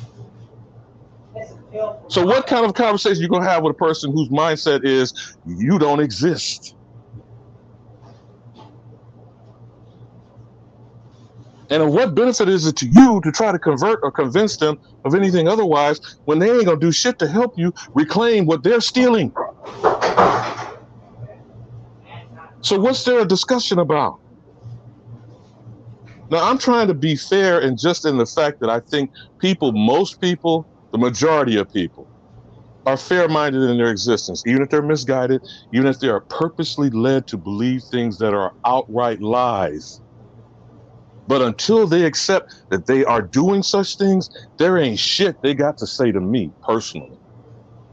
Now, I might entertain the conversation, like talking about the weather or some shit like that, which I don't like to discuss because it doesn't matter what you say about the weather. The weather is what the fuck it is. But when you're going to try to tell me who I am, that shit stops before you utter another word out of your mouth. You on my shit. You're from somewhere. You need to go where you are from and deal with your business and your shit. Anything over here is my business, and you need to shut the fuck up. Now, talking about who got guns, they got guns, we got guns, who got a bigger motherfucking gun, well, that'll be addressed at another time because, like you said, my sister, you shouldn't be fool enough to be backed into a corner saying something that they can go back and organize themselves around and then target your ass and continue to put the agenda of get the nigga on your head. Facts. Now, if we understand that they are all a confederation to exterminate us, then why are we entertaining them? Again, I ask you, to what purpose? Do you understand what military intelligence is? You acquire information to defeat the enemy. You don't entertain the enemy. Because if they're at war, they're doing the same. They're acquiring intelligence on your ass and revealing your weaknesses for attack and assault. They already know with the police in our neighborhoods watching us every goddamn day, paid for, right? That's what we call the police in my neighborhood. Now, they are not coming over here to convince. They are not coming over here to convince you of anything. They are trying to quarantine. Hold on, listen up, brother. Listen up. Hold on, listen up, brother. This community is the source of the absolute truth. They are coming here to either mock you, get you off your game, or prevent your messaging from recruitment, from spreading. Hey, I got a solution. Hang on, Mikey. I got a solution. Hey, the solution is do your goddamn paperwork and change your goddamn status. Because that's what this whole community was about in the first goddamn place. Change your status from African American to American Indian, like it's supposed to be. Like what your ancestors were. Because that's what my grandma paperwork say. My grandma say there's not Mikey. African American are not on any birth certificate. African American are not on any birth certificate. Exactly. It's not. Exactly. My grandma say my grandma say color. My mama say color. And then when you go back farther, it do say American Indian. So that's what it is. And they trying to steal our goddamn identity. And then when you go back farther, it say white too. Cause we was the pure indigenous people to this land. White mean pure. So they trying to say they white, and they coming over here saying they white, and they getting all the goddamn privileges. African American is not. That's what the fuck going on. It's not in the Constitution, and it's not in the age. It's not in any of those documents. Right. The only race that's mentioned in the United States Constitution is Indian. And Indian not tax. Exactly. And every evolution. Hold on, bro. Hold on. Mike. Slow down. Come on. Go ahead and talk. Okay, but every evolution of that first inaccurate description, and again, the document and the government entity of this contract was created by us to constrain them. The only reason that the only identified population in that document is because that is the only authorized population here. Everyone else is a foreign invader. Correct. Yes. So I don't need to hold on, brother. Just chill, okay? I didn't interrupt. I listened to y'all really go in and spend a lot of nonsensical time with Get to an the point, actual nigga. Get invader. to the point. But wait a Get to minute the now. point. Hold on now. Because I'm Mikey, not going to you ask gotta for you be to be put in the respectful. same honky hole with him. I'm trying to ask you to just listen so we have a conversation. Now, again, because the only identified people are the people who created the conditions. That's why you don't see African, Europe, Asian, not even Native in that document, because there was no other pertinent group but the people dictating the rules. You understand, brother? So because I am that, I don't need to answer to none of these motherfuckers. You can choose to go and do paperwork if you want. That's your choice to do. I'm going to say Well, the what same I was for thinking is that our first 10 presidents. brother. You gotta listen, Mikey. I will land my plane on this, Queen Mother, as shared No, from you another got it. You person got in the it. chat. The 4 bullet points simply is do your genealogy, correct your status, whatever you see fit that to be, fix your credit, start a business. Now, if we could just keep the message simple like that, whatever message it is, keep it simple like that and repeat that message, then maybe you'll start reaching people and you can beat back these people at the gate because they're going to be disagreeing with whatever message you're there. Shut them off. Shut them down. That's what check them at the door means. You don't let the skunk in the party and leave the stench to affect everybody. Okay? That's what I sat here and heard. That's the only reason why I came up here, to try to diminish it. Now we still got to clean up the stench after the skunk came in. And I yield. All right, Mikey, you got it. And then when you finish, I don't know who's next. I don't know if True want to go after you or Alika or Business. But go ahead, Mikey. You got it. And Hey, nobody. all I'm saying, OG and Mama, all I'm saying, Mama, Chief Bethy, and all I'm saying is that what he's saying, the same is that we need to correct our status, like he said, and then I think we'll be okay. Like open up business, keep it simple, like he said, you know. And I was just saying though, like their status is white. We call them white, but they're not really white. They're pale and they're Slavics, and they was the real slaves. And they want to try to flip the role, like Trading Places, like the movie Trading Places. They want to flip the role and make it seem like we black, but our skin ain't black. Our hair ain't even black. Our hair is really, really dark brown. So it's like they want to call us nothingness. If you look up the definition of black, it means pale, pale skin. So he want to call us black and African American, but we don't know nothing about Africa. All we know is about America. So that's all I'm saying, man. You know what I'm saying? It's identity theft, like you said, and we gotta get our identity back. That's the only point. That's the whole point of all this. All us getting together. You gotta know how to do your paperwork. That's the whole point. That's for 181, and also the the other document that you have. So I mean, you can look it up if you want to. You can do your own research. You ain't gotta believe me because I don't believe in shit. All I know is what I know. So that's what it is, though. You know, and I respect you, OG. I respect you too, Mama. Always. So I want to say this, John. I tried to deal with the 2 Europeans. So they said they came on the panel. But because I wouldn't give them what they wanted immediately, they attempted to assassinate my character. And I'm not going to take shit from nobody but for so long, John. I'm not going to sit up here and let a man and woman come up here and fucking humiliate me. They need to be checked at the door. However, I feel so pleased and comfortable to deal with them.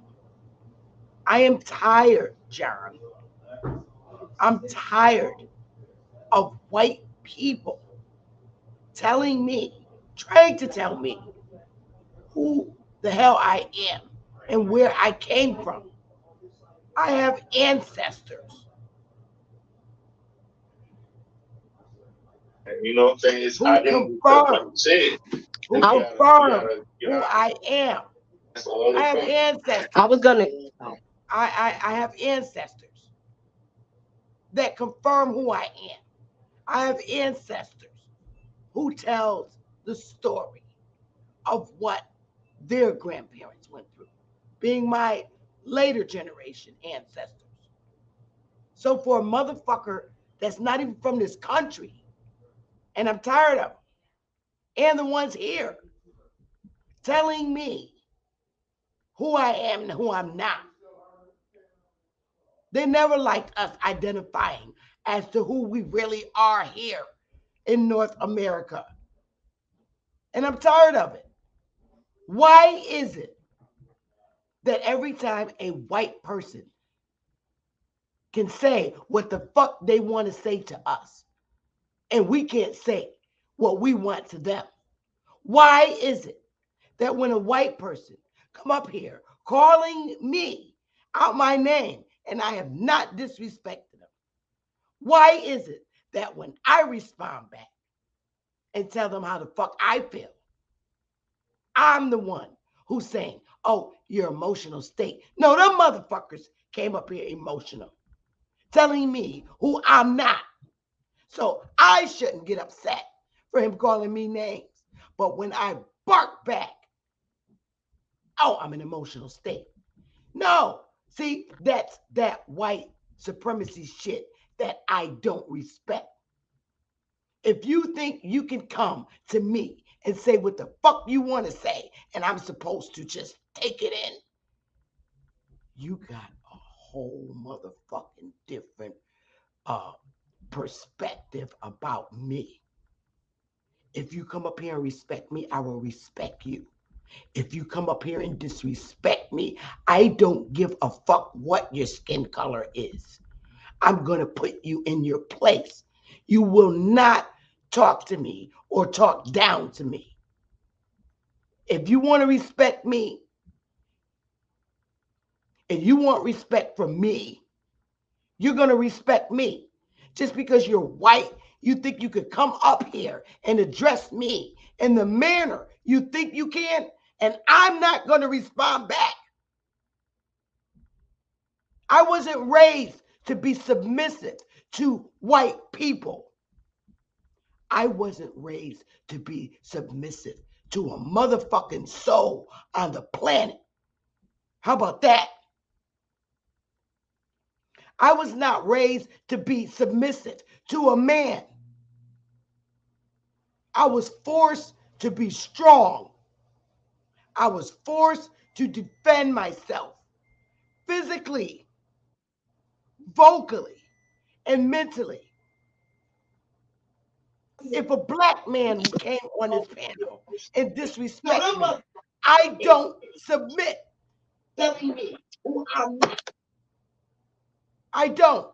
So color has nothing to do with how I deal with you.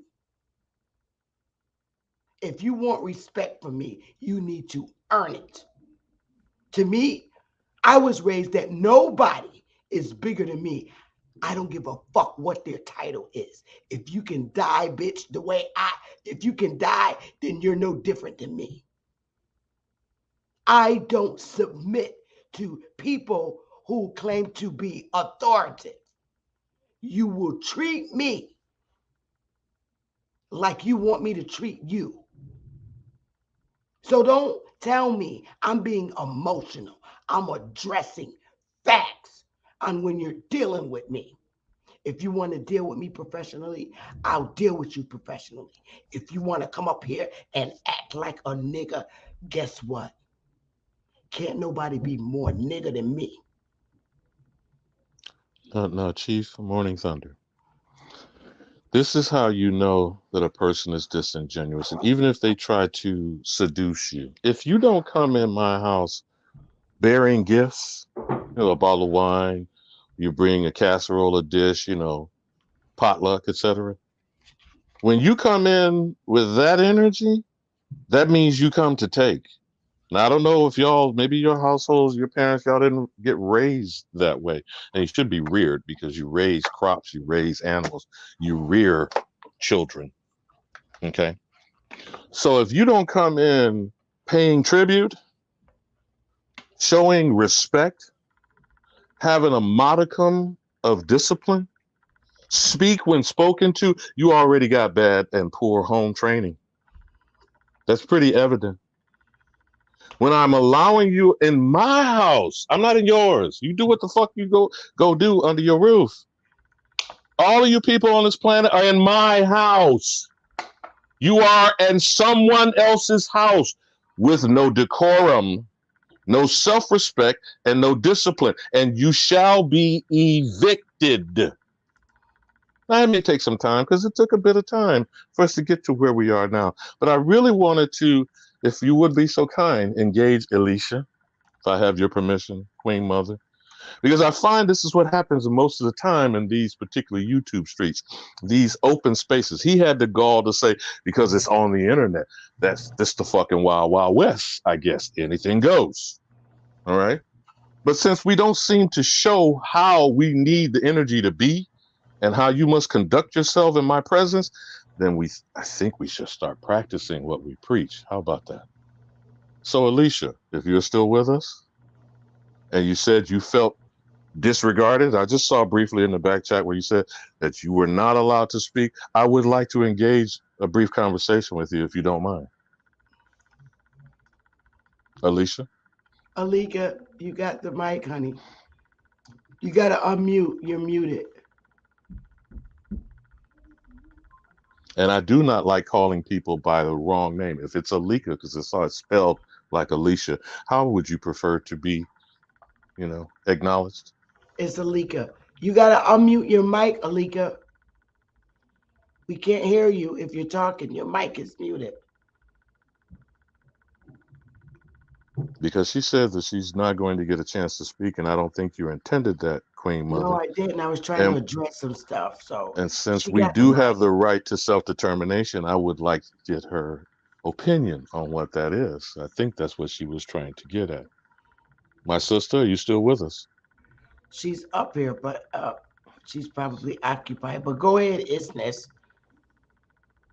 Or True 99. Let me give you this example and y'all can respond or chop this up. I have had a pale person that I don't need to name names, don't even need to go into the specifics of the detail, but it's been an ongoing discussion for better part of a year or longer. And at the point that we became self-aware, for example, I explained to him to try to empower him with some facts. Now, you showed the movie, but I'm sure you've heard of the book, Black Like Me. And I asked him to give him some reading materials. Do your homework, as BAP says. And I also gave him the Black Tax from Sean Rochester. After going and looking into those two things, and he decidedly did it of his own accord, but because I made a suggestion that shows the character of an individual. Then when I brought Dumb Diverses and the Dr. Discovery to him, he was completely... I'm back. Hold on, Alika. I'm back. Is something wrong? Yeah, no, I can hear you now. I wanted to try to set this up. It's something wrong. I think it's something going on my mic. Can you hear me? We can hear you now, my sister. I was just setting up the context for you to respond to. Okay? And trying to understand some of these pale people, black individuals. You got to turn your YouTube on. Turn that It's illegal, down. but y'all can't hear me. Yes, but you got an echo going on. I'm got to go back. I'll come back. Let me see. Close that browser. You got to close the YouTube browser too. Go ahead. So as I was saying, this particular pale individual, if we were talking about, what's her name out of Seattle? The one that pretended to be a black person when she actually is a black person? Oh, gosh, I'm drunk. Zolazol. There you go. Yeah. Zolazol. Now, when I brought these things to this particular pale individual, who's of a Romanian Jewish heritage, or it's from his mother at least, doesn't really matter. I'm just describing an example of interacting with these type folks. If they're disingenuous, first they're not going to go and read. We get this every day with Not a Coincidence, and Lex Vortex, and Lucky Guzman, all these people. They don't go and do your homework. You feel me? That's where you know they're disingenuous. They're here to hold an agenda and to cause shit.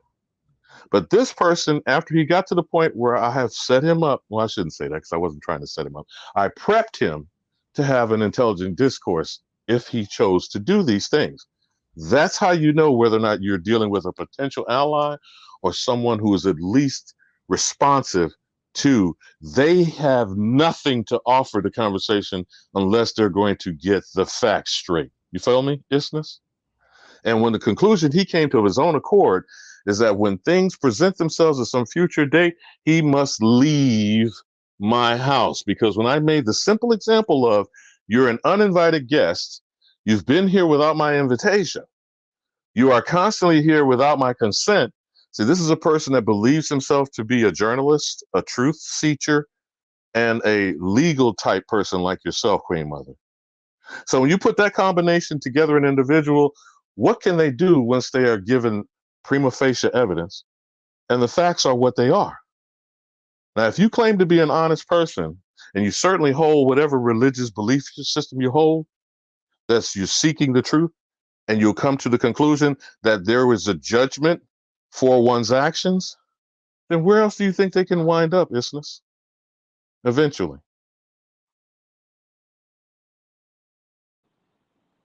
Oh, going back home. And of what benefit is it for us to convert or convince these so-called pale people, the descendants of colonizers?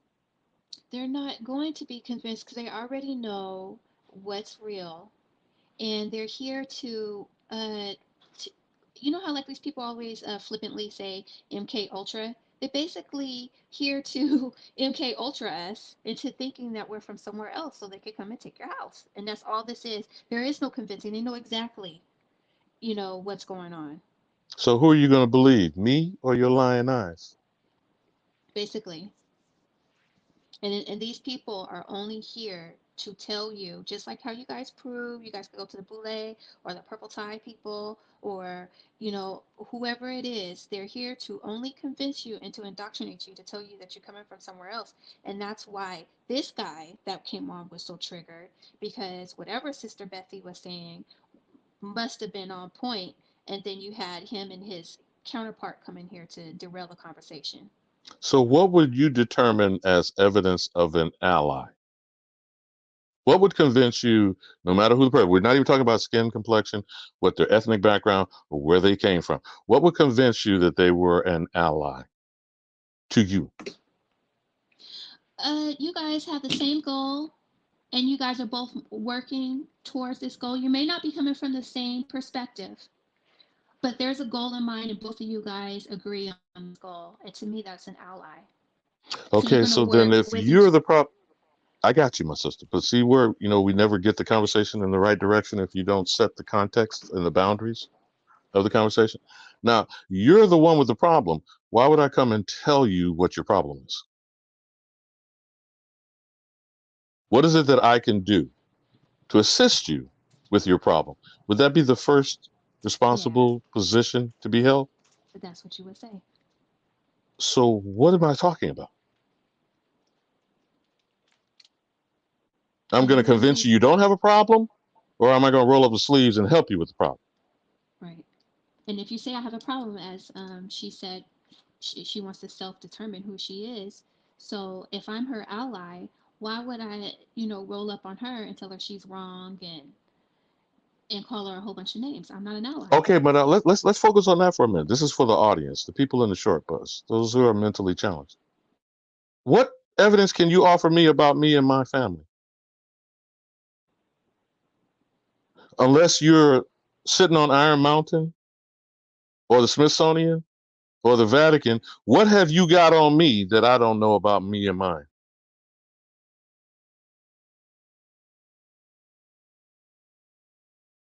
Do you understand what I'm proposing? Yep. People who are declaring you're from Africa, where's the evidence that they have? That my family came from Africa. How do you know where my family came from? Right? Because I could have even came from the mountains of Cambodia or somewhere. Now, we're going to pass the baton to Alika on what self-determination is. But do you get where I'm going with this? So let's, one last comment on, what does tribute mean to you? Render unto Caesar what is Caesar. Variation of that scripture. What does tribute mean to you? You can watch it now. It's because I was on your YouTube. Oh no, everything good. All right, yeah, I was on YouTube. But I don't know what parts you heard, Alika. We were trying to get to what is the issue of self-determination, but Isthmus was wrapping up one other point. What does tribute mean to you, Isthmus? To pay tribute, to pay homage. To honor. Basically, that's the word I come up with. Are they doing it by calling you out of your name, insulting and slandering you, trying to browbeat you, bully you, or be belligerent in your identity? And they tell you where you came from. Like, you don't know where you came from. I know where you came from. And I'm going to tell you, you came from this one specific place. And just like I said earlier, you don't know if my family came from Cambodia, from India, from anywhere. But you're going to get on here without even seeing my face and tell me that we came from Africa. My family came from Africa. So, Alika, if you want to, we pass the baton to you about you had some things to share about self-determination or whatever she it fell was you off felt again. that you were. She fell off again. She fell off again. She's having internet issues. But I just want to say this. But do you get before you do, Queen Mother? I don't know what you were hearing, what we were doing. I get it. Okay, so then where is it that a person shows themselves to be of any significance to you and assisting you with what? I'm not understanding your question clearly. This is what I was leading up with the conversation with. I stepped away.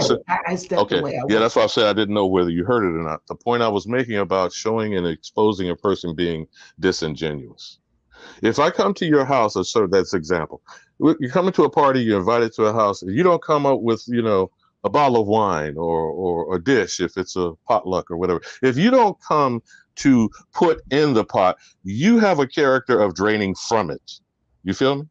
Correct. If you come into my house and disrespect my house, your energy is going to be evident from the doorway. That's what we mean by checking at the door. Mm-hmm. Next, if I have a problem, are you going to assist with it or are you going to burden me with more problems? And ultimately, if you are supposedly of a Christian, Islamic, or Hebrew Israelite character and claiming under religious belief systems, etc., about doing God's will and all that kind of good notions that get brought from religion, and you're going to dictate to me, I'm sorry, how does that work? Well, how does that work? Isn't that we've already got from the missions and from the, hold on, I'll land my plane on this, brother.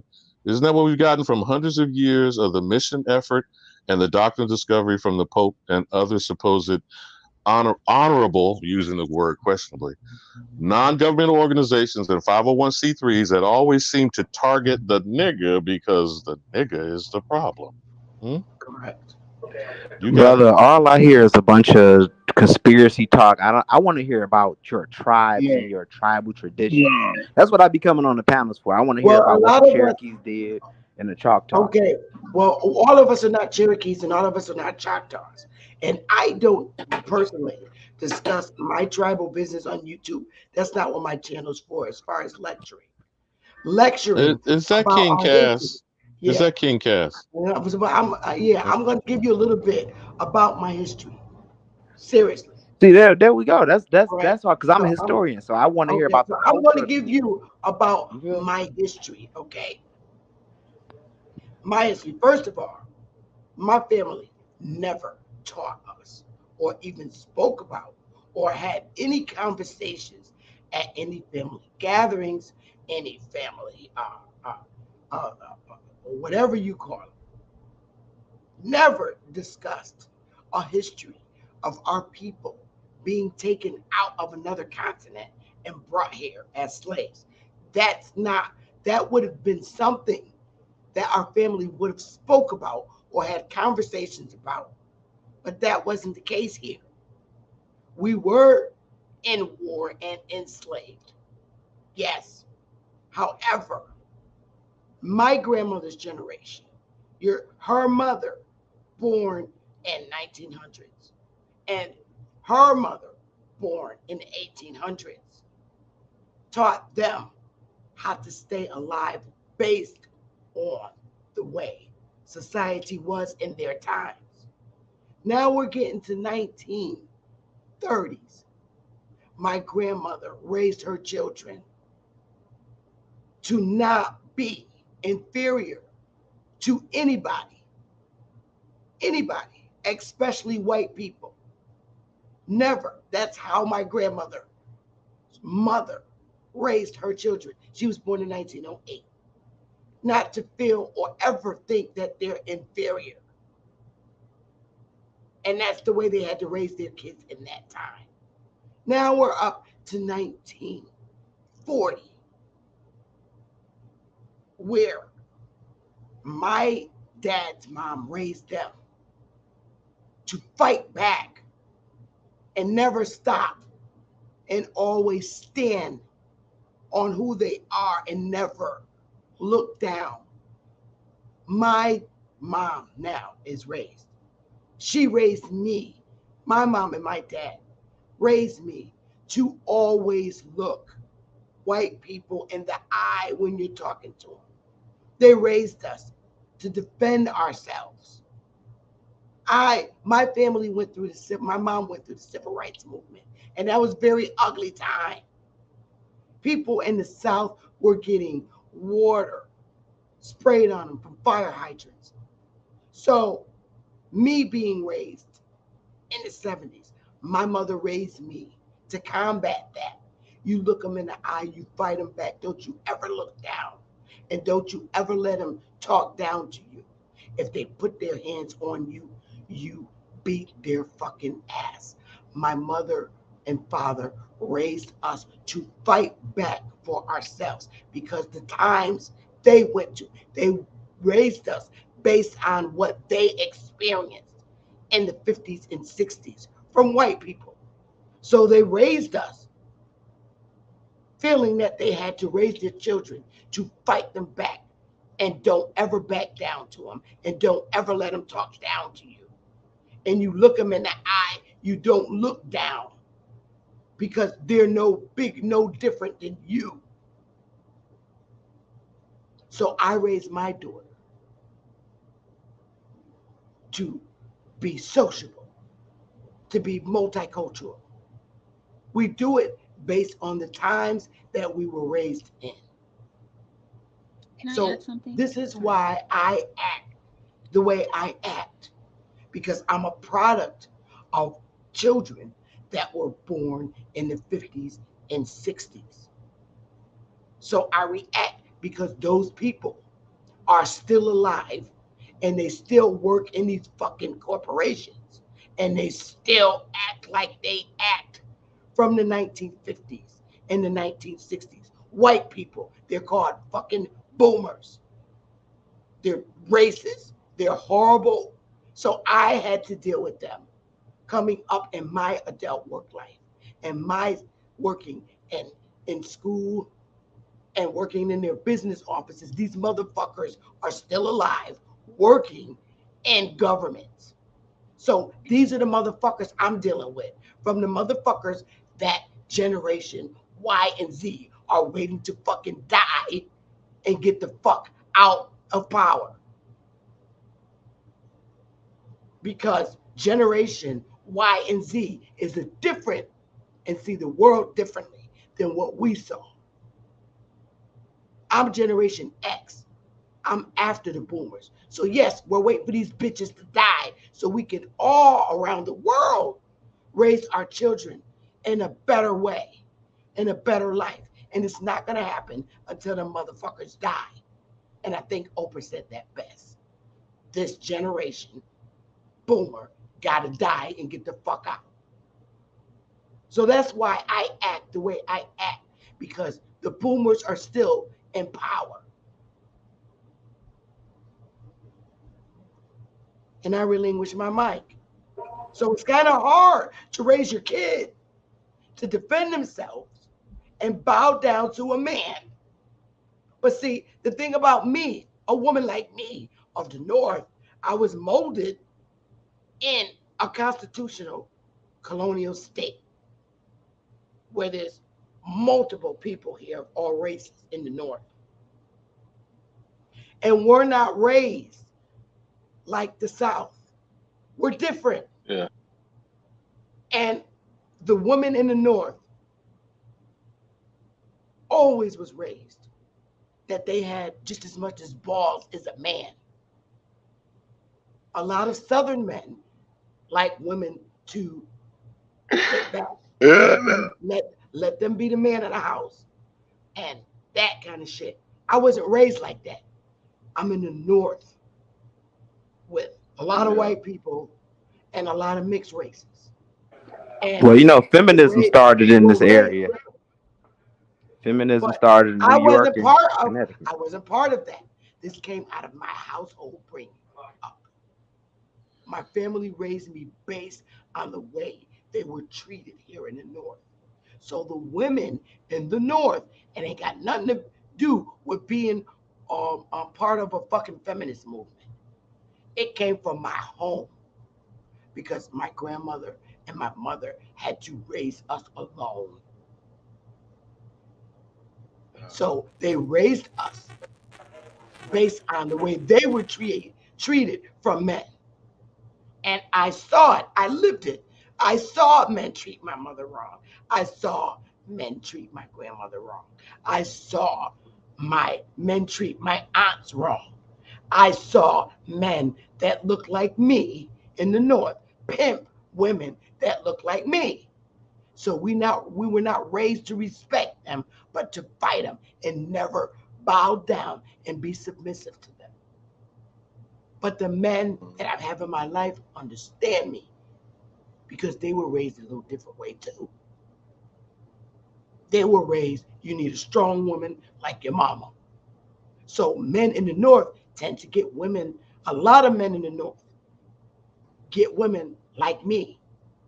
They will fight you to have a woman like me. They want somebody strong like their mama. They want somebody that will put your ass, check your ass at the door because their mama do it. So a lot of men in the North tend to attract and be with women like me, a woman who can hold it down if they're out. A woman in the North will beat you down just like a brother in the North would. So that's the big difference between myself and a Southern woman who tends to be a little bit more humble. They'll get your ass down south. They will. I'm not saying that. But they have different morals when it comes to letting the man lead. Whereas in the North, we don't hold nothing down. We just stand up to you because that's how we were raised in the North.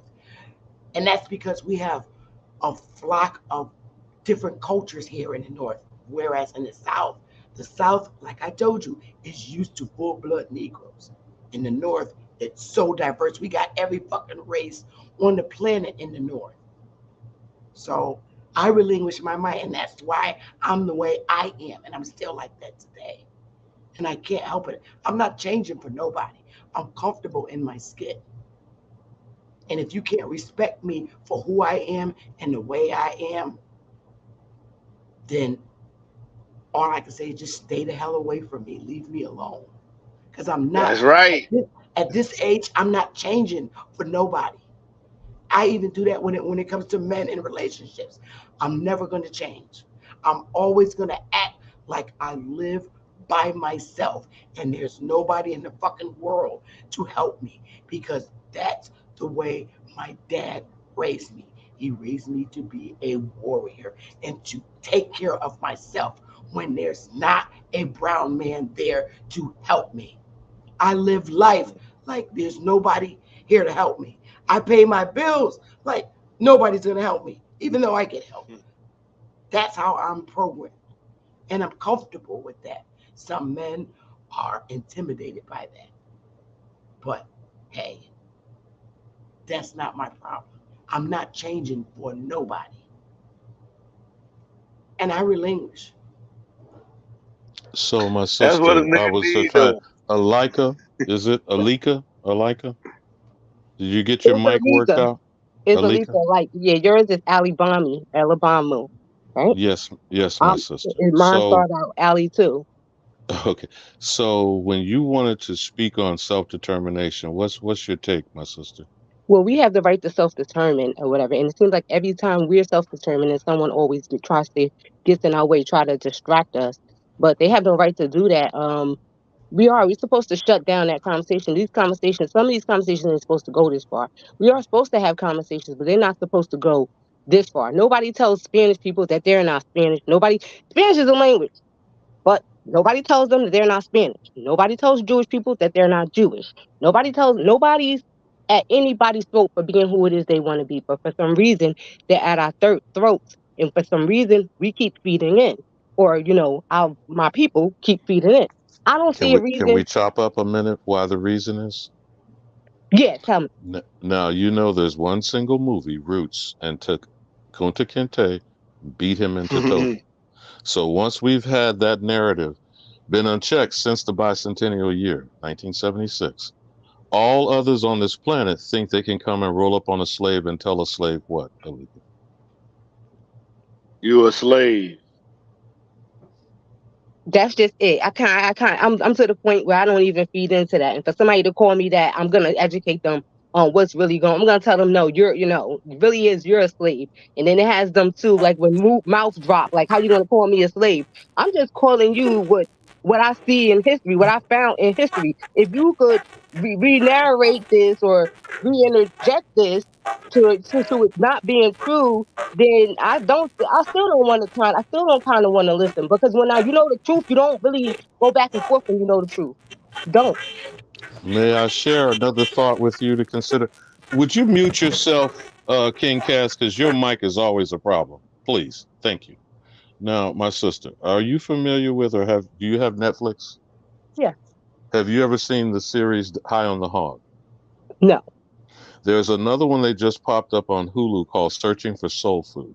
Now, here's what I want, because our women typically feed us, whether we say it's comfort food or call it soul food.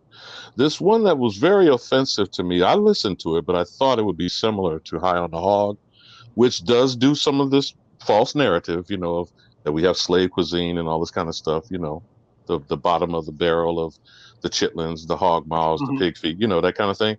And then portray this image of slave cuisine. Okay. But it took a different tack looking at High on the Hog. In Searching for Soul Food, which I just watched yesterday, they keep pushing this thing like okra was brought over here in the braids and the cornrows of slave, or black eyed peas. Okay. So here's the thing: when we're dealing with this narrative of alleging that we have African slave ancestry, which you've seen Tariq Nasheed do with this FBA nonsense, or keep projecting Native American Hollywood mythology on these imposters, these Mongoloid hybrids, this is the next tactic they're going to do to try to continue to diminish us having our actual identity, whether you call it the American, as I do, the American Indian, or the Aboriginal to this land. They are now going to hem us in between Native and African Americans. What say you when they try to snatch our cuisine and our food through our culture? Well, how do you feel about that? Well, now that I know the truth, I don't see it happening. But when I didn't actually understand everything, they did give the projection and the perception that things came from over there, and that came later, they grew it here later. That was what they gave us in school. That was the narrative. So I Did you understand what know you're saying. Neiman Marcus sold collard greens a couple of seasons ago during Christmas for $60 a batch? No. Neiman Marcus. So the reason why I'm pointing this example out is to show you, when thieves are thieves, will they ever stop stealing? No. So then how do you put a stop to them stealing your identity if you don't self-determine? That's what I'm saying. I'm saying you're to at the table always now. Cook. My stomach growling. Cook. I'm saying claim it back. I'm saying to always self-determine or whatever. Like, I don't find myself never not. So now I understand. No, I don't find myself never not self-determined. In other words, somebody asked me, like, okay, my son was filling out some paperwork for school. The guy's helping him fill it out. And it was so funny because, it was time to check race. And he was like, pointing at the box to hit. No, my son said I'm American Indian. They just kept on strolling, kept going on with the paperwork, with the things they were doing on the computer. No one questioned it. The only ones who's questioning it it seems to me, the people who are questioning it are people that look like you and I that just don't know or whatever, and other people white people from other countries. White people here, I don't see them going. They're not going against me. I don't see them going against me. I don't see it yet. But when I do, I will. If I do, I'll point it out or whatever. But I did get a couple of Spanish people come at me and go to me, well, how you Indian or whatever? You're not Indian, you're black or whatever. And I had to tell them, no, you're not Spanish, you're Spic. And they go, oh, I see what you mean. You don't like that, right? Exactly. I don't like that either. I had the right to self-determine. And they just go sit down somewhere. So, my good sister, you're right on. Hey, I just wanted to see how you come at it. And I appreciate your spirit and your energy. So you're aware of the ADRIP, I imagine. Yes, I am. And the violations of Article 3 and Article 11. Now, I can't Article point 3 those is very much... Yeah, no, because I want you to keep that in your... Because that's why I'm being very simple. Pull it up whenever you can. It's spoken in plain English and empower your son just as you did. But give them the understanding you are violating international law by violating me. You are violating my right to determine who I am by speaking in any fashion towards me. You are insulting and slanderous and libelous if you write it down. And the Article 11 is the ongoing attempt to exterminate us. That is a violation of international law. So you feel me, my sister? Yeah. Article 3, Article 11. But go ahead. You cooking. The aroma is good. You're cooking. That's exactly what I was going to say to him. I was going to let him know, too, that's against international law here in the, well, not international law, period. That's the world, international law and whatever, and how he shouldn't be doing that. First of all, he was a guest or whatever. She could have just kicked him out. She could have not even let him in, but she let him in or whatever. He ain't have no respect, and I ain't like what he was saying. And we have the right to self-determine, and no one is to get in the way of that, and we have the right to stand in our square, no matter who like it and who don't. Yes, I've been questioned. People looked at me like, wait a minute, how are you American Indian? I'm American because I am, or whatever. My genealogy says I am, or whatever. They might try to go a little further. They always try to hit you with that black, or I thought y'all, or they try to get quiet. They be like, I thought y'all was from Africa, or whatever. And I'll tell them, no, I didn't come from Africa. My grandparents didn't come from Africa, or whatever. And I could trace my genealogical family here. Which generation are you? That's how I start off. I mean, what generation are you? Because most likely they only first or second or third generation. They ain't been here that long. Now, for amalgamation, race mixing, these people who bring the cultures of other people and intermingling with Negro, because you know about the one drop rule and the nigga in the woodpile, right? Yep. So what is the actual position of these people who are genetically mixed, and I would argue they're mixed up in the head? What do they continue to try to prove to the Negro with this colorism nonsense that goes on? Yeah, we're all mixed. They try to say we're all mixed, but you're mixed with this and you're mixed with that. You're mixed because they're mixed. It's like something they want to spread. It's something weird. I've seen it. I know what you're talking about. So you're mixed? I don't know, like, wow. And that's a projection. I'm sure you've seen this anomalous behavior in commercials. They have one supposed black parent, male or female, always made it with a pale-skinned, presumable European. And then what are the children? They amalgamated anomalies? They look white. But why do they choose the white parentage? What causes this type of mentality? It's when you show when you actually show them the difference, you always try to instill in them that don't hang out with them, don't talk to them, no, play with that friend, don't play with this friend. That.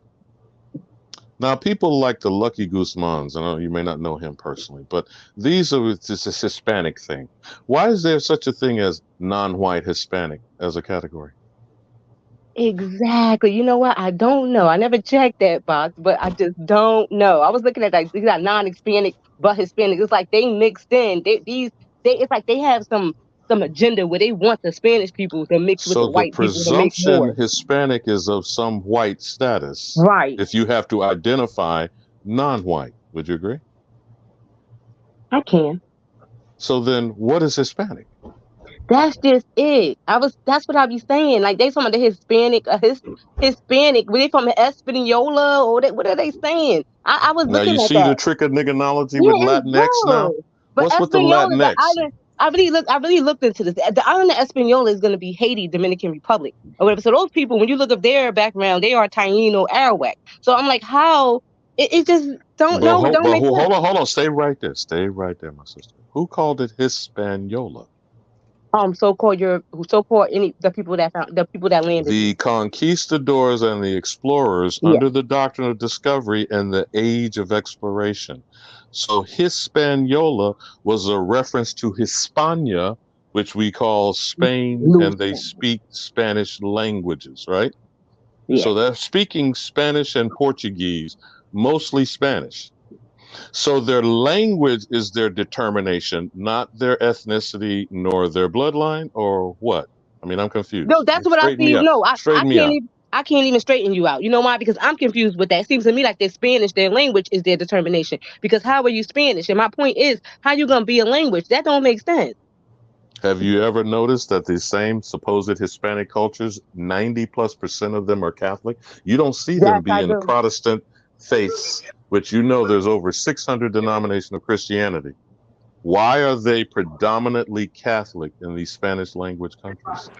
Because the Spaniards conquered them. That's why they They Catholic. were Catholic. They were conquered by Catholic Spanish people. So Get that's where I'm right. going, sister, with this. We're talking about evidence of a crime. So, does the doctrine of discovery exist or not if the conquest and the result is these conquered people, these bastard children who are hybrids and racially mixed, bleached out, you know where the colorism is, Yeah, because that wouldn't be and the same speaking people. Spanish? I get what he's So, saying. speaking Spanish is the evidence of what? Of them colonizing here, them taking over. And the Catholic faith is paying homage to who? The Catholic, the Pope over there. The Vatican. Okay, so now the Pope is coming over here trying to moonwalk off the crime scene, denouncing the doctrine of discovery that people say didn't exist. If it didn't exist, why would he have to denounce it?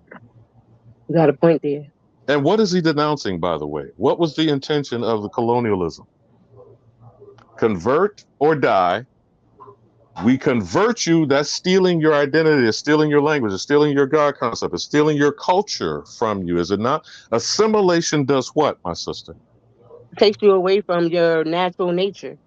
Is that a violation of Article 3 of Yes, the it is. Indigenous people's right to self-determination? Right.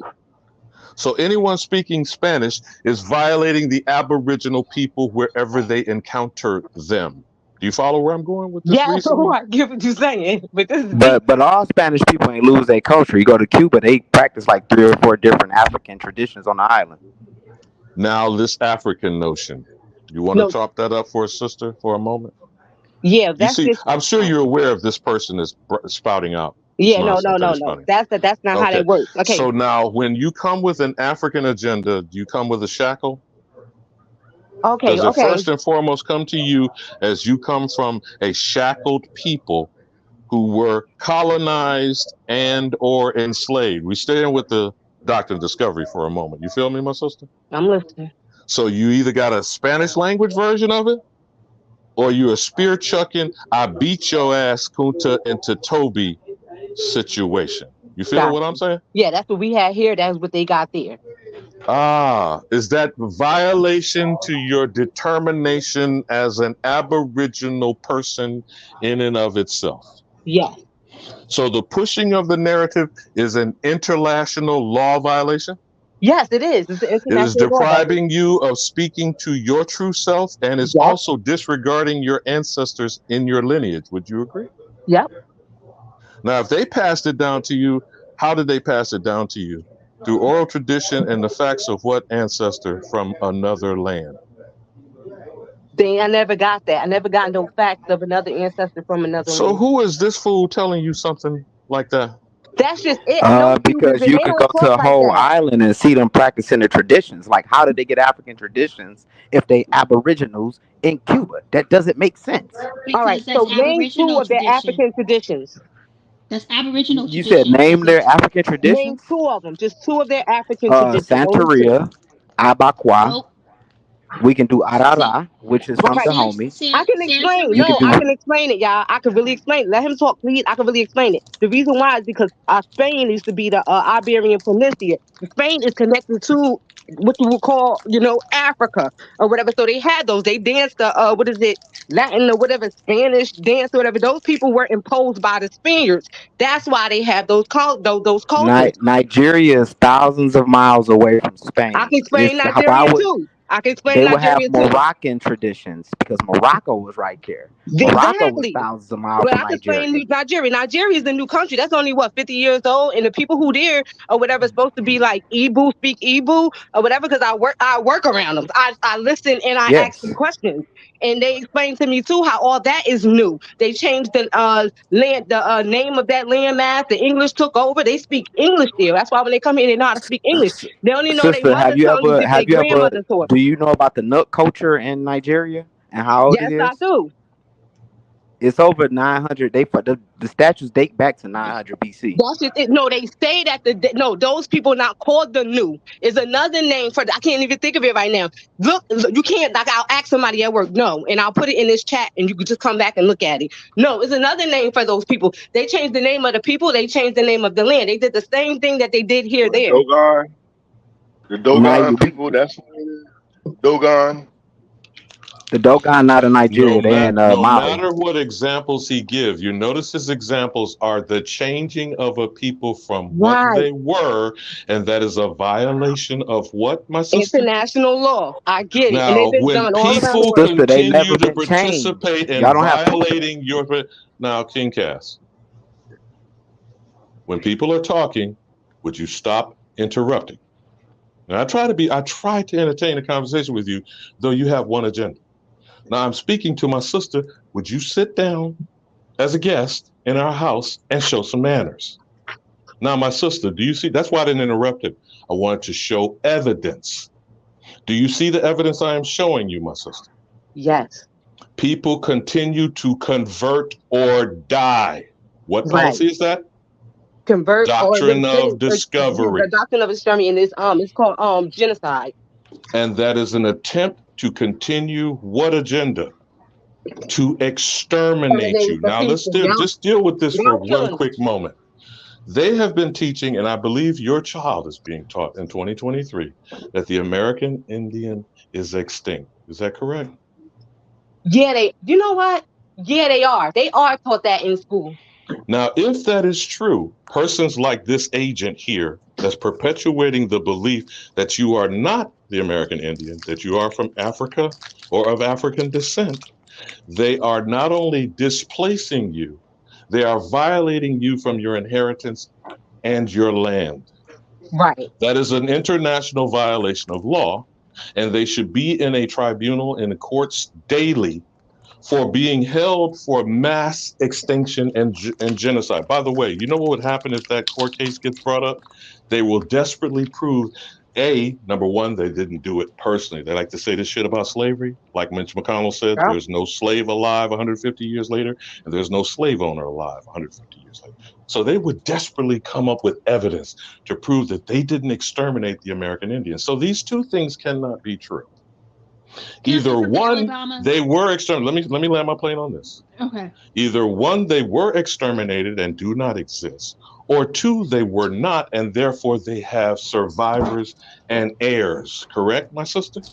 Yes. Correct. So who would those survivors be? The Native American or the American Negro? You and Isthmus, y'all chop it up. The reason is I can explain. It's going to be the American Negro or Indian. The reason why is because we the only ones. I mean, you got to look at everything. You got to look into Library of Congress. Look into the records that they kept. These people wrote everything down. This stuff is not hard or whatever.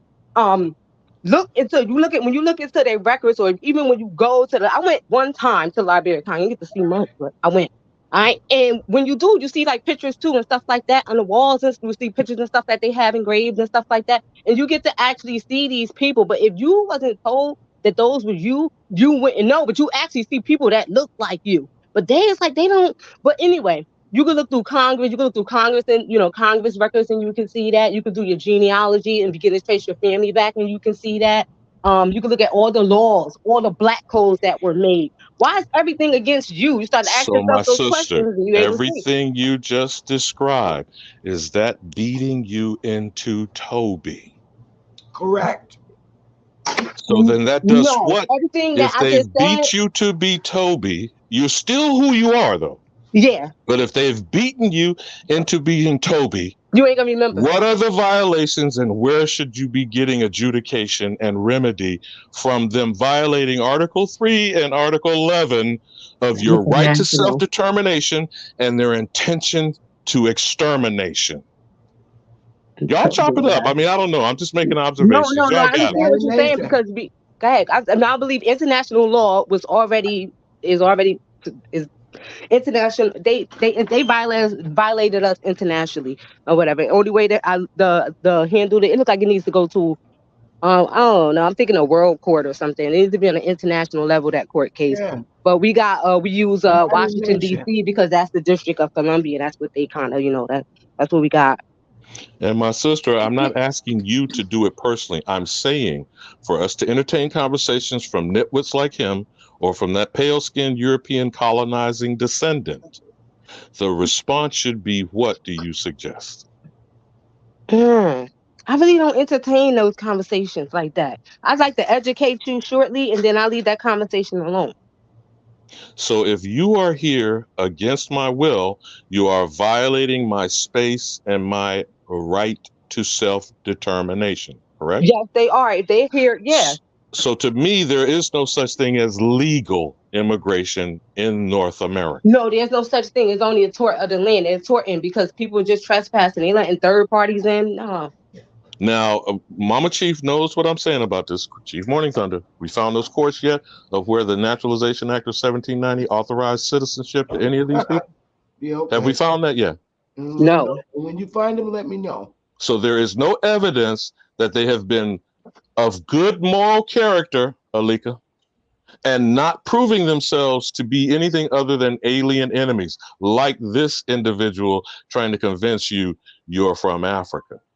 You follow me, sister? But you know what? They don't. Yeah, but they can't. Okay, let's talk. They can't take it when I start. When you got. That's why we have to start working on them. It's a way that you talk. You gotta. This little pink piece in our mouth is dangerous. This little muscle is dangerous. I sit and I listen. I listen to you. Then I listen to the person I'm having that conversion with the entire time. When it's time for me to speak, yo, they be boop, boop, boop, boop. No, I tell them no. I listen to you, and you listen to me. I mean, let them talk for an hour, and I explain to them. I put them in the same position, flip that whole thing around. Okay, so that means that you're not Italian. I don't know what you are. Who the hell are you? Just like that. And then, I see what you don't like the way it feels. Exactly, because you can't be Italian if I can't be who I am. I'm on my own land. I should have the right to self-determine or whatever. And you should go home. Then I don't like that conversation. Now I'm being a supremacist. I'm being a black supremacist. I'm being this, that, and the third. No, they love this. You're being divisive.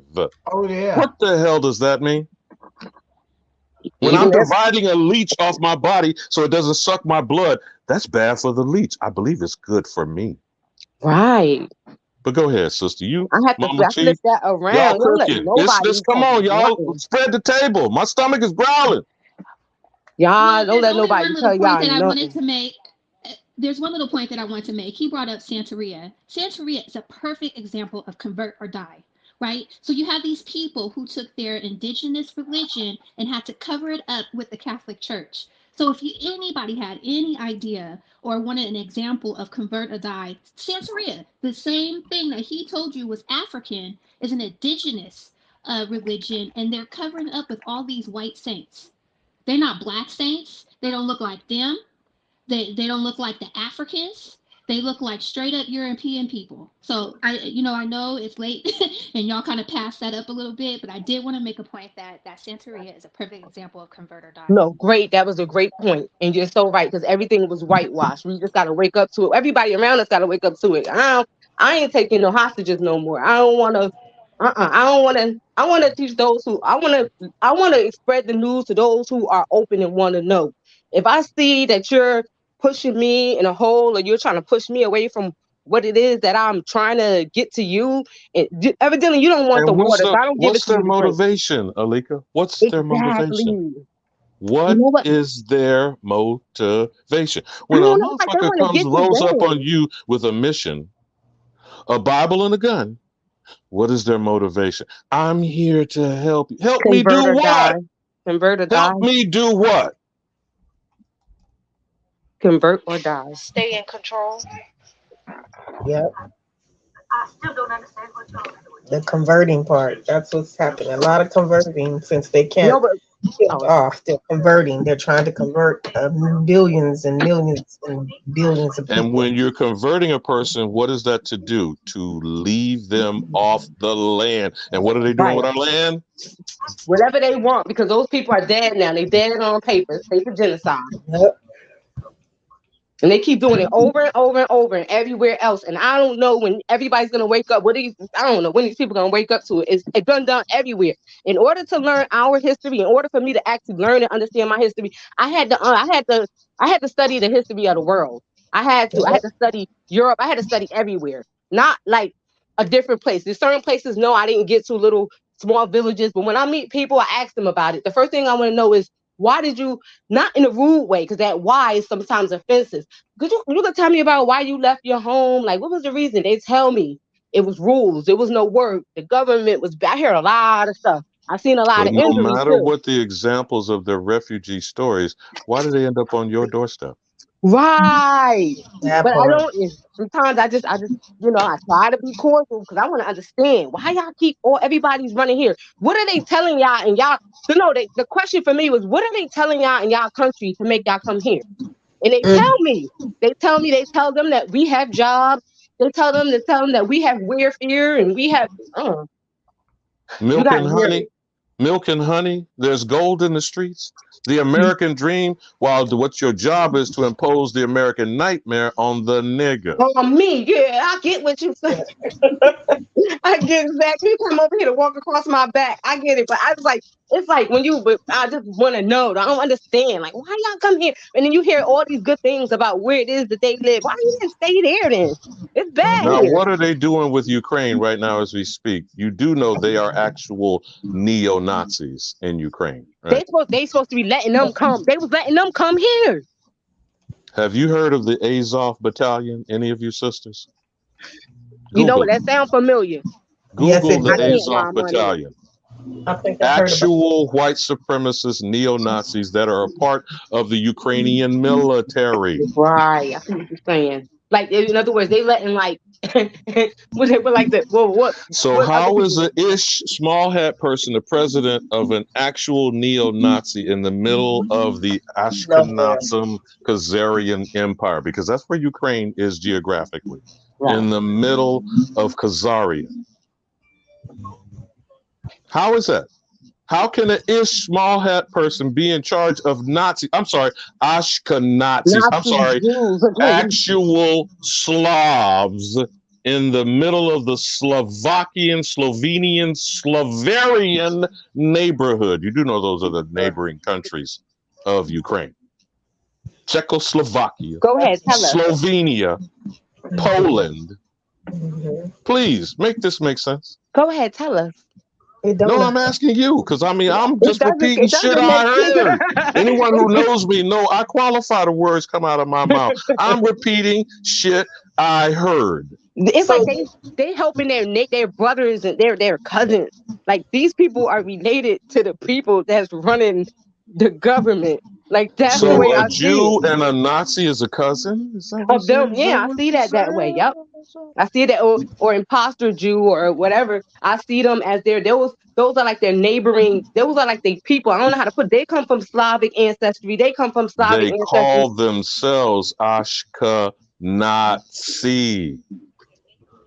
That's what they call themselves. Well, 95% of the world's Jewish population are descendants of Ashkenazi. That's not what I'm saying. That's what they say. It's showing you that they lied, just like they lied to Yeah, you, but and they told you were from Africa. They also lied to you and told you that these Jews and these Germans didn't get along, and Hitler was doing all this other type of stuff. Now with this Ukrainian thing, you're realizing that has to be a lie because you got these straight up Jewish people who are straight up Nazis. Now, how does that make sense? That So doesn't. oh, basically, I see it what don't you're make sense. saying. They They lied. Nazi and Ashkenazi. They I got what you say. And how They did the white lied. supremacist Trump have all these ish small hat people around him, including Stephen Miller, who was the most white supremacist of them all, implementing what as a policy for supposed immigration isness? Oh my gosh. That is, No, I'm just asking. My sister, I don't know. I'm just asking. yeah. Now, what is the evidence before your eyes? That they're in bed with each other and they all agree to get who? Us. Get rid of us. Get in, push the face in, push it down. Never to be seen. And that's What's to be arguing over that, my sisters? Where's the argument? And if we don't bring focus to this should be indisputable, what the fuck are we doing to our children and our grandchildren Every time, with wait a this minute, it's people. confusion? Wait a minute, there was people who try to bring that up or whatever, and try to say they try to say that they people have voiced that yes, they are not who they say they are, yo, and like good things don't happen in their life. So like What people happened to don't talk Ye about and them. Kyrie within That's a what I was day? gonna say. Within See, one day. Kanye see, West. that's what I'm trying to tell you. Kanye West is a perfect example. And then when he went on there and he was talking about Hitler, he was like, well, Hitler wasn't so bad. Those people got all upset. Now, Yeah. meanwhile, you can't say about who you are and who your oppressor is, right? And so he went on there and he said, well, why am I telling you he's not so bad? He said, because you guys brought all of these Nazis to America to develop all of these bombs and all this technology that we are using right now. So we couldn't have been that bad. And guess what happened? They strewn him all over every TV station talking about he Yeah. was an anti-Semite, right? that's And so exactly then it. so right, and you can say anything But about those Isness, people. how were they able to do that if they don't control the media as he was putting out the red media hit list? Well, I don't know. I guess they do. I guess they got friends or they controlling But something. hold on, hold on, sister. They are less than 2% of this population. How did they get the 100% media, Hollywood, Oh, I know journalism, how. everyone to Oh, put what narrative out all in concert within a 24-hour period? Because they control it. look. Yeah, I'm thinking because they control it. But at the same token, though, you gotta look at who got money in in the United States or whatever. And when you look at the How bars, does yo, one Clive Davis be wealthy over all Negro musicians? Exactly. that's true. Everybody gets their portion, just like the How new does people one that are coming. David Well, Geffen, who, by the way, went and married a black male porno star, how does David Geffen get wealthy off of Negroes? well, did you look at did you look at who got money into the Americas and like in other words, it's a certain amount of money that goes to these countries, and when you look at it, Israel get the most. Yeah, but what are they purchasing with that money called foreign aid? Coming from what American corporations and defense contractors? See, we have to stop getting it twisted, actually use some common sense. That money is not going over there and not circling back over here. You follow me? Yeah. So when you look at any foreign aid list, look at the purchases from the budget of the foreign aid going over there and immediately buying from American contractors over here. Yeah. So is that money laundering? Chief Morning Thunder? That's money laundering. Money laundering. That's the definition. Sure is. And it's all the countries that are in on it. It's not just Israel. You know what the top Israel three? the most. You know the top three, my sister? Go ahead. Israel, Egypt, then Nigeria. For Yeah, that punk Negro trying to convince you of Yoruba and Santeria. You see? So when people are getting paid at your expense, they're going to make sure you're not focused on that cheddar or their bag, but they're going to pocket watch you. Right. I don't know if you guys saw if anyone saw the footage when they were showing footage of who was leaving Ukraine and all that. You talking about when they threw that little Nigerian 8-year-old to the side of the There train you go. tracks? You seen that? But they didn't So, call Nigerian government. They went and called niggas in America.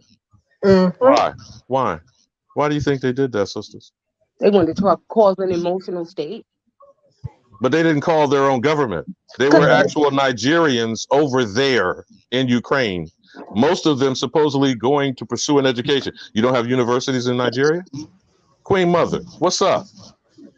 Am I missing something here? No, you're not.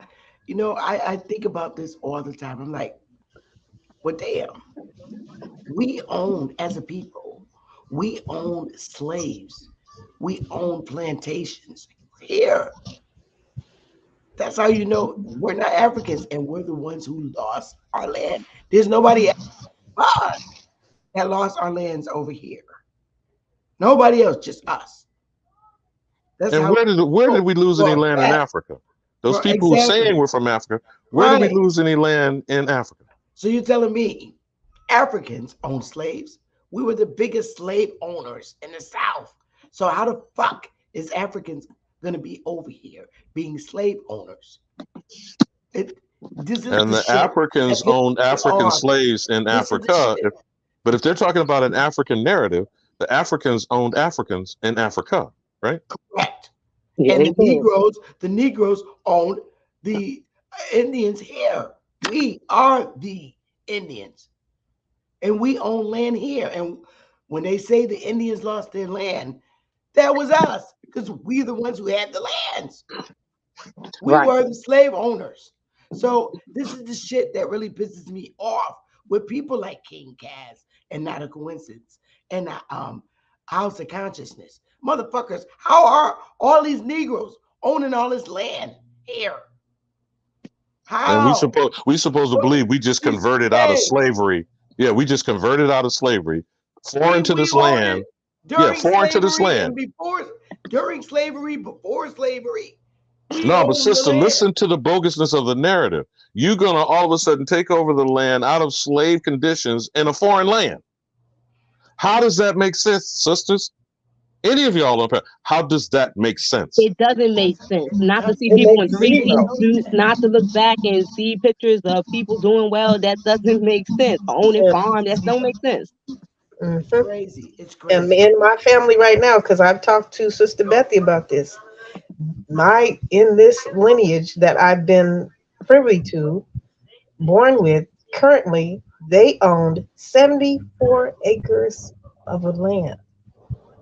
There is oil pumping on this land. Yes. The individuals that it has been left to, my grandmother's children, they are all selling it. And did you find that African nigga in the woodpile yet? Negative. They're from here. I traced it already. They're from here. They're not from. What happened is my Indian great-great-grandmother, she does not go back that far. So great-great-grandma got taken from here and sold in the coast and took him over to Africa. And they and when she rerouted back, they gave her that title. But she had she was American Indian, you know. She's an Aboriginal. She's from here. You know what? So when we are allowing people to lie on us and to push this narrative, we become complicit in disrespecting our own ancestry. Isn't that clear? Can I say something to her regarding her land? And I don't know if it's true, but I was in Sister Bethy's chat one day and they were talking about buying land and whatever. And I was just like, buy any land. And somebody was saying, because I was like, sometimes our family sold our land, you know?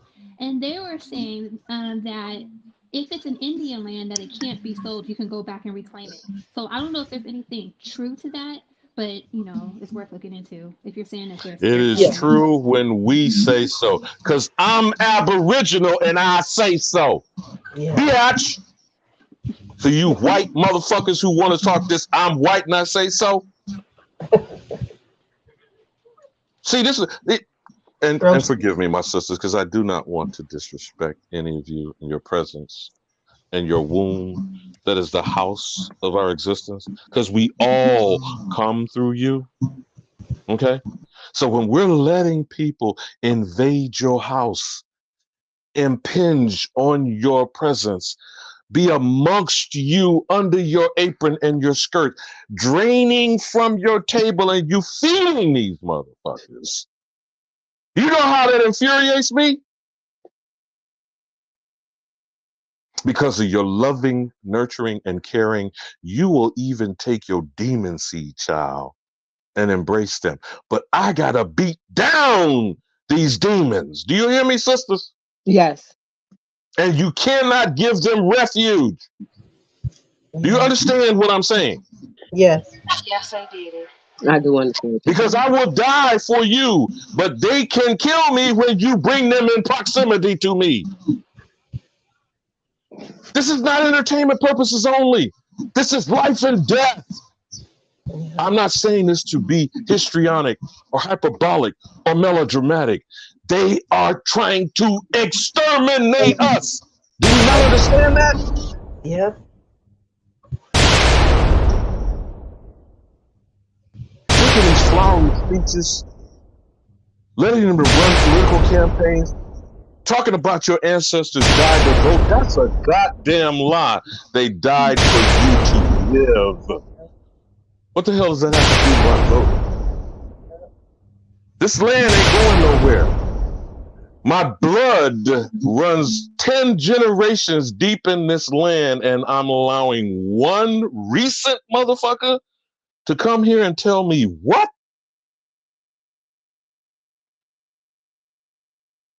Do y'all understand what I'm saying?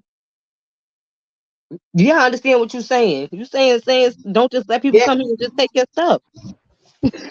You know Yes. what? When I was younger, I have never heard about no African with no rice in their hair, no okra in their hair, no black eyed peas in their hair. And then I'm listening to you, and you're saying that they taught you that in school. So here's an Girl, go example. to these two videos I told you. High on the Were you Hog taught that when you were and younger? search for, no, but I'm saying to you, That's what I'm saying. this My is point part is of that them pushing this narrative that is stealing your culture, my stomach. You're going to my soul. What do y'all tell us about the way to a man's heart? It's where? To a stomach. Stomach. And you gonna let these people come over here and steal that from your skillet?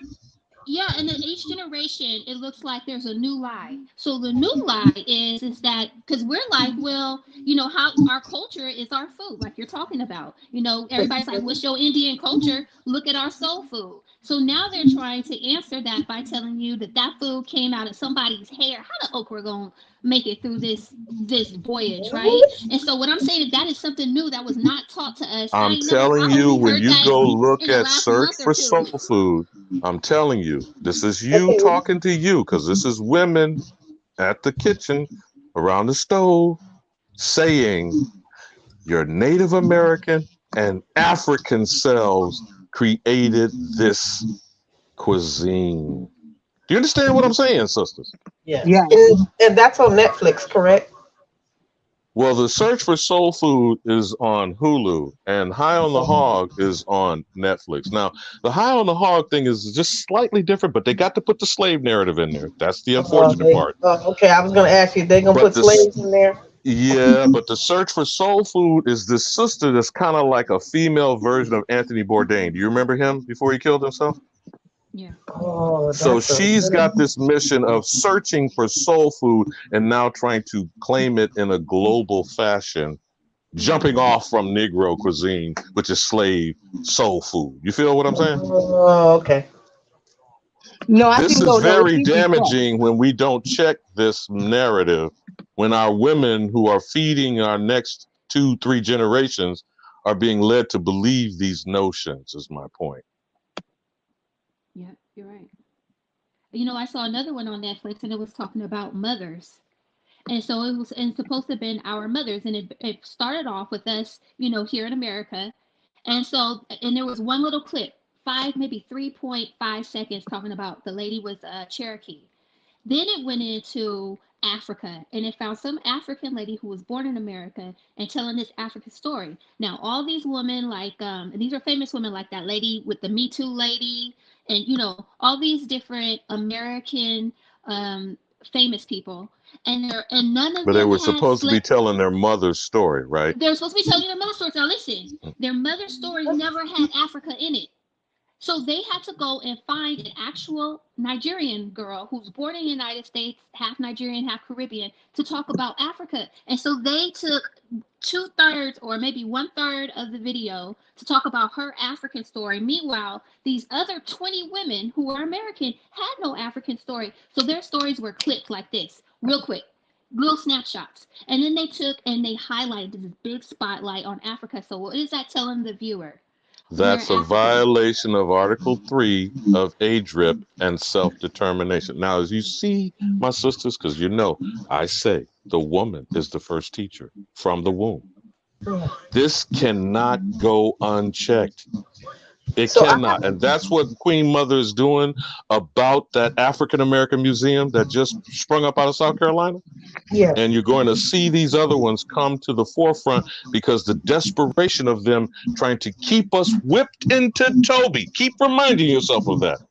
This is Kunta being whipped into Toby. Go ahead, sisters. Y'all cook. I was asking a question. So Sister Bethy knows that I've been doing the lineage. I did the lineage for my grandfather. I have all of their names all the way back to 1878 for my grandfather. For my grandmother, we don't have the names all the way back to the 1800s. We have the grandmother who signed with the X. The one is the one that got stolen. That was stolen and kidnapped and sent away.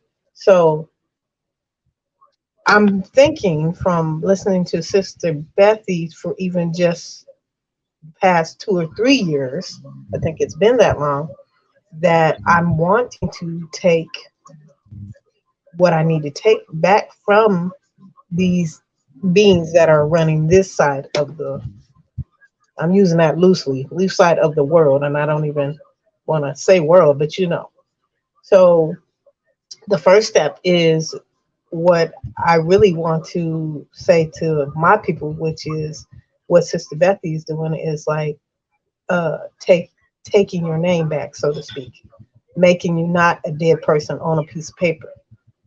And every time I come up with this conversation, I try to have it to them. They're like telling me it's outlandish, like, so why would they give your name this? And so I send them to the page where you can type in your Social Security number, and you'll see how much money they're making off of your number. So Sister Bethy is teaching the way of claim what you're in the, you know what I'm trying to say. Claim who you are, right? That's the first part. But because many don't know, I see them just grabbing at all these other ones, which I'm trying not to say those names. And I almost was acclimated to one of them, and I pulled back, right? And Sister Bethy came somehow. She was on the live with Truth Searcher. They were all in a chat, and between Truth Searcher and Sister Bethy, their information was the most accurate information, in that I don't have to claim to be a Negro, African American, which I've never liked. I've never wanted to be. My grandmother always said we weren't black. She never believed that to this day till she passed. She was a Bible-toting individual, but she still never claimed the terms black, Negro, African American. She didn't never claim that. So she always said we were Indian. She just didn't know what kind. So for me, someone like me who knows the people, excuse me, and we don't know the name of that one grandmother, because my grandfather, he's from Puerto Rico. He was born and raised there. So I'm just looking at taking the title back. I want that name off the census. I don't want to be called Negro. I don't know. That's not where I'm at anymore. So for the people that are like me, that need to state claim and their their right to self-determination, how can I assist them in that learning or exposing themselves or awakening themselves to what the step is? Now, of course, I'm going to send them to Sister Bethy because Well, that's one approach. The other thing is, and don't forget, many don't burn no chicken. Yeah. Okay, so just to lighten it up a little bit, the 4 bullet points that I said earlier is do your genealogy, correct your status, fix your credit, start a business. Now let's just use those bullet points for you. And I can't remember who was in the chat. I would love to give them credit. I just don't remember the name of the person. They know who they were. We need to make the messaging simple, and we need to bang on it. We are repeatedly being told this Kunta Kinte narrative from one movie from 1976. Roots has conditioned and destroyed the mind of an entire people since the bicentennial year. So the only way to address this is individually, person to person. Your story is your story and yours alone. This is where we stand 10 toes down. You can't keep letting no one outside of you tell you who you are. That's the violation. And then browbeating and being belligerent and trying to bully you, they are now become offensive to the form of a criminal. You feel me, my sister? Because they're violating you and they're violating the law. And until we start telling, and this is just my opinion now, until we start telling our story, history is unknown. We're repeating his story. Mm-hmm. So go find your story and share it with your children and your grandchildren. Now, those who are loving in your house, whether they know it or not, your siblings, your parents, your spouse, because you're going to be in for a fight, right? I'm sure you understand. Yes, I'm in for a fight already on some stuff. But it's still your story. Your husband doesn't make your story yours. Your children are only going to receive your story when you hand it to them. You feel what I'm saying? Yes. And your parents, whether they're here or not, they've already given you. Yes. Even if I don't know one of them. You feel me? You see what I'm saying, sister? We got to keep it simple. Let's stop being distracted by these people with their agendas. That's why they got us in these gaming sessions, watching reality TV, running behind the latest fashion, trying to be in the clique, the it group. That's from high school. All this shit is not moved from high school. What clique are you in? You're the cheerleaders, you're jocks, you're nerd, you're bully. You feel what I'm saying? Look at the society around you. Which groups has actually changed? None of them. Donald John Trump is the ultimate bully. A bully is a fucking coward.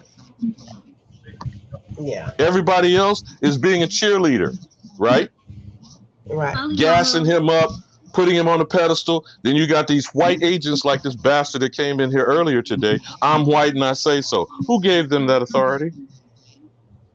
Who led them to believe in such shit? People give that authority when they sit and they listen to them. To sit and listen to somebody is to acknowledge them and recognize them. So they need to be acknowledged, and therefore they need to be around us, because a parasite must live off a host, right, sisters? Yep. So who is the host? Who is the host?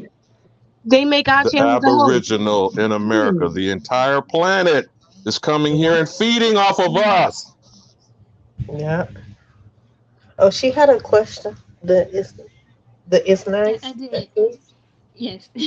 I just can you just clarify, because when it comes to voting, when you say Donald Trump, then that leaves Joe Biden as an option. And I do not differentiate a criminal by a label. Okay? They are all let me be very clear with this. Chief Morning Thunder. Since 1790, has there been an authorized citizen or legal alien processed on this land under the law? No. So why are you differentiating from any of them? I'm gonna just be honest. I don't vote, so. Well, there's going to be one or the other. No, I'm not saying not to vote. Please, clearly, though, clearly, Isness, I'm not saying not to vote. I'm saying, listen to what I'm saying. I got you, sister, but listen to what I'm saying. Okay. See, because we don't seem to understand, your vote is your voice. You're voting with your feet. You're voting with your money. We should not be taxed. If your mind and your state of being changes, don't your behavior follow suit? So until we correct how we think, we will not do what needs to be done. You see what I'm saying? All this stuff is distracting us from focusing on us and us alone. Now, I'll repeat this in parting again, those 4 bullet points. Do your genealogy, correct your status, fix your credit, start a business. So of all of those things, number 1 is focus on you and you alone, your story, and only your story. Do you sisters understand what I'm saying now? Yep. Most And definitely. go from there. I do feel like we do need to be hands-on what's going on right now. And I really feel like that was a flaw of the older generation. Can you walk and chew gum, Isness? Can you walk and chew gum? That's what I'm saying. I would love to walk and chew gum. That's all I'm saying. Is we could walk and chew gum at the same time. And so sometimes when you're going, now let's hold on, sister. Let's stay on this just one point for a moment. Hold on. When you are getting people to address you, they must address you in a correct fashion. That is your voting. You feel what I'm saying?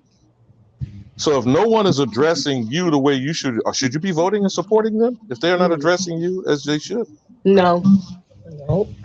Do you see how this changes the dynamics when I'm saying what I'm saying? No, you're right. We have nobody to represent us.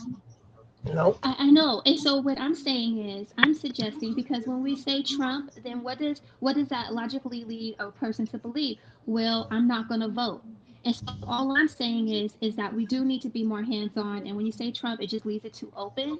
And what we need to do is be more hands-on and going out there and making people acknowledge us, right? Or, and having these discussions out there. But when we just say, we talk about Trump, then that just leaves either vote for Biden or don't vote at all. And, nobody talks about Tim Scott. Nobody talks about none of these other people. You could bring these examples up, but let me say something to you specifically about voting. First and foremost, only 1 out of 4 people are registered. We're not even going to deal with the other 3 people because at least 2 out of those 3 are either underage or too old or mentally challenged or behind bars. So of the 2 out of 4, they've already been X'd out, but whether they vote or not, they can't. Right. So that leaves only 2 out of the 4, and only 1 out of the 2 is registered. Do you follow? Sisters, please clearly understand what I'm saying to you. Mm-hmm. So voting is already being done by a minority of the population. Yeah. Right. So that's what so the other half that is not registered to vote, why are they not registered, sisters? Because people are saying our vote don't count. And so what I'm saying is bum rush the polls in a good way, in a conscientious way, right? But we need to make our voices heard, especially from this community, not from an African American perspective. I feel you, Isness, but I think you're not clearly understanding what I'm showing. Okay. No, I'm the just half saying, that are not registered are still 100% of us are paying taxes. Okay. Yes.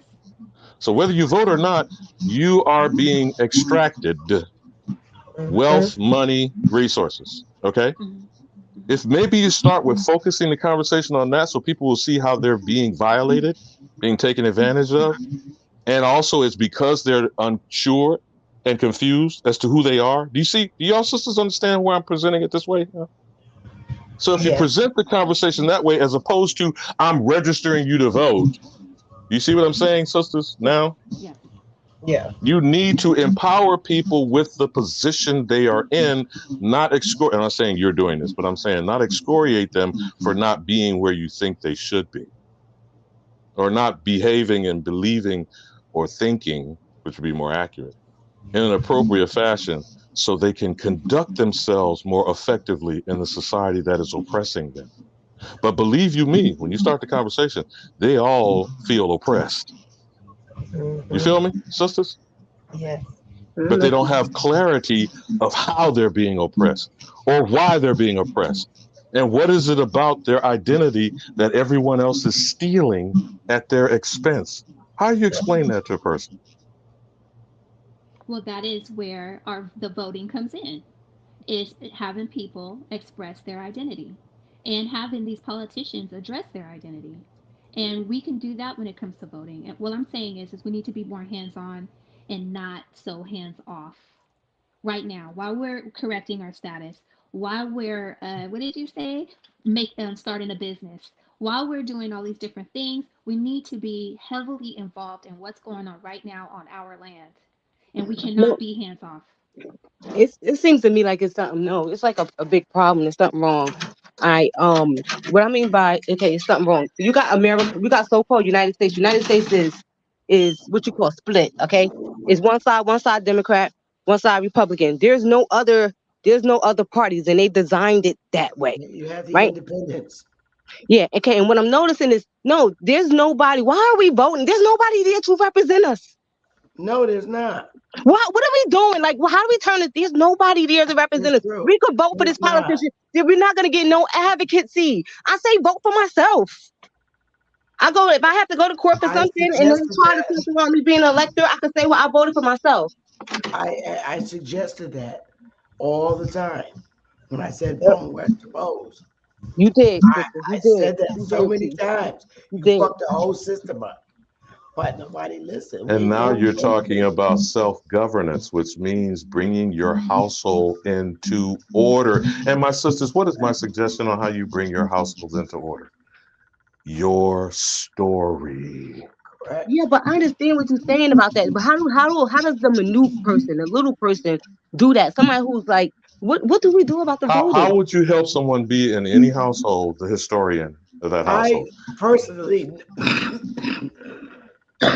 I personally, I mean, my thing is this. I know nobody is representing us, but I'm only voting for Trump for one reason. And I stick with this and I stand on it, to close the fucking border. No, I understand that. He is going to stop people from coming in. It's true. That's what I want. Last time. That's what I want. And I can live in my own nice little world and with our tribe. I could care less about anything else outside of that. What happens after that? I'm talking long haul. We continue to live on our land and our own sovereign beings. Our own. We don't have to be a part of it. But if my vote will help stop the put the border wall up, that's it. Fine, I'm good with that. But and we move on and live on our own. Yeah, but what I'm saying, Chief, is that where is that? How do we know that that's going to happen for sure? Like, how do we know that Trump is going to do that for sure? How do we know he's going to? We don't. We actually did that the first time.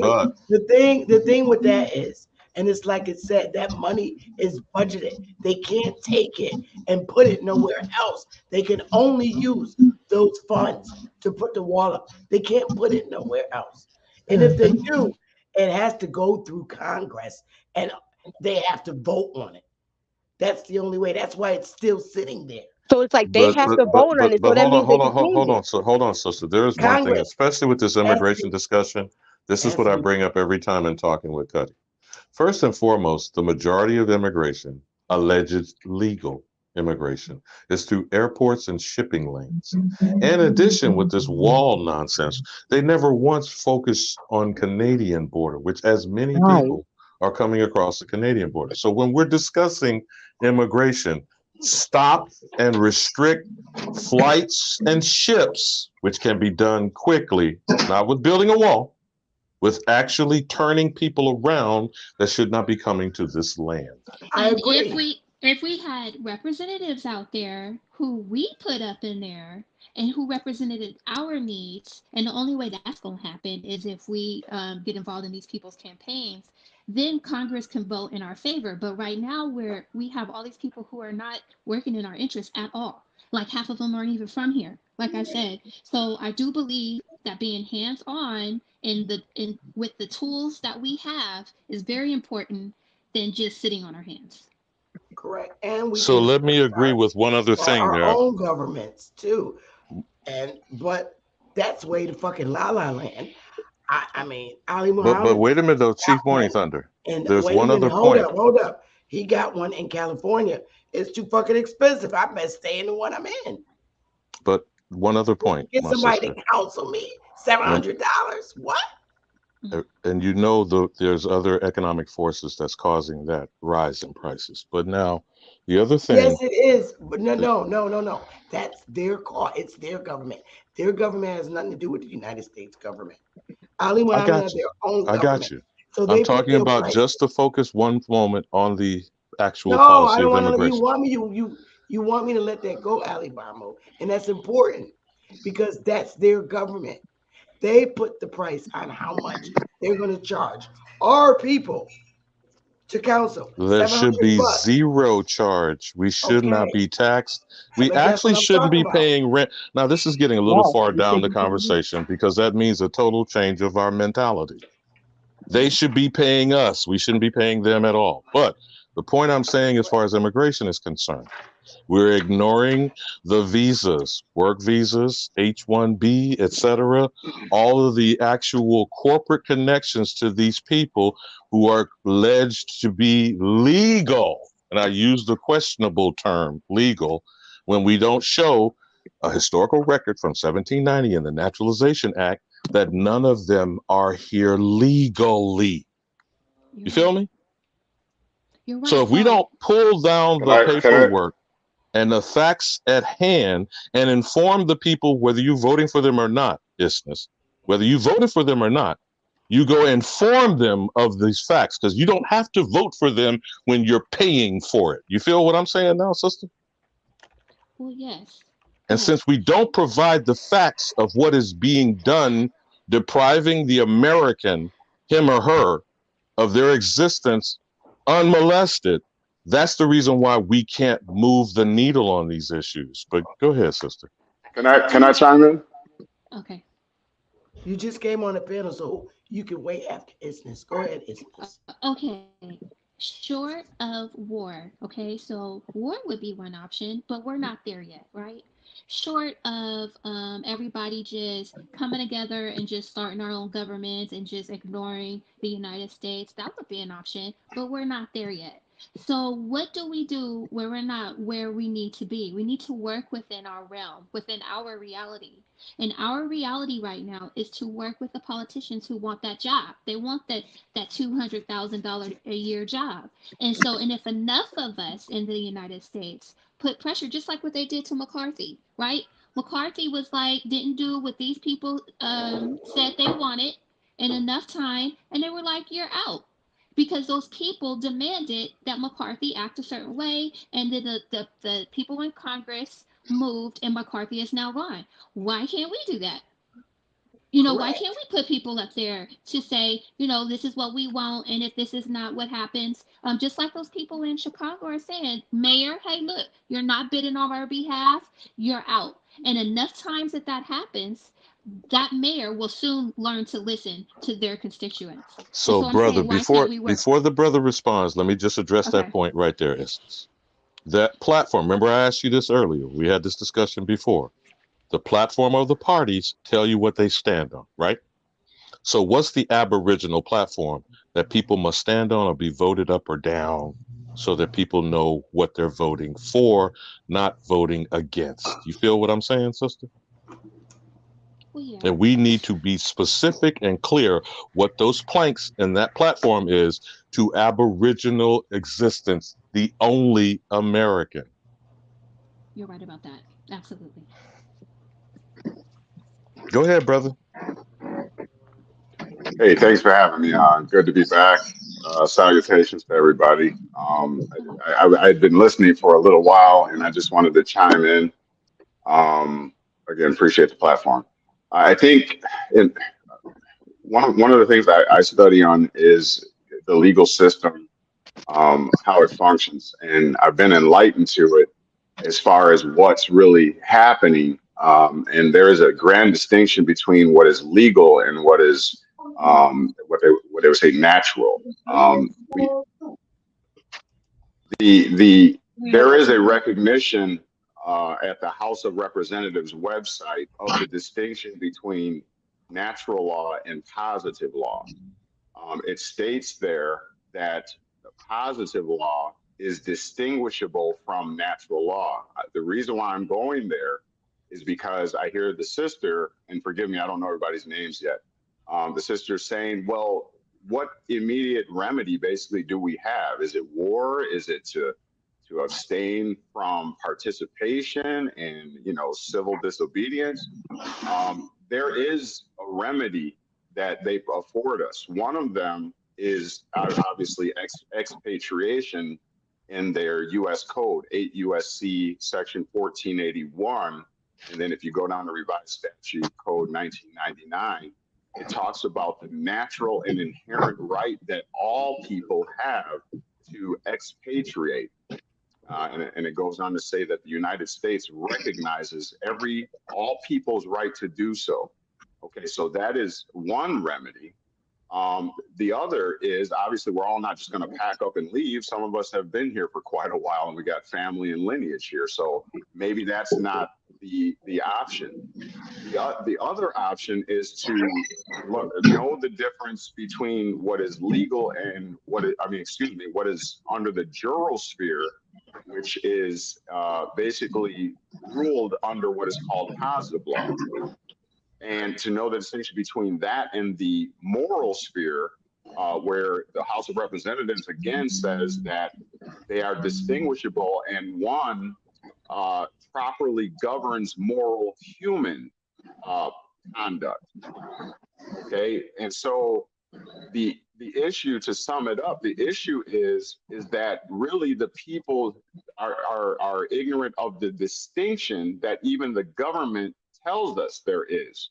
And so when you're talking about slavery, when you're talking about domestic relation titles, you must realize that that is under one sphere. A sphere is half of a circle. That's under the jural sphere under positive law.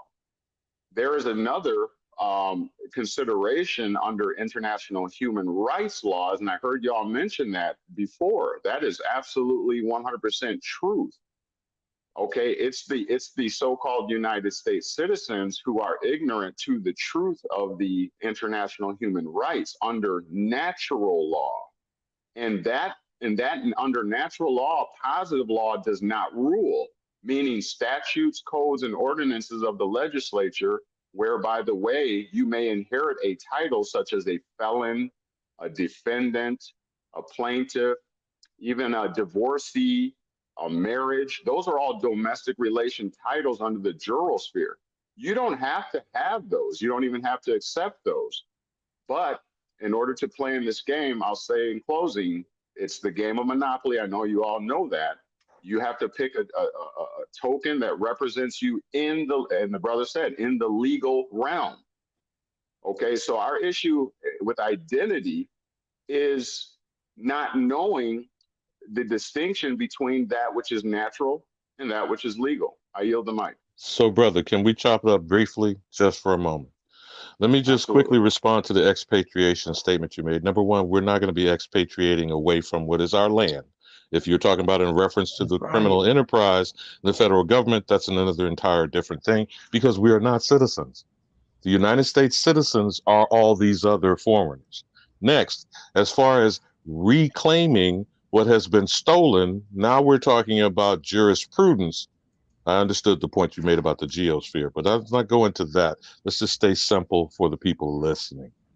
To get restitution and to get remuneration, you must claim what has been taken from you. And all of this is based on fraud. In addition, these people are criminals. They're not going to follow any law. They're not following the law they're supposed to be under. And that law was determined by our ancestors, describing in the Constitution what is the confines they should be operating in. And they have been breaking that from 1787. They have also instituted a new corporate form of that in 1871.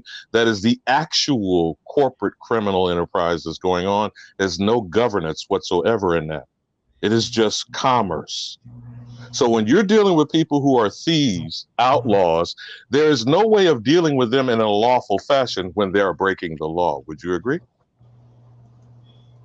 If that were the case, yes, I would agree if that were the case. I obviously see it a bit differently.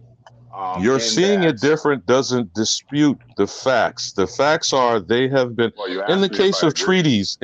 treaties, for example, when you talk about expatriation, hundreds of them have been written without authority of the Aboriginals or the correct authority figures here on this land, and they have broken every treaty. Now, this is not me saying, this is them saying that they break laws. Now, you can have an opinion about that, but the fact is still the fact. They are lawbreakers and they are outlaws. How is it you're going to ever deal with a person who doesn't follow law, is the question I'm asking. All right, so I had responded to something. You asked me if I agreed, and so I kindly stated that I had a difference of opinion. But moving forward, again, I hear what you're saying, and I can grasp the sentiment. But what I'm stating is that you have to make the distinction between their legal system, where you're saying they're breaking laws and treaties. All of that is within the legal realm, not in the natural realm under what they call God's law or natural law. They don't commingle or conflate the two themselves. They're only dealing with you under a domestic relation title, such as a Negro or a, all of these nationality names. That's how they're dealing with you, and they're expecting that you're going to play the game. And by identifying, which in the Black's Law Dictionary, to identify means to be the same as one accuses you of, or as you or as you call yourself. So that's the problem. Is when we're once again, we're commingling and conflating. We're fighting a natural battle, saying our genealogy and our ancestry. We're fighting a natural battle against a fictional system of legalities. So, brother, to stay focused here and stay on the same point.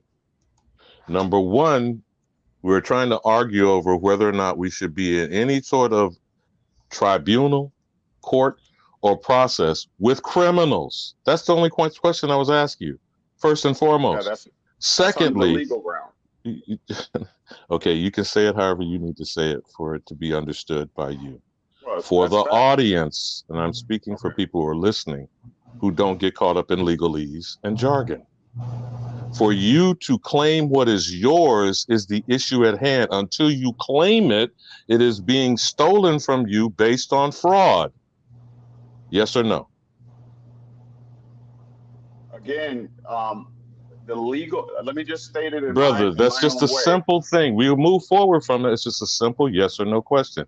This is a fraud that is ongoing, and the crime is at the expense of who is considered the American Indian or the Aboriginal American Negro.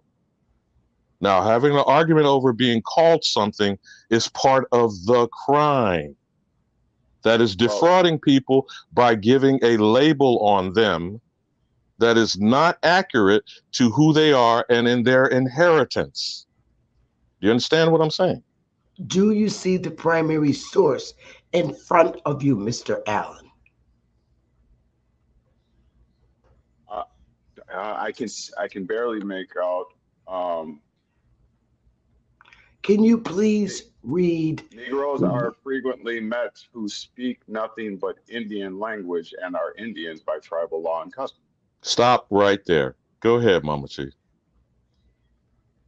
What part of that do you not understand that we are not from Africa?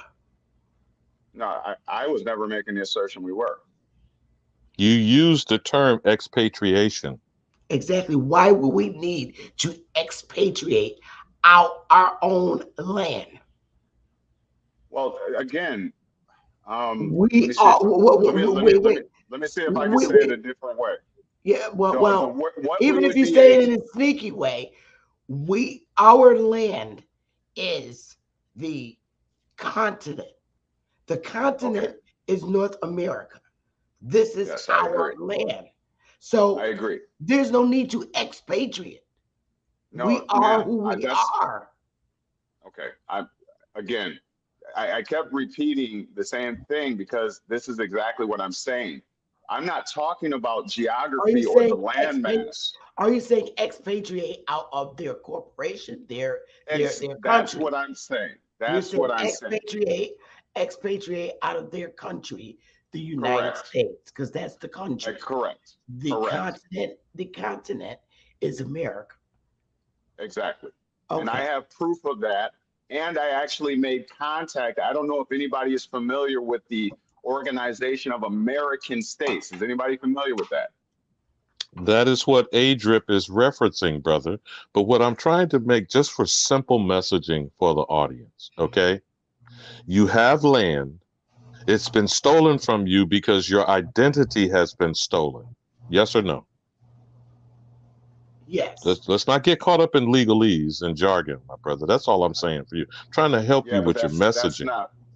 That's not what I'm doing, though. And as the mother you're said, staying stuck in government and law, and that makes people think that you're a Moor. And I'm not trying to put words in your mouth. I'm trying to clear up the messaging I'm hearing from you, good brother. That's all I'm saying. You may be misunderstanding me, because obviously,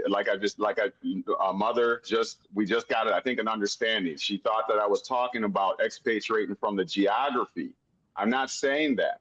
I'm saying that where we have become captive to is identifying under their legal terminologies, and they dubbed us something, and we took it on. That is the basis of identity theft, my good brother. That's what I keep saying to you. I wasn't in disagreement with you about that. Okay, that's why I said that's a simple yes or no. So yes, our identity has been stolen. Yes, we are being defrauded. You do understand that is a crime. I'm not having a problem understanding your words, okay? So when you're talking about anything in jurisdiction, jurisprudence, or whatever word that you used, it is the basis of a crime has been committed. And fraud is an ongoing crime. Fraud is an ongoing crime. And the legal phrase is fraud vitiates everything. So it doesn't matter what it is you're talking about or what I'm talking about. Fraud voids everything by the mere fact that it exists. And as long as the American or the American Indian or the Negro in America is being defrauded, nothing else matters, good brother. That's what I'm trying to get you to understand. Well, brother, you can call me good brother and all that, but I would more rather you respect someone. Let me clearly state and articulate my point fully, because obviously I was misunderstood from the jump. So I clarified myself. I was never talking about the geography. So I appreciate your kindness, at least in your words, but I would like to be heard if I could possibly be heard, and maybe we can get some clarity. You can understand my point, okay? Again, yes, I agree that identity has been stolen. My point of view was how, and it has been stolen because we got involved in identities according to what's called the quote unquote legal order that was established by colonizers who came over with those contracts and basically tricked and connived us out of our own stuff. It's still happening today. These states are being pillaged and taken today, okay? The game of Monopoly shows it as a demonstration. You land on somebody's property, or you land on luxury tax, you pay $75. Doggone it, I worked hard for that money. I just basically gave my estate away. It's happening today. That's part of the legal order. My mission with my platform is to educate people on how to not have their estates taken from them through shiesty contracts. It's not necessarily, listen, please understand me. It's not fraud from their perspective when it comes to the legal order. It's just the way business is done, the way that they established it here as colonizers. They introduced a completely different system, and they overlaid it on the top of the de jure. That's what happened. And we are subjects to that, okay, as captives, as prisoners under a greater military that came in with the boomsticks or whatever you want to call it, and they outsmarted us through contracts and legal order dealings. That's what happened. The way to get it back Now let's talk remedy, if I may. The way to get it back is, as I was talking with Mother, is to reverse the process, become educated to the legal order. You can beat them at their own game. I'm talking from experience. This is what I do to help people. And if you know about estate planning and trust, which I teach, that is how you play the game in order to restore your estate and to mitigate the tax footprint or liability that makes people poor. There is a way to win, okay? And so that through trust, where you keep more of your assets, okay, and you protect your estates like Donald Trump and other players in the game, okay, from suit, lawsuit, and what have you. Okay, that's one aspect of it. The other aspect of it is to know that there is that option of expatriation. The other aspect is to use what's called a declaratory judgment and to have your status, your standing, and any legal obligations under the legal order determined by a court order. Once you get that court order, then you have written your ticket throughout the legal order, because you will have a definition done by legal analysis that says, wait a minute, the natural order is separate and distinct from the legal order. And the legal order, in their own statutes and codes and laws, it says has no jurisdiction over the natural order, because they recognize that the legal order is fictional as opposed to the natural human rights. I yield the mic. Brother, okay, I clearly understand what you're saying. Many in the audience are not, but that's the point of why I'm trying to assist you with messaging. Everything you said is accurate in a legalese fashion. I'm saying simply, people have been stolen from. Okay? So let's not go back and forth over this. Let's just say that it's a fact. You can disagree, you can have an opinion. When I say the words that I say is for simplicity and clarity. The only agenda that is going on in the world, not just in the United Snakes of America, the only agenda is get the nigga. Now, you're only describing one aspect of it, whether we consider it in the legal context or the outright bloodletting, because these people behind the scenes are dumping drugs in the hood and having people narcotized out of their mind or shooting each other to death, fighting over a block, a street corner, when that actual territory is already theirs by inheritance. But their mentality, which is the problem, not who they are, not what they are, is how they think is the problem. Could you agree with that? And pitching legal remedy to a person who is already deceived and been defrauded, that is why we saw Viola Ford Fletcher at 109 get deceived by a purple tie Omega wearing Negro who claimed he was taking her to the courthouse and put in a nuisance suit, not a violation of her Aboriginal existence. So arguing over whether you approach this legally or not, and you have a quick, fast-talking, split-tongued, snake kind of person who is in concert and are treasonous and traitorous to the American Negro, the Aborigine, none of what you are saying is going to be of benefit to this community, my good brother. That's a negative. I disagree. Yeah, you can have your opinion, but the facts speak loudly to what I'm talking about. But go ahead, Mama Chief. Okay, I want to say this, Mr. Al, and I want you to understand this. The tribes have to report, or had to report, to the Department of Interior, the census. All right? I wanted you to see this. This is the 1890 census. And that little newspaper, this is a primary source. It had to be reported. Now, I'm just going to go to where I got the little passage from on page 3. I'm not going to go through all this shit. The tribes itself reported who the Indian is. They told the government this who the Indian is.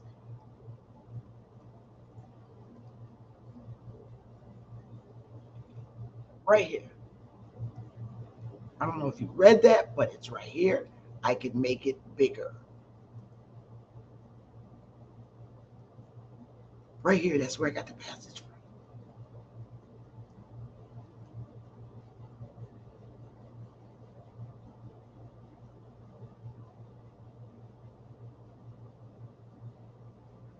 Now, if you could read this from this primary source that's reported to the government, Mr. Allen, that would be helpful. There are things you expect us to do that we don't have to do. Is he still here? I don't know that he dropped I heard Morning somebody Thunder, come back on. but the problem again, when people want to keep boxing us in with a legal argument, which again is ironic, they're expecting us to go back to the jurisdiction, the court system. And I was going to point out to him, and we've talked about this before, why Ruth Bader Ginsburg was used in 2005. Hang But on. this, let me land on this. Let me land on this, Chief, because Ruth Bader Ginsburg from the bench inculcated the doctrine of discovery in 2005, correct? But go ahead, sister. Chop it up as you want. All right. So the little newspaper clipping that I showed you came from the report from the Indians. This is a report that they had to submit to the Department of Interior. All right? And I'm going to take you down to where I got the passage from right here. I highlighted it. You're asking us to do things that, as a people, we don't have to do. And they made the report to the commissioner, to the government, telling them who the Indian is. A serious difficulty was met in the answer to, are you an Indian? White people are Indians by a remote degree of blood and or adoption. That means by a distance. It could have been their great-great-great-great-granny that they claimed to be an Indian. But Negroes are Indian by law. It's the law that we're Indians. And by custom. We're by law. No blood needed. We are the Indian. That's law. Law. Being white and being an Indian by remote degree of blood is policy. Mother, which law and which policy are you referring to? The Indian. Our own law.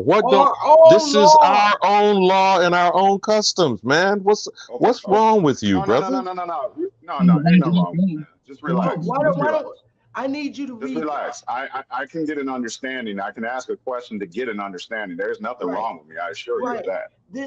We were not in the United States government, and the Indians gave their report. This is a whole report of the census of all the 5 tribes, that the Negro is the Indian. We didn't speak no other language but Indian languages. We had to go around, right? We Negroes had to go around with the enumerators. It wasn't, oh, we're taking the white people around. We're taking this people around. Because we didn't speak nothing but Indian languages. They had to use us. So all the stuff that you're saying that we should do, we don't have to do. This is our land. We're not going to ask a country permission to do something on a continent that's ours, is what I'm trying to say. I understand the point that you're making. Now, thank you for making that clear. I just want to say, but you do agree that this is a primary source, a primary report to the federal government. You do see that here, correct? That is correct. All right, that's all I wanted to hear. I'm not into asking permission for nothing. We've been asking for things out of order and out of sequence for years. We're doing things we don't have to do. I agree with you. If I could just speak real quick on that. Okay, go ahead. Okay, thank you. I again agree. I do see that. Thank you for demonstrating that. I never seen that before, and that's awesome. Okay, I'm with it. I'm realistically, I'm going to state, and hopefully I don't upset anybody. I don't mean to be disrespectful. I'm hoping that this is an open forum to have this discussion with respect and dignity. Okay, very good. So I'm just going to state, I completely 100% agree that we should not have to ask anything under the natural order, being able to self-determine who we are and label and call ourselves who we want to call ourselves. I completely 100% agree. The only issue is the colonization with a military that has, however the brother said, whether it's by perceived fraud, whether it's unfairness, annihilation, these are the costs of war. Countries do this all the time. They take over and they hold people captive and they steal and pillage and take their women and impregnate them and water down their race. That is war. And so acknowledging everything that you just said, and excuse me again, I don't know the sister's name. She said, well, what option do we have? Is it war? Is it civil disobedience? That is the only way that you will be able to remove the seat of the power is by war. And if we're not prepared to do that, if we don't have the military comparable to the host military, there's really nothing moving on that end. So what I'm proposing based on my education, okay, and based on my studies, and based on dealing with attorneys generals and arguing with the different attorneys in the legal order, they basically say, we always have to provide you remedy. Always. It's in their legal order. They have no choice. That's why a lot of people are coming to light to the movies and all the disclosures that they're making, because they got to tell you before they do it. Correct. And so that's my platform is an educational platform. Shows people all of the legal loopholes. Donald Trump, right? I pay less taxes than all of y'all. You know what I'm saying?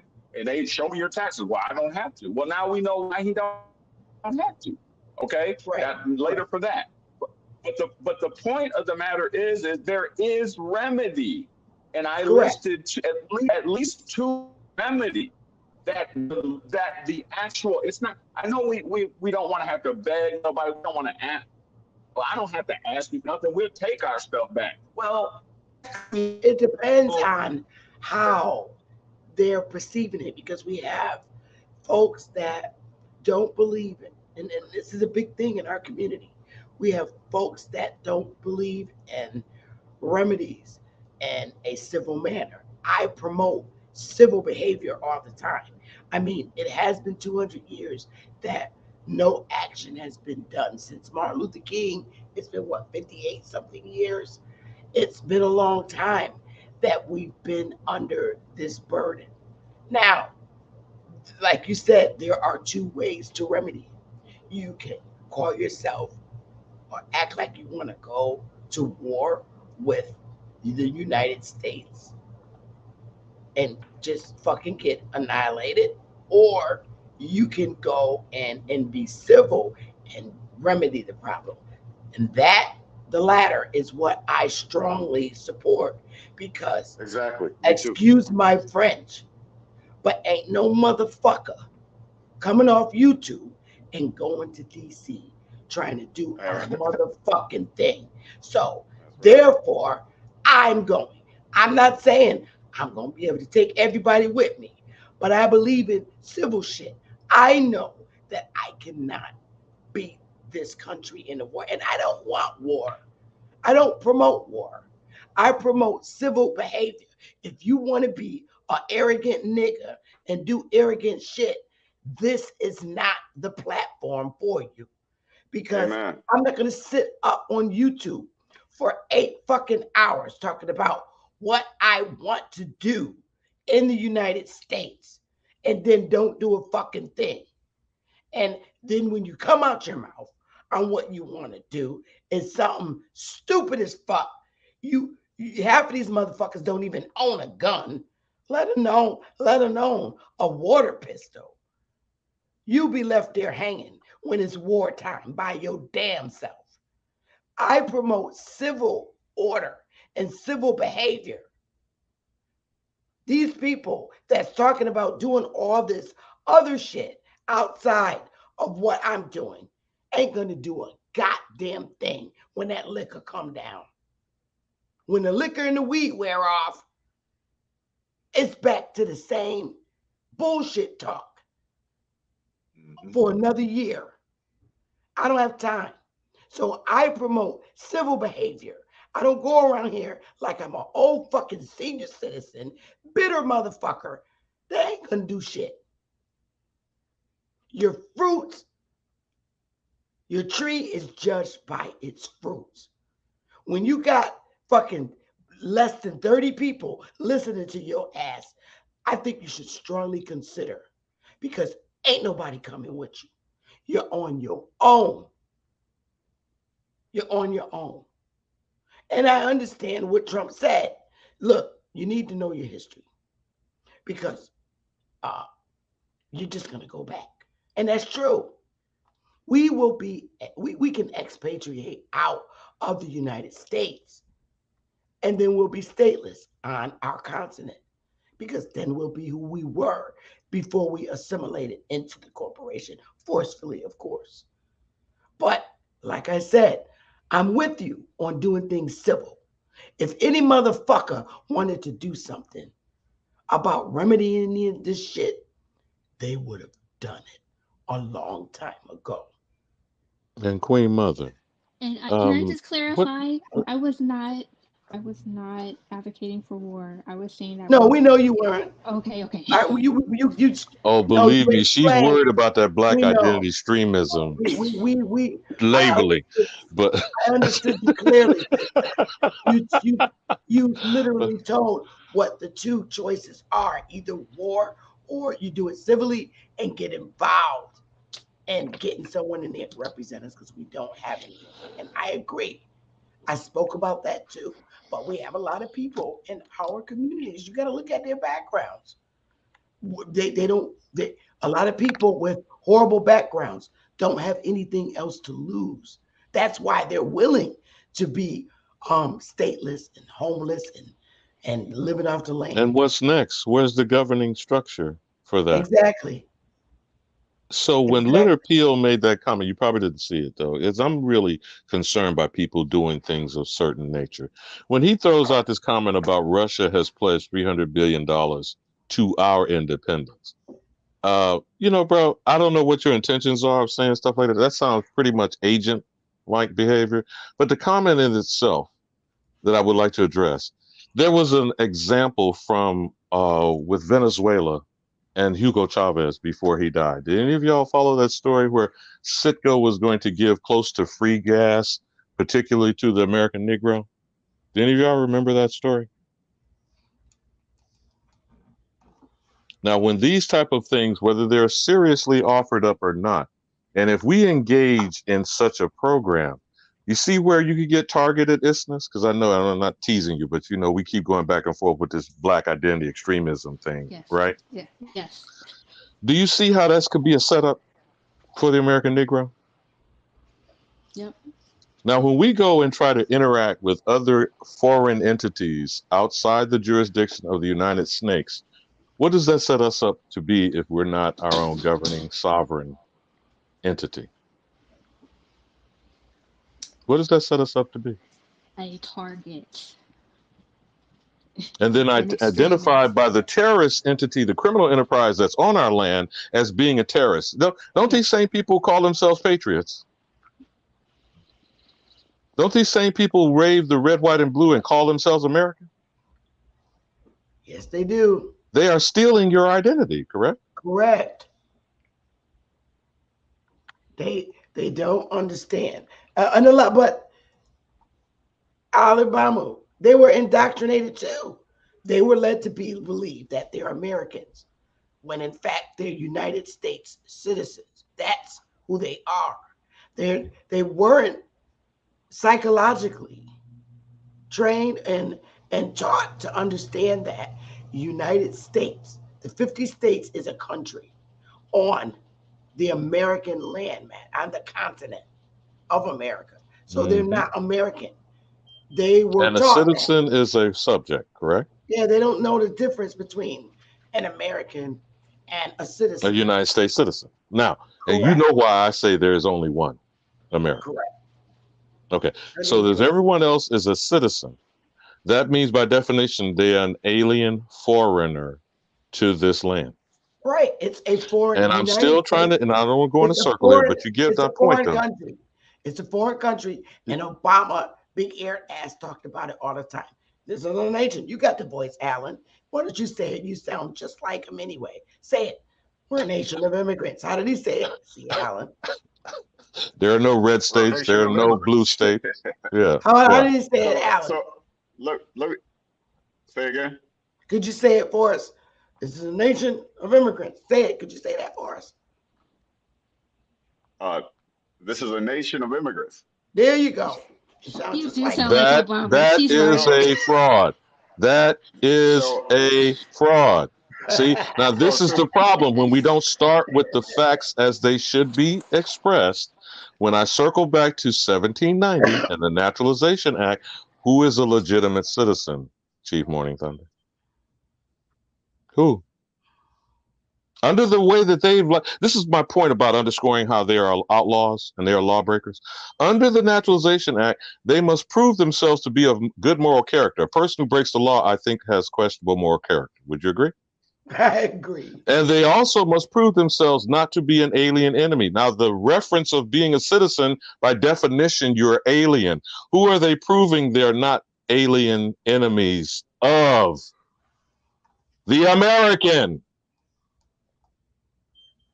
Now, calling yourself an American, which is stealing the identity of the actual American, you're now another level of criminal. What's hard to understand about that? You got it, knowledge. Can you pull up 8 USC? Because I can't share. I think you can share, right? 8 USC. You can share if you want. Go ahead. I'm on my phone. I don't know if that. Oh, okay. Say it again. 8. Yeah. So 8 USC. Now you're referencing the United States Code, right? Good brother. You're referencing the United States Code. Yeah, 8 USC. Section 1481.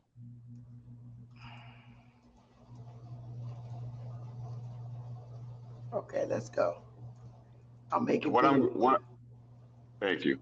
And what I'm going to show you is the United States making the distinction between itself and the American citizens. Okay, They recognize it. Hold on, my good brother. There are no American citizens. There are United States citizens, and there are American sovereigns. But go ahead, bro. Well, they recognize American citizens. So now what I want you to do, and the important is go to the notes. You see the notes there, right under Legal Information Institute. Now, what I want everybody to know is that when they wrote this code, they intentionally obfuscated what I'm about to show you, and they hid it way down at the bottom. If you scroll all the way down to the bottom, where it's going to say expatriate right there. If you can zoom in on that. This is the revised statute section 1999.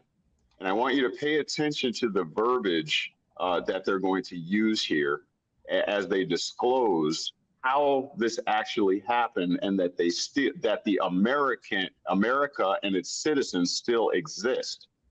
They're just overlaid by the legal order. And watch so zoom in, please, and I can read it for you. If you could zoom in, there you go. Is that big enough? So, yeah, that's fine. I'll squint.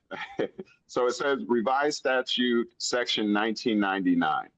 It says, provided that whereas the right of expatriation is a natural and inherent right. Inherent means that it comes from within. It is not granted by any government or anyone outside of you. Of all people, not some people, not United States citizens, all people. And notice it doesn't say person.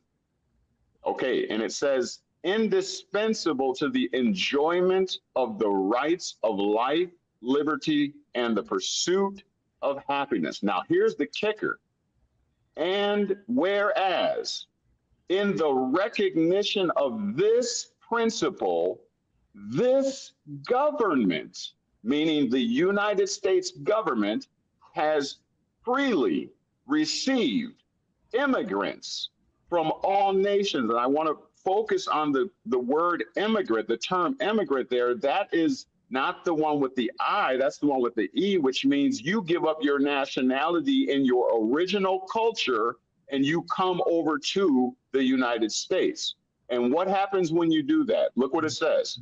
And when you came over here to the United States, they invested them with the rights of citizenship.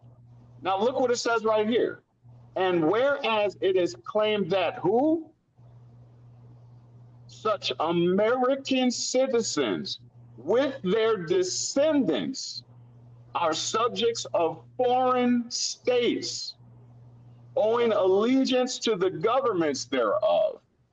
And whereas it is necessary to the maintenance of public peace, this is the United States talking, that this claim of foreign allegiance, these American citizens and the Americas were complaining that their citizens were leaving and defecting and immigrating and going over into the United States.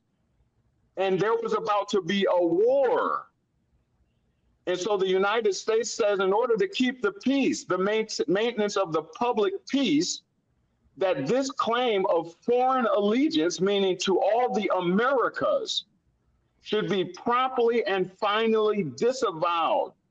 Therefore, here's the proclamation and the declaration by the United States government. Listen what they say.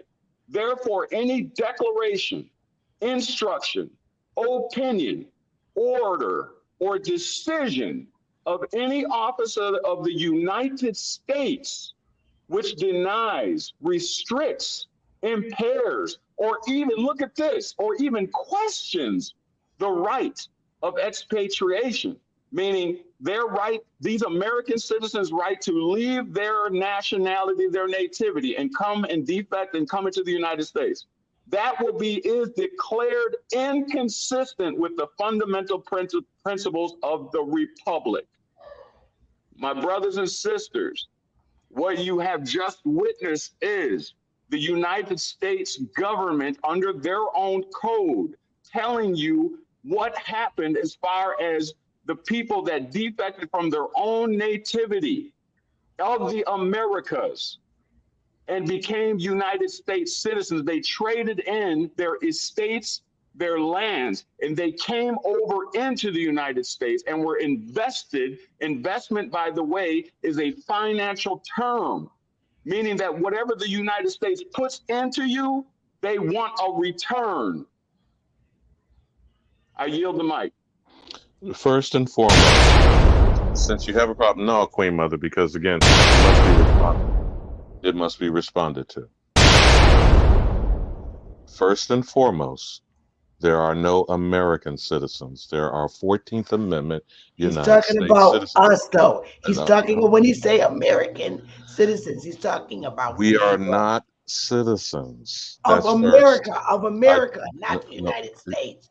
Two different things. My sister, you're doing the semantics that he's doing, but you're not listening to what I'm saying. You're not listening to what I'm saying. Okay. I asked you this earlier. A citizen is a subject, correct? A sovereign is free unto themselves by birth unto death. There are no American citizens. There are United States 14th Amendment citizens. And even this thing that he's referencing is talking to immigrants. Now, he's going to say immigrant with an E. There's another thing I would have to explain on that. But the essential essence of what this code is being made is to cover foreign immigrants. Now, I still say we have yet to prove that any of these United States citizens have legal citizenship.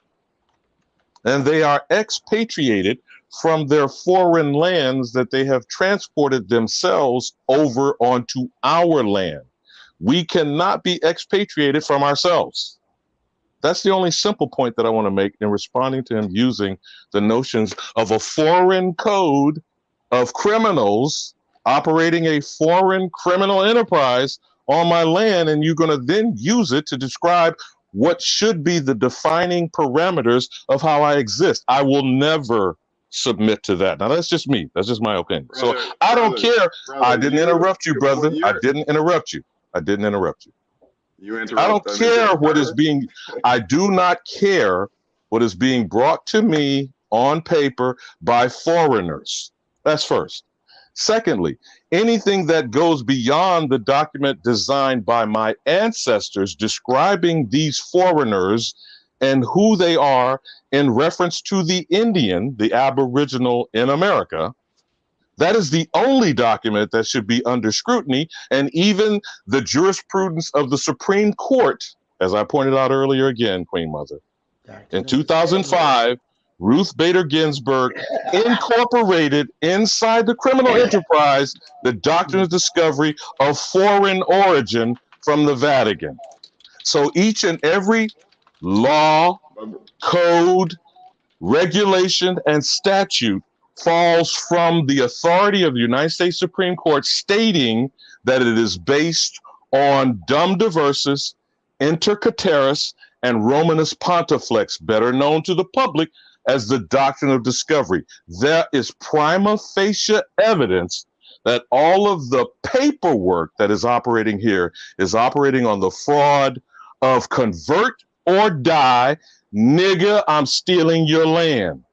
So I don't care about any other fashion or contemporary version of it being spoken back to us, whatever your intentions may be, good brother. And I'm respecting you by referring to you as good brother.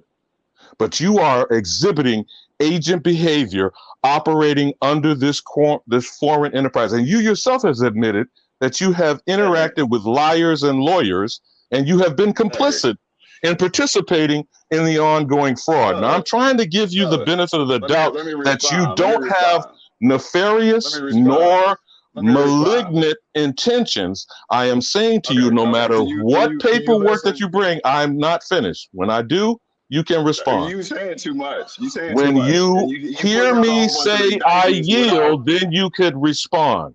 What I am stating clearly for my community, what I am stating clearly for my community, anything written on paper, a treaty, a law, a statute, a code, or whatever is based on the fraud of stealing your identity of who you are and stealing you away from your land. You do not need the authority of foreigners to determine what you need to do or to declare getting your shit back. And I yield. Thank you, mother. I just got to say, I've been listening for quite a while, right? I've been on a lot of different channels, okay? And I just got to say, I ain't never heard somebody accuse so many different people of being agents who are just sharing information. So I just had to speak to that. Just whatever that mean, what may mean to anybody out here. Can I chime in really? Okay, come on. I'm listening. Secondly, I just got to say this. What are you going to do about it? If you don't want to recognize the statutes and the U.S. codes, what are you going to do about it?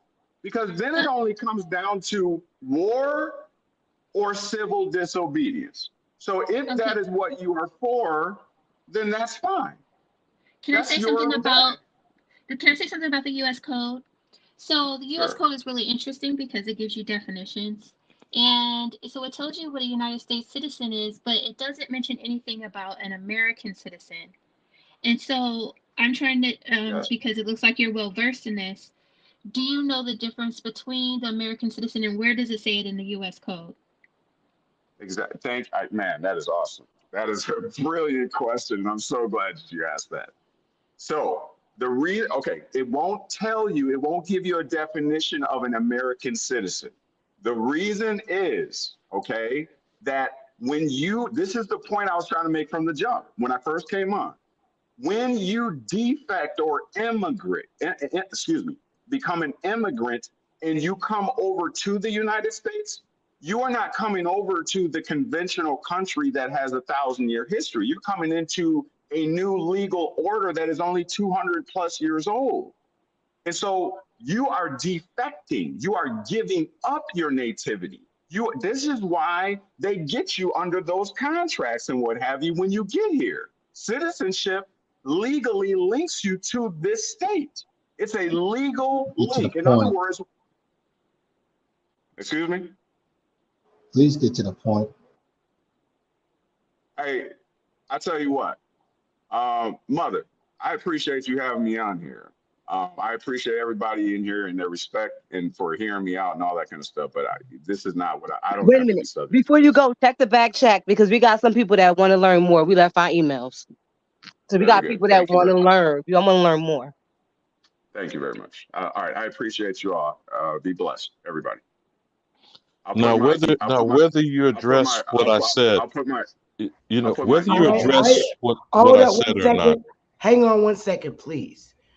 I don't like to make people feel uncomfortable coming to my channel, whereas everybody likes to kick people off, and then people are reluctant to come and dialogue with you.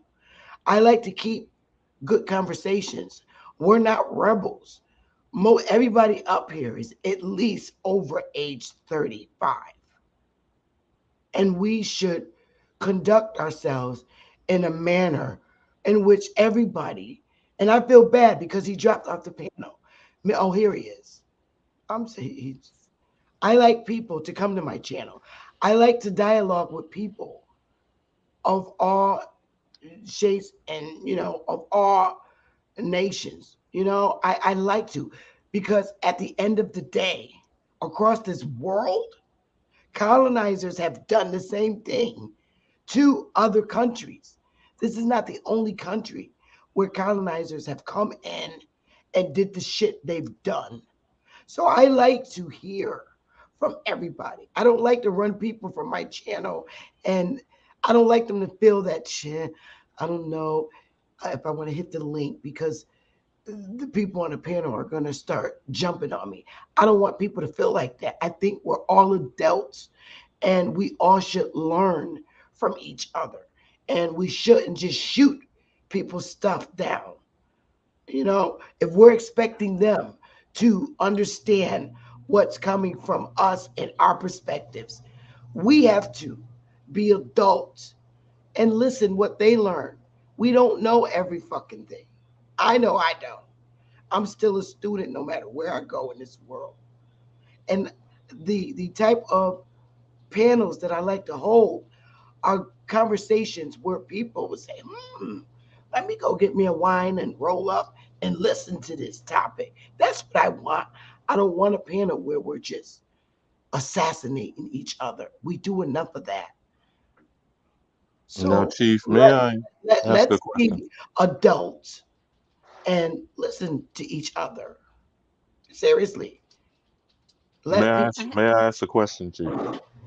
Yes, absolutely. Because again, and I did not make an attempt to personally attack him. If he took it that way, then my apologies if you took it that way. But sometimes people will say that you throw a stick, a hit dog will holler. But whether or not you're a participant, because I respect Chief Morning Thunder interacting with the legal structure. I respect your acknowledging you've interacted with the legal structure. Should you at least acknowledge it is a criminal activity? That was first. Secondly, a citizen is subject to the authority of what is considered government, allegedly, but we're talking about a corporate criminal enterprise. This is not government. We use that term loosely. That's the same way that you just shared with this law. They loosely use American, which is stealing. I would continue to point out there is only one defined American, even by the criminals. And if you bother to go look it up, in 1828, they said the American is only the aboriginal copper-colored races, plural, which means multiple nations, that were here encountered by the foreign colonizers. In the second clause, it said the European would steal their identity. Correct. Using the term adapted, adopted, whatever you want to, fashion and class it up, it's still the same thing. I will call myself an American. You're right. So what I'm saying in that, no, my sister, but just hear me out just for a moment, because we need to get the context correct before we make presumptions going forward in the conversation. Okay. Because the two things are not equal. Citizenship is not equal to the sovereign status of a being that existed before being molested or invaded. There's no equivalency here. You see what I'm saying? I agree, brother. And all I'm saying is, okay, I agree. I stand on that just like you do. I show it all the time as an overlay, the definition of an American.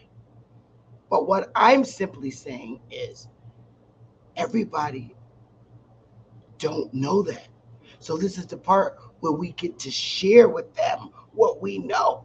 I just showed Mr. Allen a document that he never saw, and he looks at law all day, every day.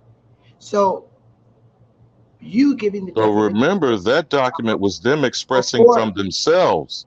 They expressed, this is our custom, this is our law. No.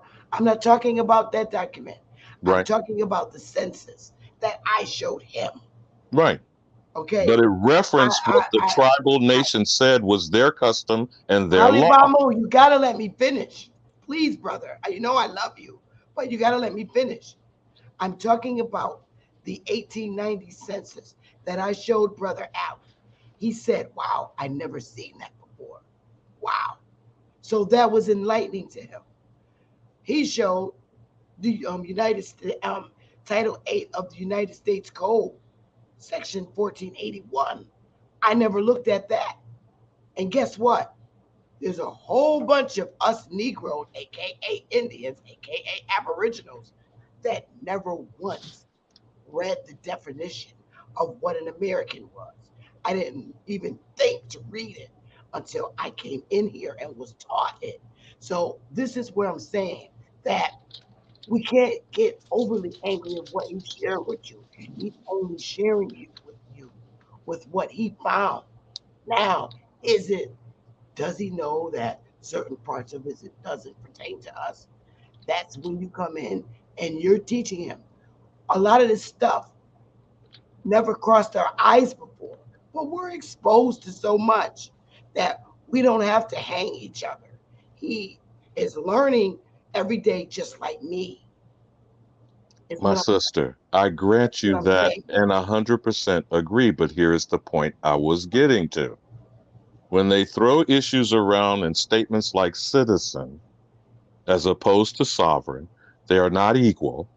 When we're talking about the supposed tribal nations, as even using that document from others, reporting what we say our jurisdiction is, it's disregarded.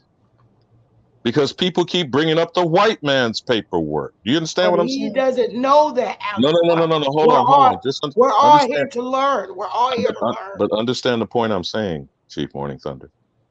When we're not coming from the frame of reference from us, we're constantly under the jurisdiction of the criminals. That's the point I kept trying to get him to understand. So I don't care what he keeps bringing to me from them when it is based on a fraud and a crime. Okay, now, what is our custom and our law? Ain't no niggas Hmm? bringing shit to us like you speak, like you just say. No niggas is bringing us writings from them. The only shit we got is what the Indians had. So if I'm coming to you, I'm going to bring white people shit to you because that's all we've been given.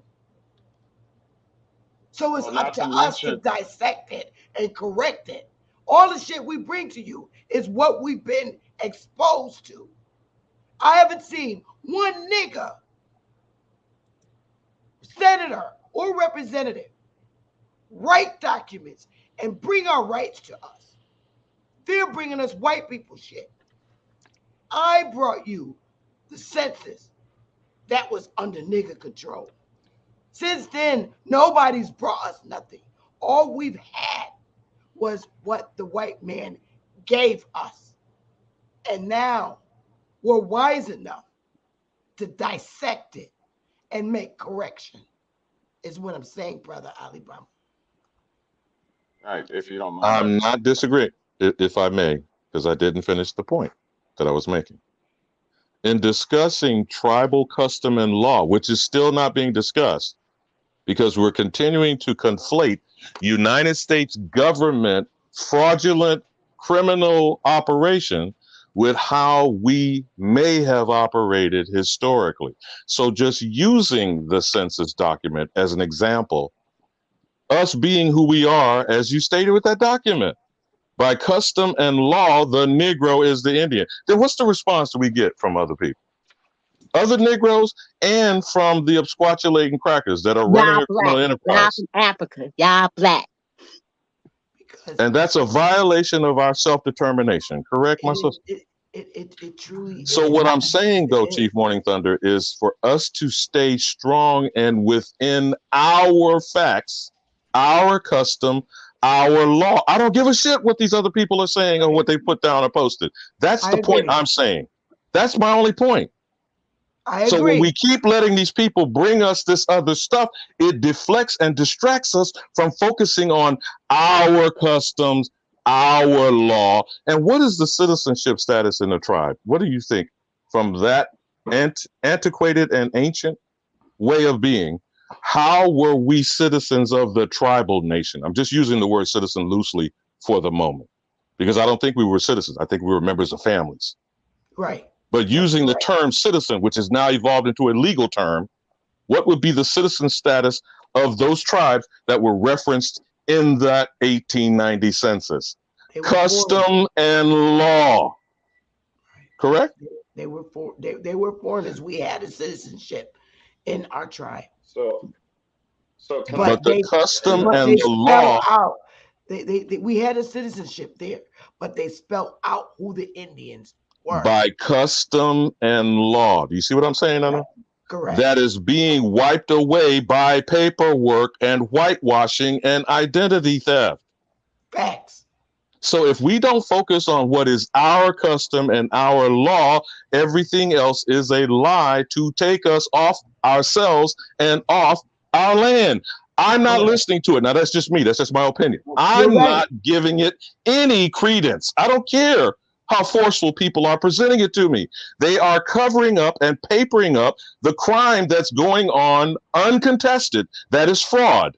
And until it is checked and challenged and claimed, the fraud is ongoing. And whoever's participating in it is a criminal. Correct. Now, you might take offense to that. I don't. I'm not saying you. I'm saying anyone who participates in it may be offended by it, but it is still the fact. Right. We have to stand on it. We have to stand. Yes, we do have to. We have to. And it's imperative that we stand on who we are. But you got it, Alan. Okay, yeah. So, uh, speaking directly to your assertion, don't conflate my statement and my research with me capitulating to the colonization, the usurpation, the genocide. Don't mistake that. I simply am researching their codes to learn how to navigate because they must provide, as I stated before, they have to give us remedy. Okay, they're on the international stage. There are human rights laws under the United Nations and whatever. They have to comply. I don't know if you're familiar, but the United States has actually been sued several times for civil rights violations going to slavery, and they lost. They didn't even, in fact, they didn't even show up to the hearings. They lost by default.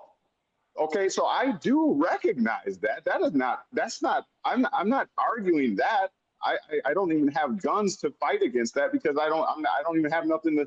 I'm not against what your assertion is. I'm saying that the remedy that is available to us using the legal order, beating them at their own game, is the way to, in my opinion, is the way to go. And we exercise that, myself and others exercise that on a regular basis, and we get victories, not huge victories. I'm not really asking for reparations or anything like that. But when it comes down to the legal order, there is remedy. And I listed a couple of them tonight. And so that's all I'm saying is that we do. I just had a few questions before you leave, because I really am interested. As Sister Becky said, like, everybody's bringing in their information. And I really do have a question about the American citizen as opposed to the United States citizen. And where does the USC like differentiate who those two different groups are?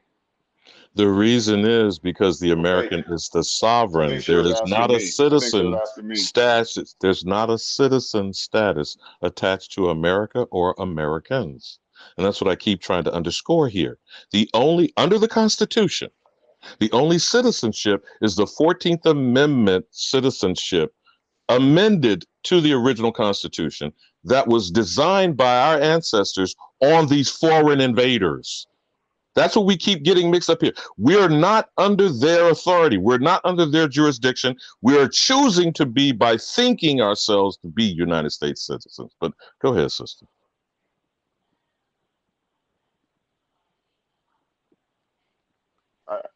Were you addressing me or Courtney now as well?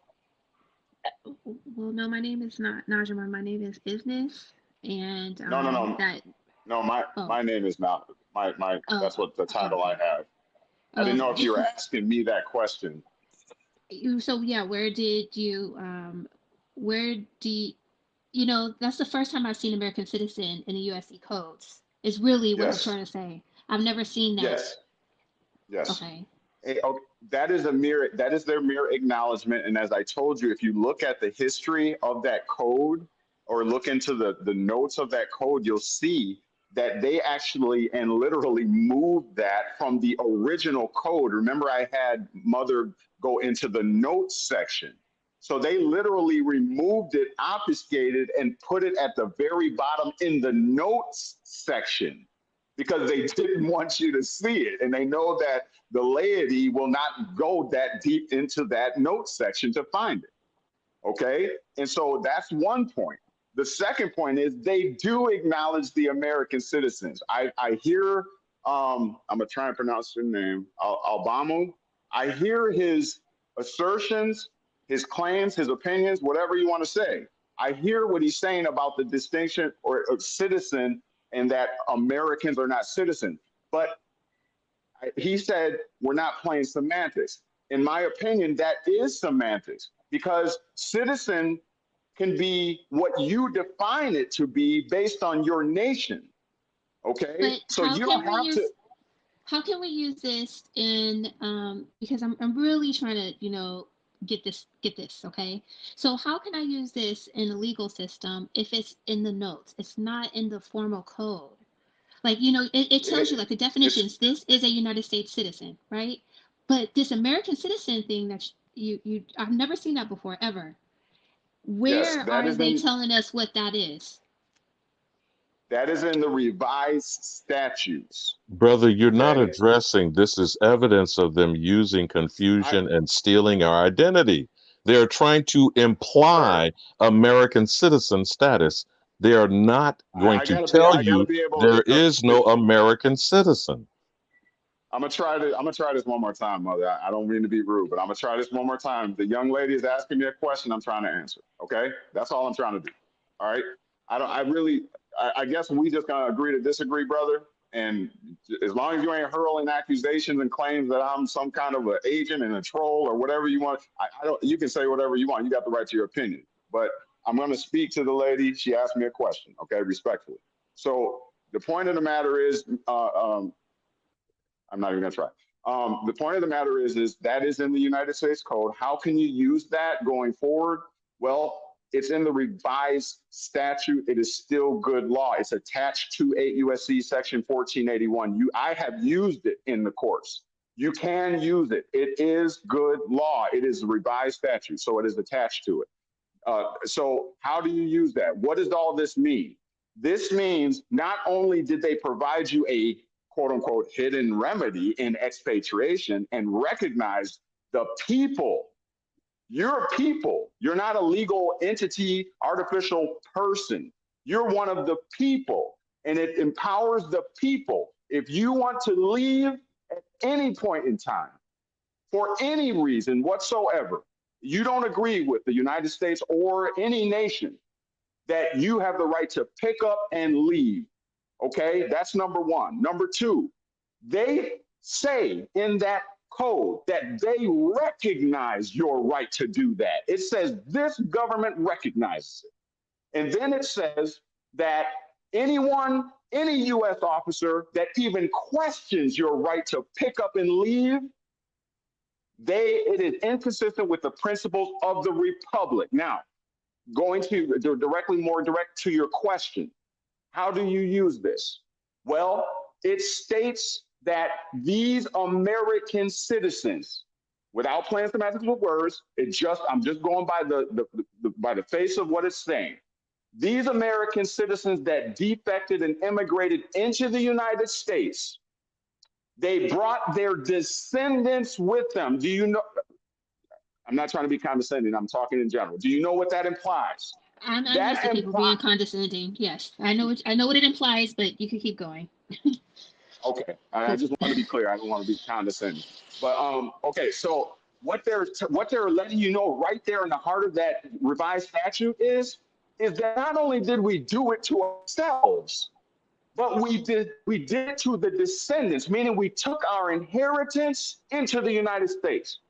Our descendants away from the culture, they would have known, they would have grown a generation in our own.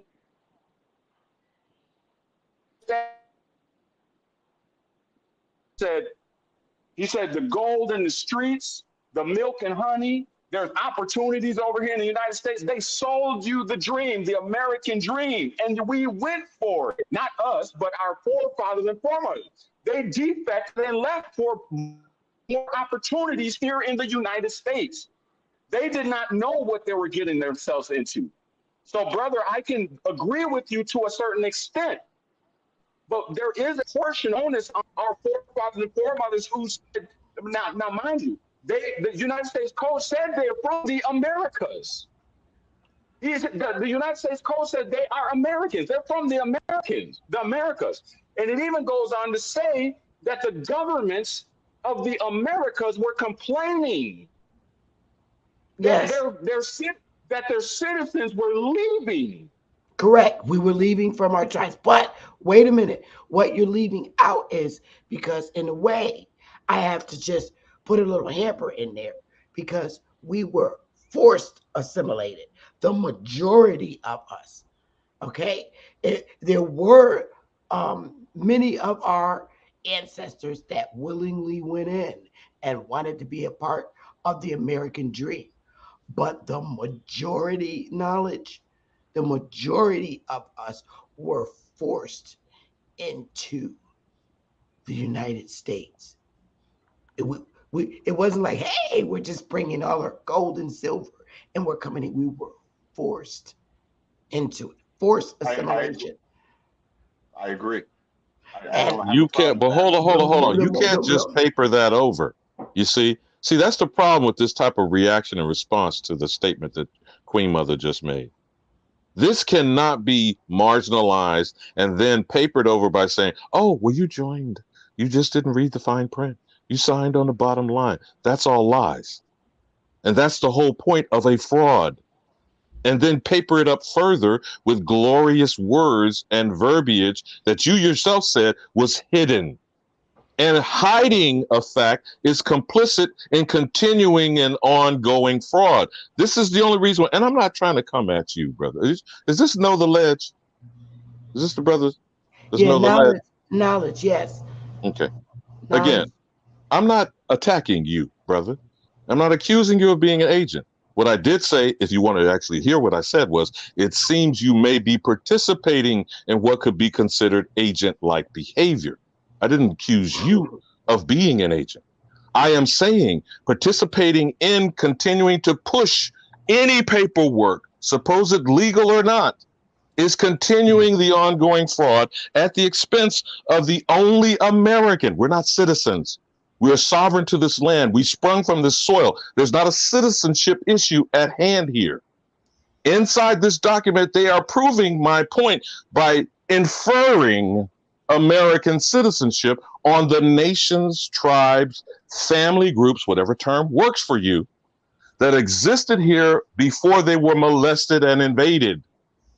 And we keep like washing that away with some flowery talk or some cool English speaking, and it removes the horror of the bloodletting, of the ongoing massacre, of the intentions of these people to exterminate us. That is the reason why in ADRIP it states in Article 11 that I have the right to fight against any attempt to exterminate and eradicate me.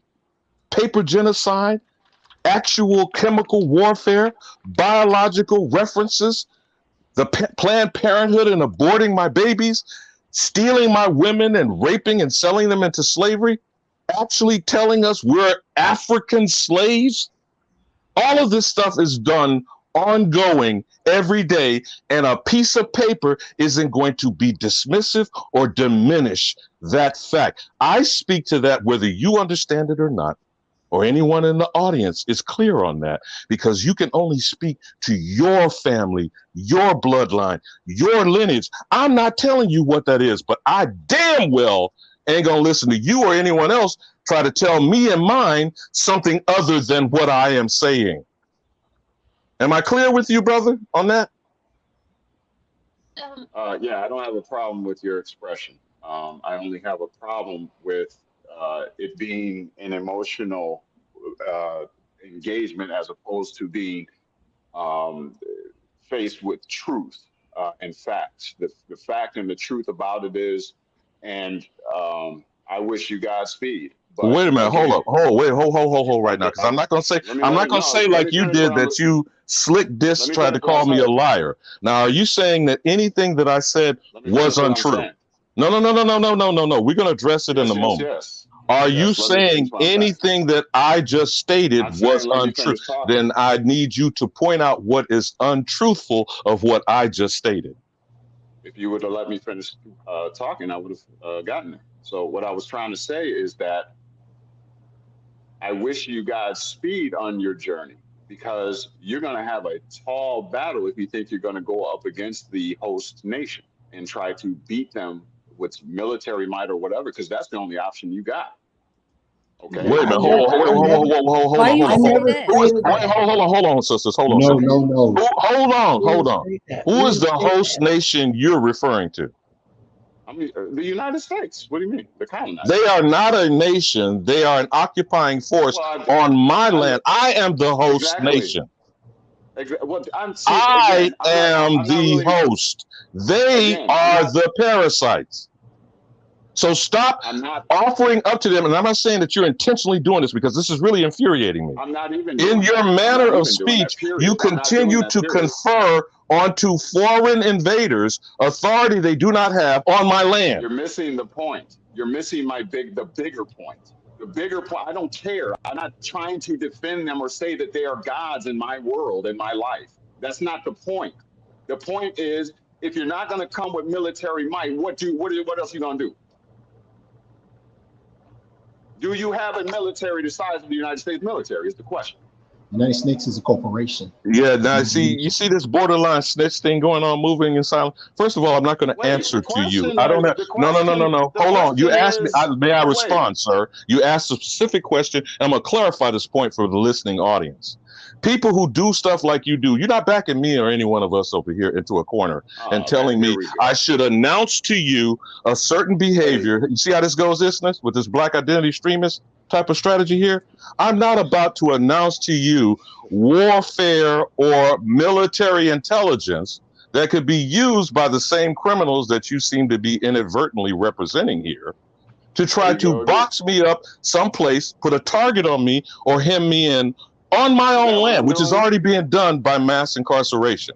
Next, there is no reason for me to answer to you. Again, my good brother, I didn't interrupt. I'm trying to put a target on. There is no reason for me to answer to you or any other foreigner on how I will conduct myself on my shit.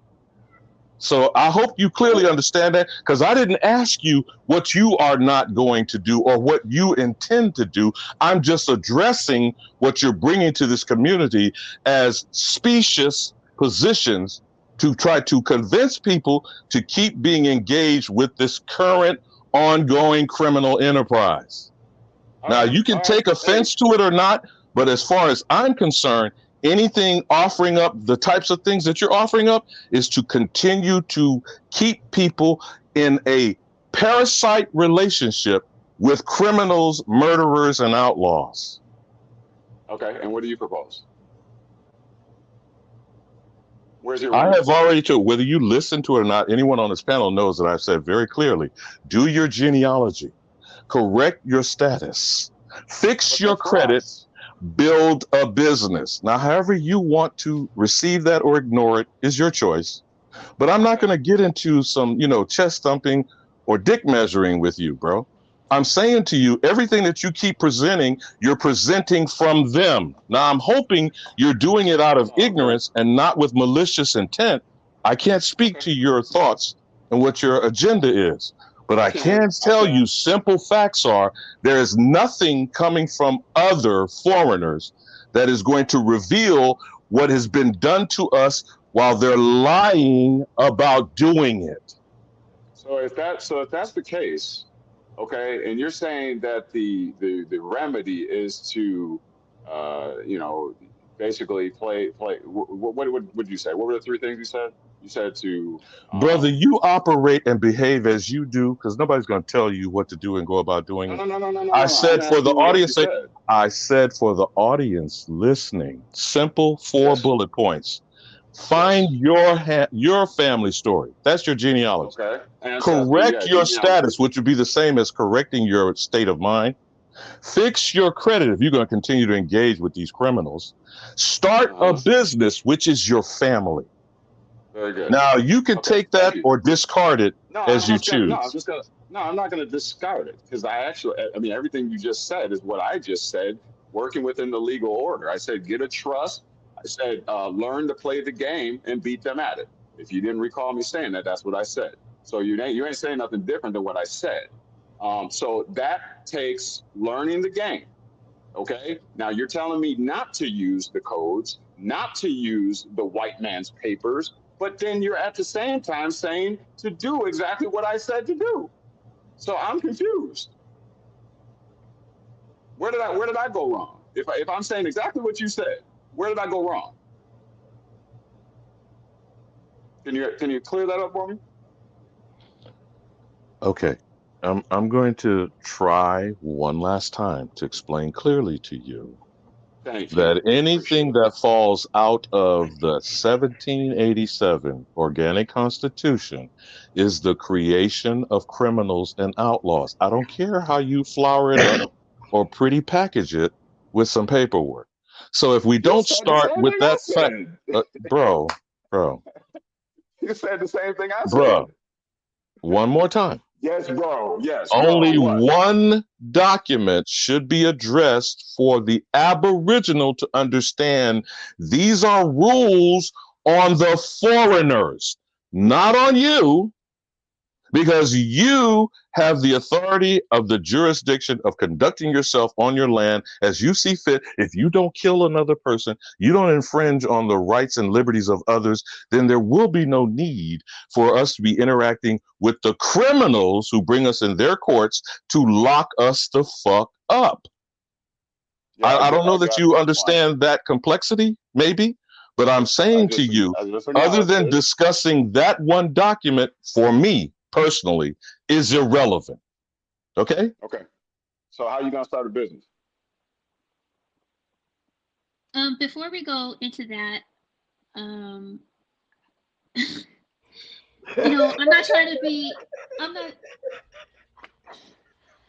I'm not Isness, trying I to be think rude. I understand what you're asking about. What do you use American citizenship for? No, First that's not of what I'm all, saying. No, that's not what I'm go ahead. asking. I'm Go ahead. saying that when I read this USC code, it sounds like it's talking about, or what I interpret it, it's talking about expatriation, right? And it It gives is. you, it's And what talking, is the concept of expatriation to you? Let her is finish, man. taking. Let her finish. Okay, so it's talking about taking yourself, a person who is either naturalized, basically a citizen of the United States who comes out from under the jurisdiction of the United States, which is expatriation, right? And it said, and then what it seems like the provision that you pulled up is saying that you have a right to expatriate.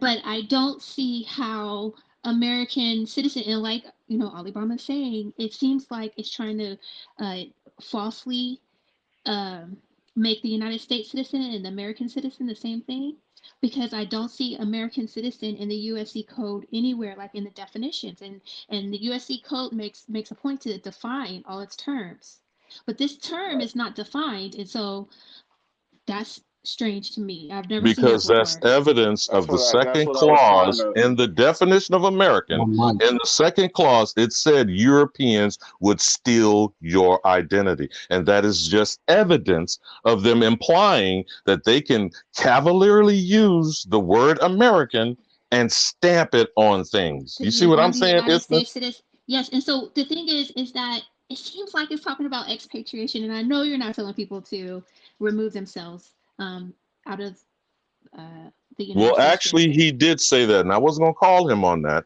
He gives No, the I did not implication say that that. you should pack No, I your did bags not and say leave. that. You did No, I leave did that not say that. implication for the I did whole not. argument you raised, He brother. gave I two options. expressly He said. gave two I options. Yeah. expressly No. said I'm talking about not. the USC code. I'm talking about just this code that you're talking about. I'm staying close to this code. I'm not trying to go anywhere else. I explicitly said that's not what you do. You just have options. That is one of the options you have. I said I actually use the legal order and the system as it is today to get my remedy. So I'm not telling anybody to expatriate. I categorically deny what your assertion is and your claim, because you're wrong. You say So if you want to leave, you can leave. They won't stop you. that's Exactly. what the USC code is saying, 1481 or whatever it is that you just So pulled up. home. Yeah, He it's gave saying, yeah, he gave the USC code to expatriate, and then that's when you bring in this American thing, and that the immigrants and the immigration and all this other type of stuff, and like you know, he's telling you that this is But talking you about. do see the conflation of two things. First and foremost, immigrants, we are not. We're not Secondly, immigrants. we're not under their jurisdiction. He keeps We are conflating two immigrants. things. No, He I presumes ain't conflating because we nothing. were We deceived, 1 are month. coerced, immigrants. or forced to become U.S. citizens, that still does not make us so. So We it are sounds like to me. immigrants. What Can, I'm can I can seeing, I can what, I what, can I what? just finish Yeah, real go quick, ahead, please? sweetheart. Go ahead, So sweetheart. what it sounds like I heard you say, and I'm really not attacking you, please. I'm just trying to clarify. I heard you say that when we became United States citizens, then therefore we expatriated or something. Is that what you're saying? You're saying, and so, but that's not what this provision is talking about. This provision is talking about people who were born under the United States and left the United States. So No, that's incorrect. Sister, can you pull it back up? Mother, can you pull it back up? I'll show you what I'm talking about. This is talking about American citizens that expatriated, and it clearly states that. It clearly states that the United States freely received these immigrants. Yeah, but we were. It says at the beginning. Showing. Okay, go on. Oh, go ahead, sweetheart. Go. We don't know. Go, sweetie. Go ahead.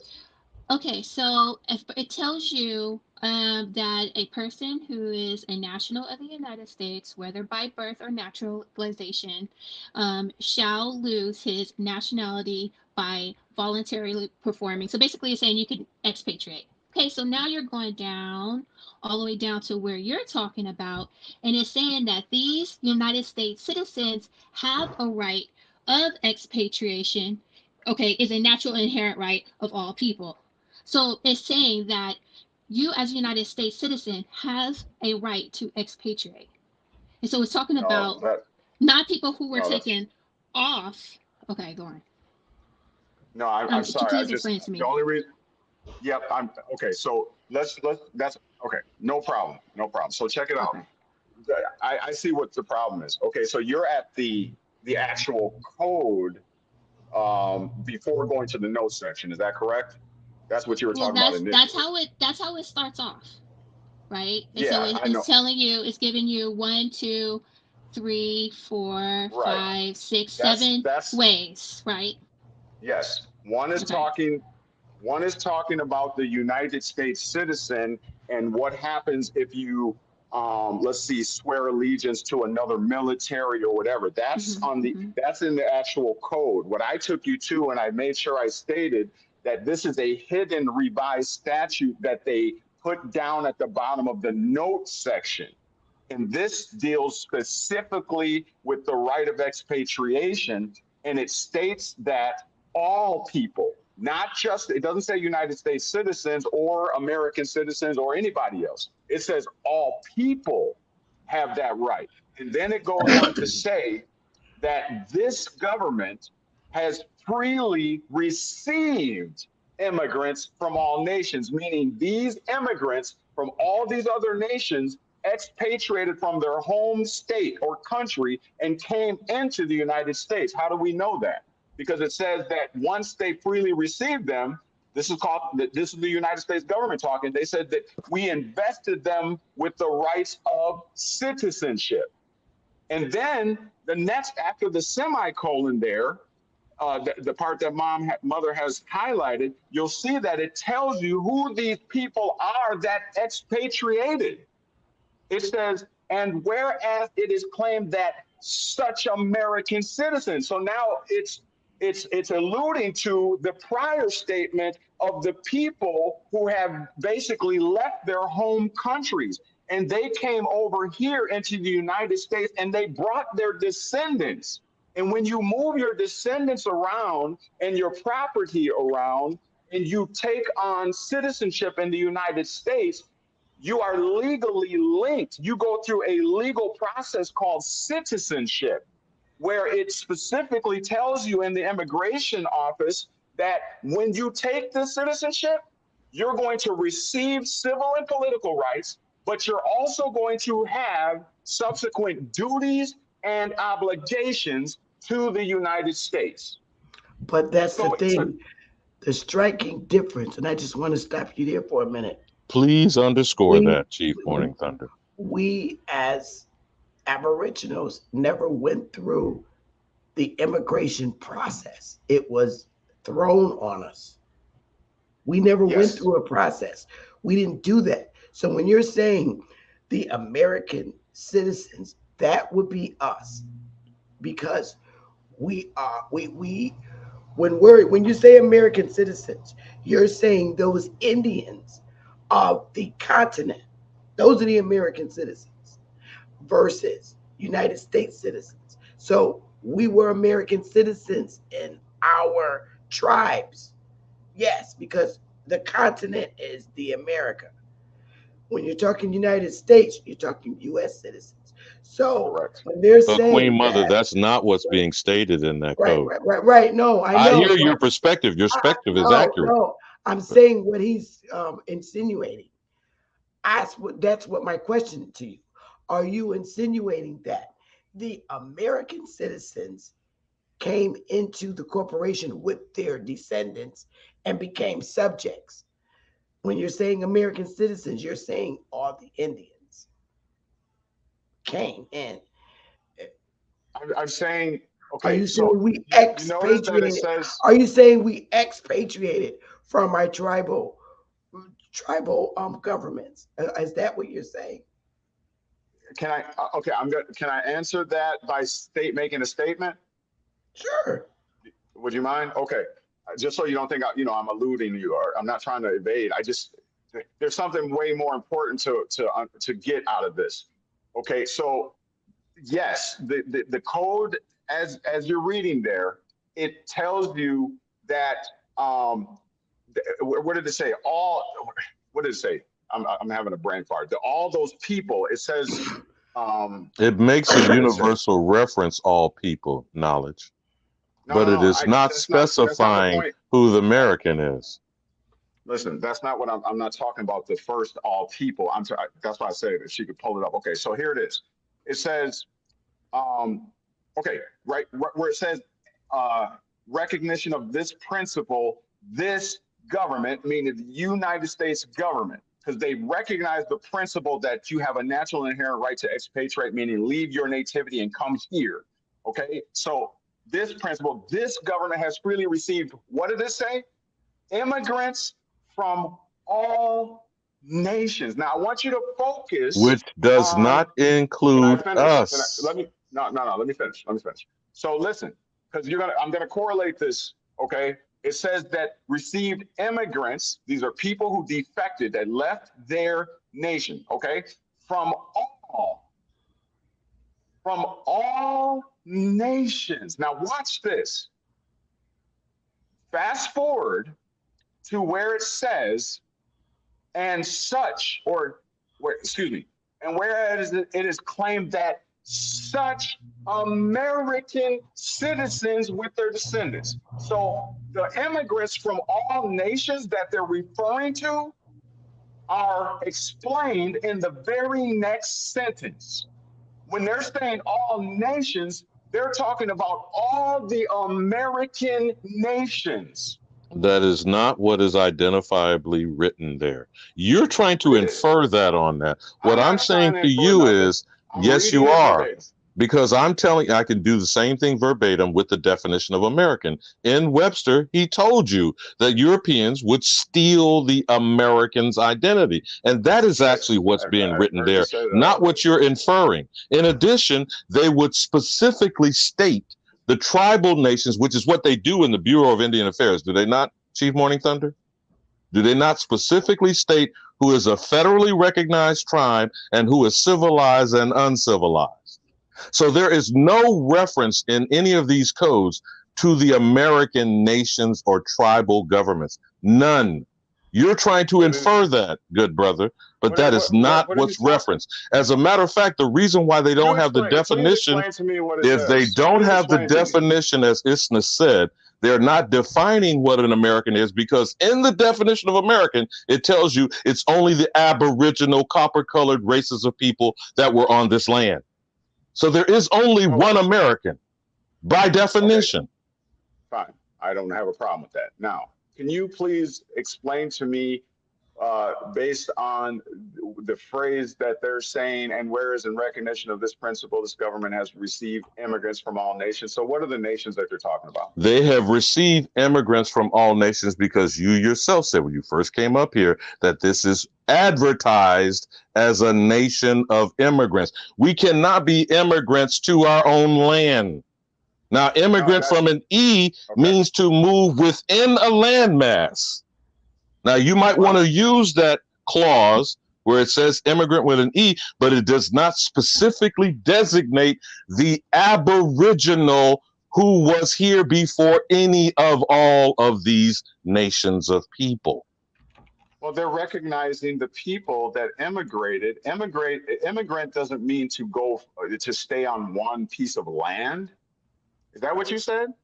The immigrants that continuously are advertised and marketed, just like we're looking at a crisis today, literally, Right, but you're not answering my is question. foreign. You yourself used the term of expatriating from a foreign land or government. That's what you yourself just stated. And the actual government here, which is not the United States, the actual government, which is supplanted and removed, is the Aboriginal tribal nations government. That's the only authentic government on this land. And I don't understand why you seem to have a problem with that. I don't have a problem with nothing, brother. I wish you would stop saying that. Okay? I don't have Your a problem with attitude and your indignance, it belies that, brother. Okay. All right. What I'm saying to you is, and I'm not trying to be at odds with you and fight you. I'm saying to you, pushing this U.S. code, you're trying to convince people that it has some level of authority over us. And I'm trying to understand, why do you feel the need to push that anything that they do has authority over us? I don't feel the need. I don't feel the need.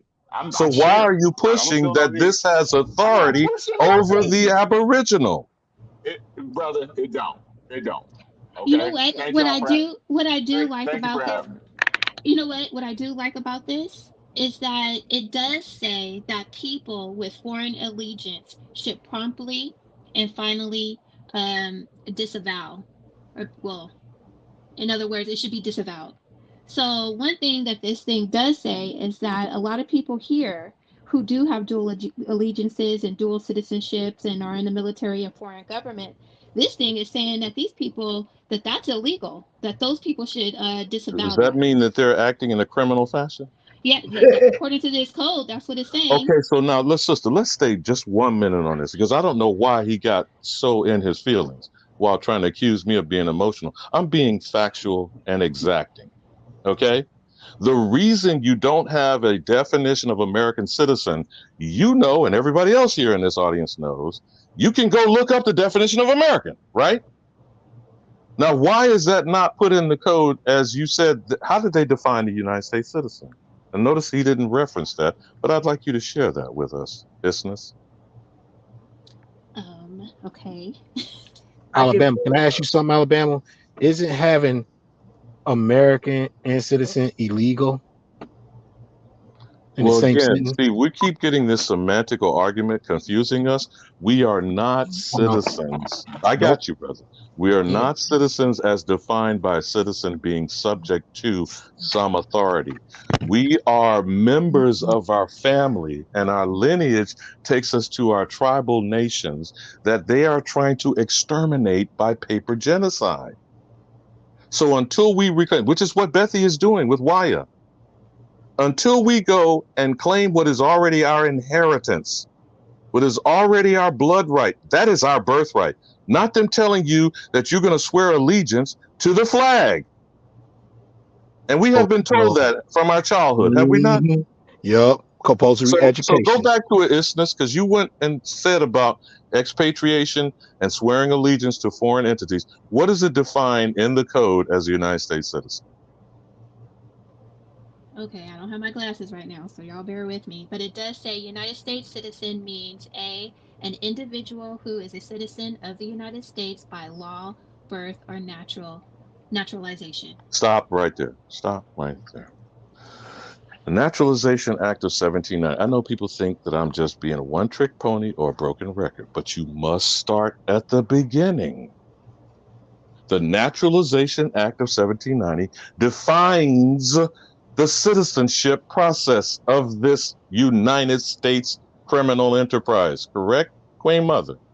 Yes. And I don't know why it is when I bring this up, people either there's crickets and silence, or they don't listen to the simple facts of what I'm stating. The only citizenship through that process is proving yourself of good moral character, which I'd argue none of them have, and to not be an alien enemy. Now, circle back to swearing allegiance to foreigners or foreign entities or foreign governments. Isness. If you have dual citizenship, you have dual allegiances, right? Yep, and it says that's supposed to be disavowed. Like, would that be the same as saying you are an alien enemy? Yeah, it is. I thought that's Why is it we can't keep the conversation simple and direct like this? I'm still confused by that, good brother. I appreciate him bringing this particular information to the discourse, but I don't understand what his purpose is unless he's trying to convince or convert people. Damn, that sounds like the doctrine of discovery. So if you're over here trying to convert Aboriginals away from their status and existence, is that a violation of Article 3 and Article 11, isness? I'm sure it is. Yes. Yes, if you are trying to define me as other than I am, that is a violation of Article 3 and the Indigenous Aboriginal person's right to self-determination. If you are imposing a policy to remove me off my land, a la Doctrine of Discovery, or any U.S. codes, statutes, or regulations, which is to displace the Aboriginal, who they said in curriculum K through 12 was exterminated. Now, again, my sisters, my brothers, I mean, both things can't be true. Have we been exterminated? No.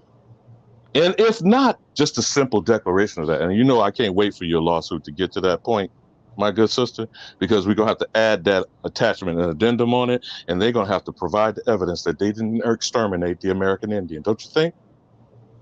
So if they didn't, then who is the current American Indian being deceived and defrauded into believing what, isness? Is that Kunta being beat into Toby? Okay, there you go. Is that I don't know if I succeed. I try to make it simple, not coming with legalese and talking all this jargon, which I can't do. That's why I understood everything the fuck what he was saying. But that shit don't mean shit over here. It don't. I am saying if you're trying to beat me into being Kota, because that's the first thing they're trying to do, is to say, nigga, you're from Africa. Then once you say you're from Africa, now, nigga, you're Toby. What the fuck? And then you're going to paper the shit up? And the paper is going to be nice and smooth and have all this legalese and all these Latin terms and jargon. And you're laughing, Queen, because you deal with that every day with your legal expertise. I'm going to step away for a minute. Could y'all hold it down for me?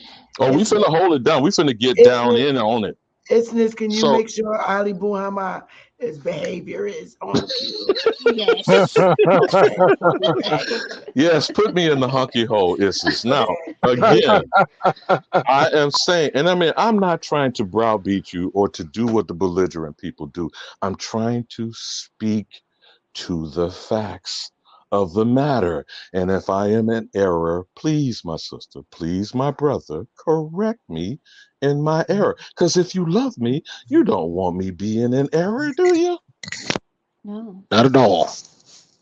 So why are we allowing people to keep bringing shit to us that's making us in error? Exactly. I was looking. I saw through it, and I'm sorry. I saw through it, and I was like, "What is this?"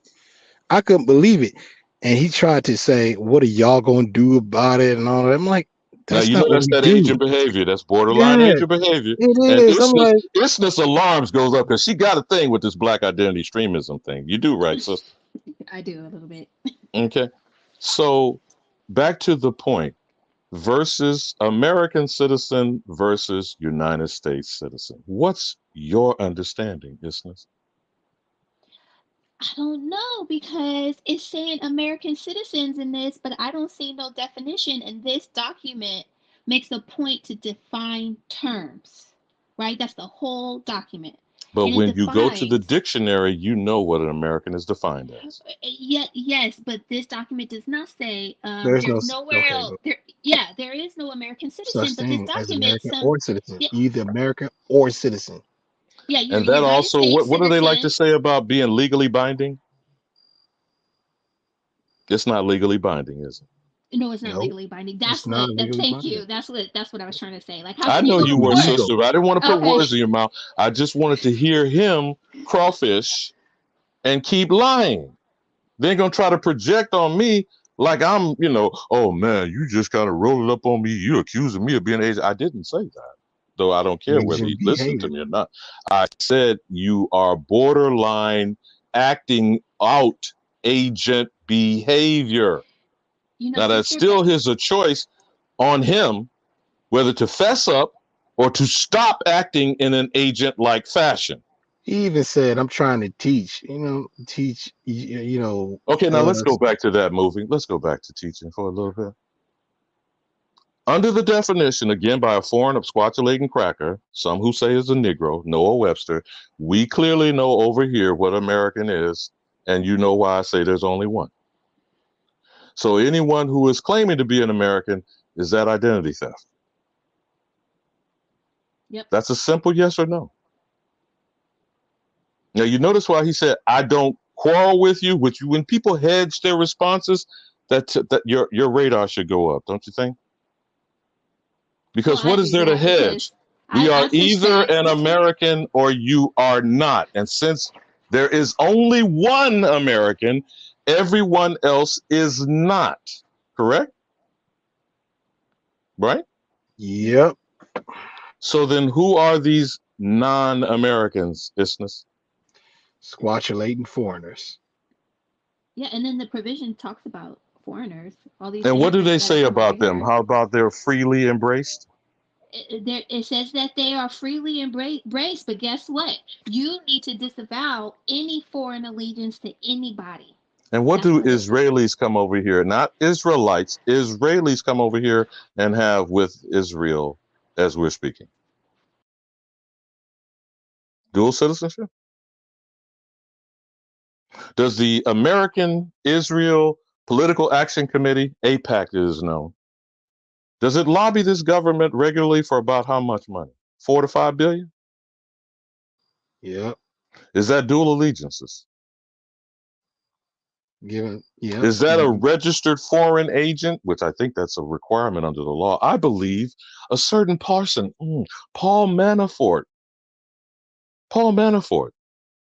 the campaign manager of Donald John Trump. You do know he went to jail for not registering as a foreign agent. By the way, who did he not register as a foreign agent of? Ukraine? Do y'all remember those facts? Yeah, a lot of agent behaviors. Yeah, go ahead.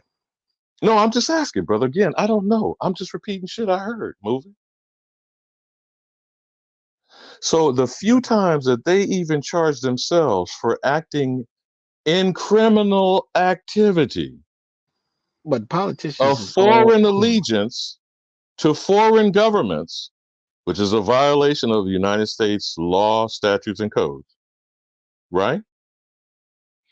And what did Jared Kushner just get from Saudi Arabia within 6 months of leaving the White House? A $2 billion bag? Is that evidence? Yeah. Yep. Gold and all that. Would you consider that evidence of being a foreign agent?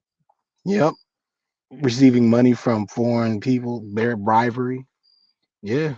But we do see how they break the law because they are outlaws, right? Yeah. And there's a point of where I'm going with Get this. it? You So just said what it. I'm saying Outlaws. is, Outlaws. okay. Yep. And is that an example of bad moral character then? Yeah. So under the Naturalization Act of 1790, who would you say has exhibited the first example of good moral character? And who has ever proven themselves to be anything other than alien enemies to the American, which they said in their definition, we will steal your identity. And if you admit to being a thief, are you a criminal of bad moral character? Yes, I don't know, brother. absolutely. I'm just making an observation.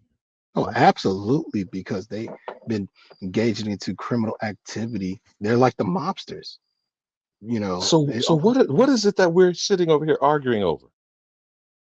The question is, he was trying. The argument was that when he brought paperwork that you should go and beg the criminals for some To trinkets. follow the law that they are breaking. Exactly, which don't make any sense. And the Because exact same law that doesn't apply to you because you're on your own land. exactly, this is And the our exact same criminal enterprise, and I think even Mhm. with the mob, they call it insurance and policy, right? So when you're Mhm. operating a criminal enterprise, you must pay the tariff to the sheriff, the chief, the nations that you are what? In violation to their land and their sovereignty. I mean, I don't know, brother. I'm just asking. No, it's all, yeah, man, you know, because in a sense, you know, when you look at how, you know, being that we have started this corporate, that we started the government, and all they did was just follow in and factor in, you know, but it So takes they entered decades. into a government that was our ancestral governing Yep, process. yep. They By then using taxed us in violation of the Constitution. when it They then is like use the that. taxes that they shouldn't be extracting from us, and they're the ones who should be paying tribute to us. They then set up a way of depriving us access to the same thing that we're not even to be under the jurisdiction of. You see the trick of nigganology going on here? Have you heard ever any of these absquatulating immigrants and their naturalization status? Do you remember in the civil rights movement the Negro referred to as a second-class citizen? Yeah, that was horrible in the 60s. How is that? How is that, brother? Well, well, it's kind of bad in a sense, being a second class. Just with the term No, citizen. follow me moving. I'm not saying because I don't Okay, want you to respond that way. And I agree right. with what you're reacting to. I'm Yeah. saying to you in just an objective discussion here, there is no such thing as second class citizen. No, You're it's a not. citizen or an alien. Yeah, or an So why American. is it the so-called immigrant United States citizens are never seen or treated as second class? Exactly, because it wasn't because they didn't put it out there. They just kind of did it in order to get us off all the land when And to who be is being registered. targeted? The Negro in America. Who's being called colored? The Negro in America. Who did they change from Indian not tax into Negro? The The Squattlery foreigner. American. The Wait, no, American. Because there is what? one American. Only one One. Yep. American. So Only one. each time they use the phrase or the title American is an act of theft. You follow me now, Mhm. moving in Yep, silence? I'm following you 110%. You know, when they you know, And as then far as have the nerve to infer that there's some equivalence between American citizen and United States citizen when American is not a citizen. exactly American, by definition, is a sovereign, a but you are capital. not sovereign if you let people invade you and Mm-hmm. steal your identity and Yep. tell you you're an African nigga slave. Oh no. I Yeah. mean, I don't know. See, Please, brother, correct me in my error. no, you're hitting on all points. This is exactly what is going on still to this day. So then what is the evidence of the document and the paperwork? Is it not evidence of the crime? Still going on today. That's the evidence of crime still happening. So what am I supposed to get from such documentation or paperwork? Absolutely nothing. No, you are getting You have something. You to have because prima you facie the evidence the of you only being yeah violated. Your identity is being stolen. Those are yeah called torts. You familiar with the Alien Tort Claims Act? yeah Which I found interesting. He never mentioned that. But while he wants to, and people like him want to argue that you get remedy inside the matrix. Do you know what the remedy is inside the matrix? Moving in silence. Let's see. The blue pill, right? Yep, that's right. The blue pill gives you what? Security? Yep, security. Comfort? Mm-hmm. Don't wake you from your coma? Nope. Rock you to sleep? That's right. That's your remedy? Having fun, being ignorant, doing whatever you want to do. A sense of freedom to just be yourself. Ain't that the lie? And that's remedy. Mm-hmm. Not knowing who you are, not waking up, not doing anything for yourself. They want you to be grounded in comfortableness and submerged. Makes you pliable. Makes you accessible. Dependent. Lets you tolerate people amongst you. Makes you fornicate, have babies with like other aliens. It literally sounds like a drug. You understand? It sounds like a drug of confusion they put upon. Can I say something really quickly? Sister Cook. You just dropped out. Okay. What you did is this? Well, I'm not accusing that man of anything because I don't know him. Okay, but Nobody does. but it sounded really similar to the Moorish thing, and Sister Bethy did a really great presentation on how that's not cool. And one of the things that I see that's not cool is that he was pointing people to an expatriation clause. And I don't think that's helpful or safe for anybody. So if anybody's listening, it is not, I do not know that it's. What is the difference in that and the American Colonization Society 2.0? Yes. And and this thing of now he's saying you don't necessarily have to leave the landmass, but he's also saying that you have to leave the government. Do you take money from enemies? Do you take money from enemies? What's the worst thing you can ever do in your life? No. Well, hold on, movie. There's one definition is bribe, and another one is tribute. What's the difference between the two, Isness? A bribe and a tribute. Well, a bribe is when I'm trying to get you to do something for it, and I give you something for it, right? Yeah, but tribute is what? Acknowledging authority over you, like render unto Caesar what is Caesar. Now, that scripture was telling people to do what when they said, render unto Caesar what is Caesar? Whose face was on the coinage? Bow down to him. That too, Queen Mother, but just on the concept of the coinage and remunerations. The coinage was minted with the Caesar's authority, right? Yeah. So if you were using that money, you were agreeing to what? Being under the Caesar's imperial jurisdiction. That is where you'll see me. You see where I'm going with it? You see where I'm going with it, sister? Yes, I do. And the reason why, and you'll see me often talk about this, I don't believe in that going to international courts, because then you're putting yourself under their jurisdiction. So, if anybody's heard me, I'll mention that every once in a while, but I do want to go back to this USC thing. And if anybody is using this is talking about expatriation.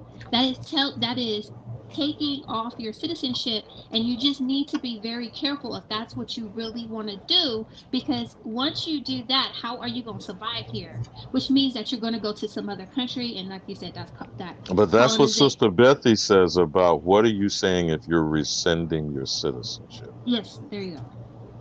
And so but this is convoluted. One level of this is convoluted because, again, this is citizenship imposed upon the Aboriginal that we do not have. And we just got to, before you got back in, was not the American Negro in the Civil Rights Movement referred to as a second-class citizen? Yes. How is that? We just didn't have the rights. They're saying that they had these certain rights, and we were not included. Where were the Native Americans in that discussion? No,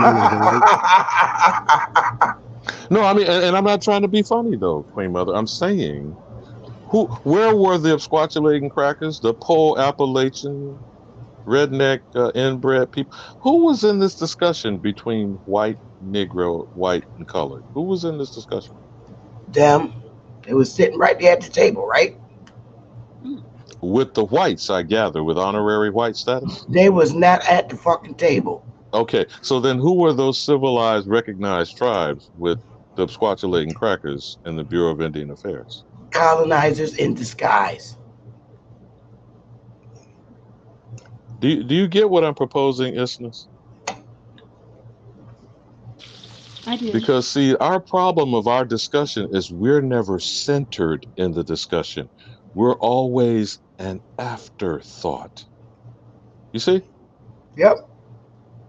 We're having an argument here of being acknowledged by criminals, actual kidnappers, murderers, thieves, and rapists. Now, I don't care which narrative you want to use. If you want to choose Kunta Kinte and get beat into Toby, isn't part of that narrative you were broken, buck broken, and your woman was raped? Isn't that part of the narrative? Yep. And they don't seem to be shy about it. They're just upset if we start actually teaching it to the children now, all of a sudden, right? That's what they're upset about. But who is that narrative always denigrating? The Native American is not in the discussion. Why is not? Why not? Because it wasn't part of it. Because the process is to take the American Indian and degrade him or her into perpetual servitude as an African chattel slave. Facts.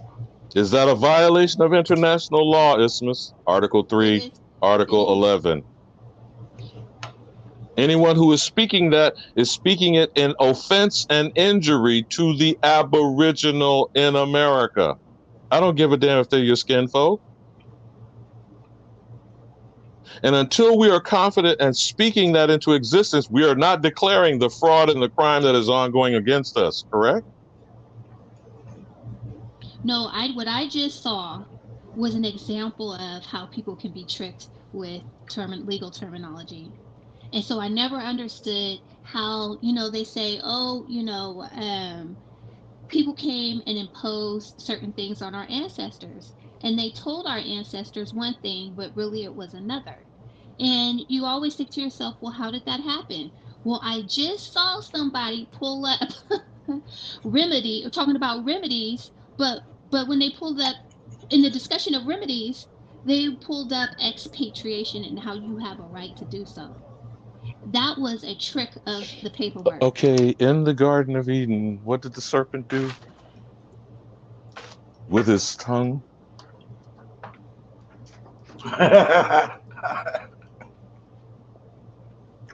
He be killing me. That's crazy. I mean, I don't know if I'm making myself clear, but that USC code had nothing to do with remedies. That had to do with expatriation. That's it.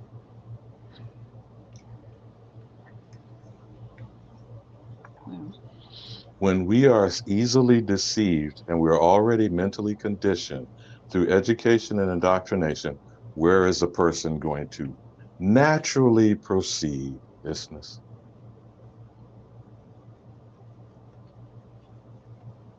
You can tell me. That's why these people are succeeding. How are they profiting off of us? And it's very natural for them to do that. So when we wake people up, we're cutting off their revenue. You don't see Sarnetta howling and screaming? Yeah. You don't see Jabari desperately trying to find some more acolytes? Yeah.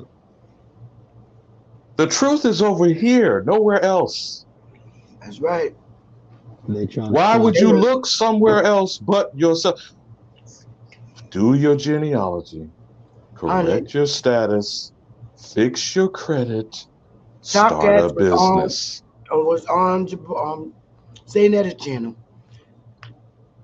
This dude was showing the fucking slave schedule. He can't see the shit is pseudo as fuck. I'm sitting in there gagging. And Sinetta dumbass dropping bombs because he need the money to keep his channel going. I said, I'm telling you that shit is pseudo. It was showing that I've never seen people proud to be a slave. But remember, the intentions is to render unto Caesar. Caesar is the Roman emperor, is he not? Yes, Is he he not? is. And so what are we rendering unto the Roman Empire, Isthmus? Everything. Is that the doctrine of discovery? Yeah. And convert or die. And who is trying to kill the nigger in America? But better yet, who is not? Because even niggas are killing niggas in America. Yeah, that's no. It actually hold on. It's the alphabet gangsters who infiltrate the gangs to do the dirty work. It's not really them. They arrested the guys in charge who were steering in the right direction. It's because at first there used to be neighborhood watch people protecting the neighborhood. You ever Police heard of friendly officers. fire and military excursion? A misguided Yep. bullet kills just as well, brother. You think you're going to be concerned less if it's from your child shooting at you? Yeah. Well, bullet don't have no name So on it. how do we straighten out their mind before they're targeting us or they turn their weapons on? Who are the alien enemies that have yet to prove Agents. themselves to be a Oh, my good bad. moral character, Chief Morning? They doing just like they did doing on social media. They put the agents in Yeah. to misdirect the gang. And you know what was a really good example, and I don't know if this story is true or not, but even if it is fake and allegory, this Tupac story is really good on how agents can go in there and just tear everything apart. This man was surrounded by agents, whether they were gang members or whether they were the government. I mean, if Or in the it's church. yeah, I mean, it's a really good story. If you ever want to, whether it's real or not, I don't know. You talking about the documentary Who Shot Tupac? No, yeah, or just the man was just arrested, and so if you look at the transcripts of the what do you call it, the grand jury, and you're listening to all these quote unquote snitches, right? You're seeing that this man, gang people was after him, the government was after him, like everybody was like after this man. And so I don't know. I don't know why I brought it. Oh, it's just that we are like Tupac. Tupac is a really great allegory. Is you got all these people just surrounding us. Psalm 83, sister. The Confederate of Nations are out to wipe us off the planet. Why should there be an argument? What dispute is there to that? They're parasites. And you're the host and you're feeding them. Yep. And we gotta try to feed ourselves with the right proper nutrients to get the parasites off. So if Called you're heat. shaking them off, what is their reaction to you? Giving you problems, anger, upset. They're gonna be like, wait a minute, if we don't stop them, we won't make any money.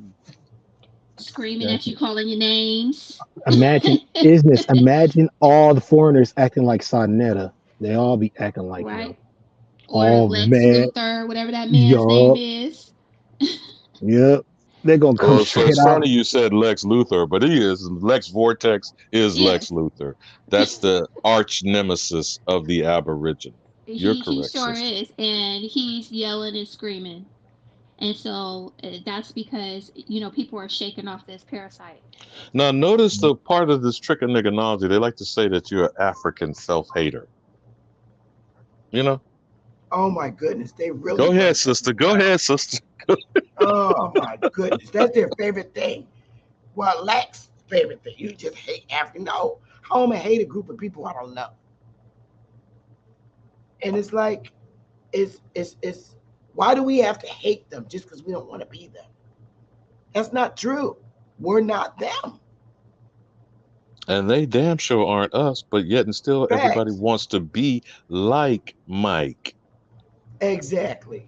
But they don't want to be in our condition. That means they know we are being targeted for oppression while they lie about it. Mm-hmm. But you know what? I tell this to Willie all the time, and every time I said it, it never failed. Sinetta and HOKs are going to pay for what the fuck they're doing. Mark my word. But Every you see last the person history I of said that. degenerates that have been revealed from amongst them. Watch. Going back to Africa Bambaataa, Malachi Z. York, anyone pushing pan-boo-booism and out of Africa has shown themselves to be a sexual deviant, a pedophile, or a trafficker of slaves. What's the narrative you must subscribe to? That you're a slave or the descendant of a slave. So what do you think slave traders' degenerate behavior will be revealed to be?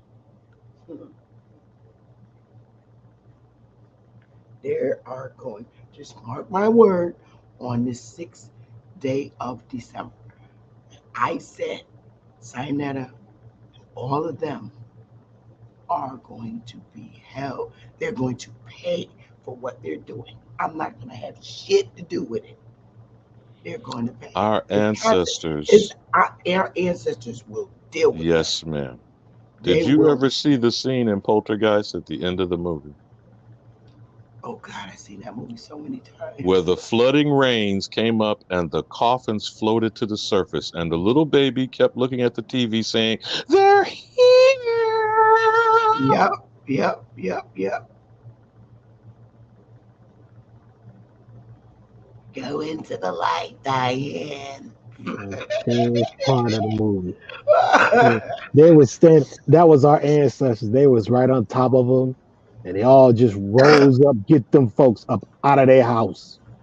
That's our home. Get out of our house. Get out of my land. Look at the fighting. mythology of Lake Lanier. I All the love that mysterious movie. boating accidents in Lake Lanier and other evidence that we ignore. You know, the actual developments that get built on our ancestral sites and all of the type of mysterious things that happen in their homes. We ignore it because we're out of tune with who we are. Imagine Poltergeist was real. Man, they be It ain't no whooping imagining to it, brother. I'm think it is describing real. evidence of how it is real, but we're so removed from ourselves and our actual land, we're clueless to seeing the obvious evidence. You see what I'm saying, brother? Yep. It's Freaky Friday, Aquarius. Y'all know we've been on here for 8.5 hours. Wow. I know you're weary, my sister. We should probably let you get your leave and get your beauty rest. I want to go But lie down. but one parting thing for Isness and reiterate and underscoring this particular trap he tried to bring here. He consistently passed over the definition of American because you clearly understand there can be only one definition of an American. And they were not going to put that reference. Well, see, they weren't going to put that reference in the notes because that would direct you to go look it up. And what would you find when you go look it up? 8.5 hours, Charles. You've been on here 8.5 hours. It is 8.5, literally 8.25 about to be. I'm gonna actually leave and end the session at 8:30, so I can say we was. I will not be going live tomorrow. You bet your $5. I done missed Michi X. Don't you have on demand? You know, one quick thing about the Freaky Friday. An example of the poltergeist, you can show up in a room and those people will go, these Pan-Africans who are trying to tell somebody's descendants that they are not from their land and they need to go to some other land. If you show up, those people will go crazy. Yes. Like they would just like flip out. You're like, dude, what's wrong with you? Are you on drugs? Like, what's wrong? I mean, they would lose their mind, and I think that's an example of the poltergeist type behavior. The ancestors ain't playing with nobody. They not. Let them. And because we're not moving in harmony, that's the reason why we're having the problems that we're having. And so the clearer, and again, one last time, do your genealogy, correct your status, fix your credit, start a business. All of that is within your household, under your roof. You don't have to be interacting with no one other than your immediate family. Then you'll attract like-minded people. That's the law of attraction, is it not, Queen Mother? Isness? Is that not the law of attraction? It is. So you have to be in your right state of being if you're going to attract the correct people. Thank you, Sister Bethy. Oh, I enjoyed this. It was great. It was great. I'm gonna get out of here at 8:30. Y'all got 3 minutes. Well, you know I have to wind it up, and since it's a Freaky Friday there. Love and peace and Afro Sheen hair grease on the soul train. There you go. You want to close out, Isness? What? Oh, no. That wasn't me. That was someone else. Oh. Robinson? Yo. I'll let someone else have it. Oh, I just close out any closing statements. Charles, what you been doing too much? You ain't seen me. Ali Puma, I love you. He is too much. Yeah. You one boomer that we need to stay alive. All the rest of them can go. Stay sharp. Yeah. We need watchmen to keep us You the sharp. best. You the best boomer. Yes, we do. Yes. So, True 99, you want to say something before we get up out of here? Hey, Captain Crunch. Y'all will not believe it. We've been on here so damn. Sister Bethy, I left my email address because I think she fell asleep. Oh, I wish you had to put your phone number because I wanted to call you. Okay, I could put it back there. You got a new one? A new email. Oh, you do. I'm gonna take this too. Copy. Well, I put a different one because I didn't get. I don't know. So I put a different email. Just nobody found now.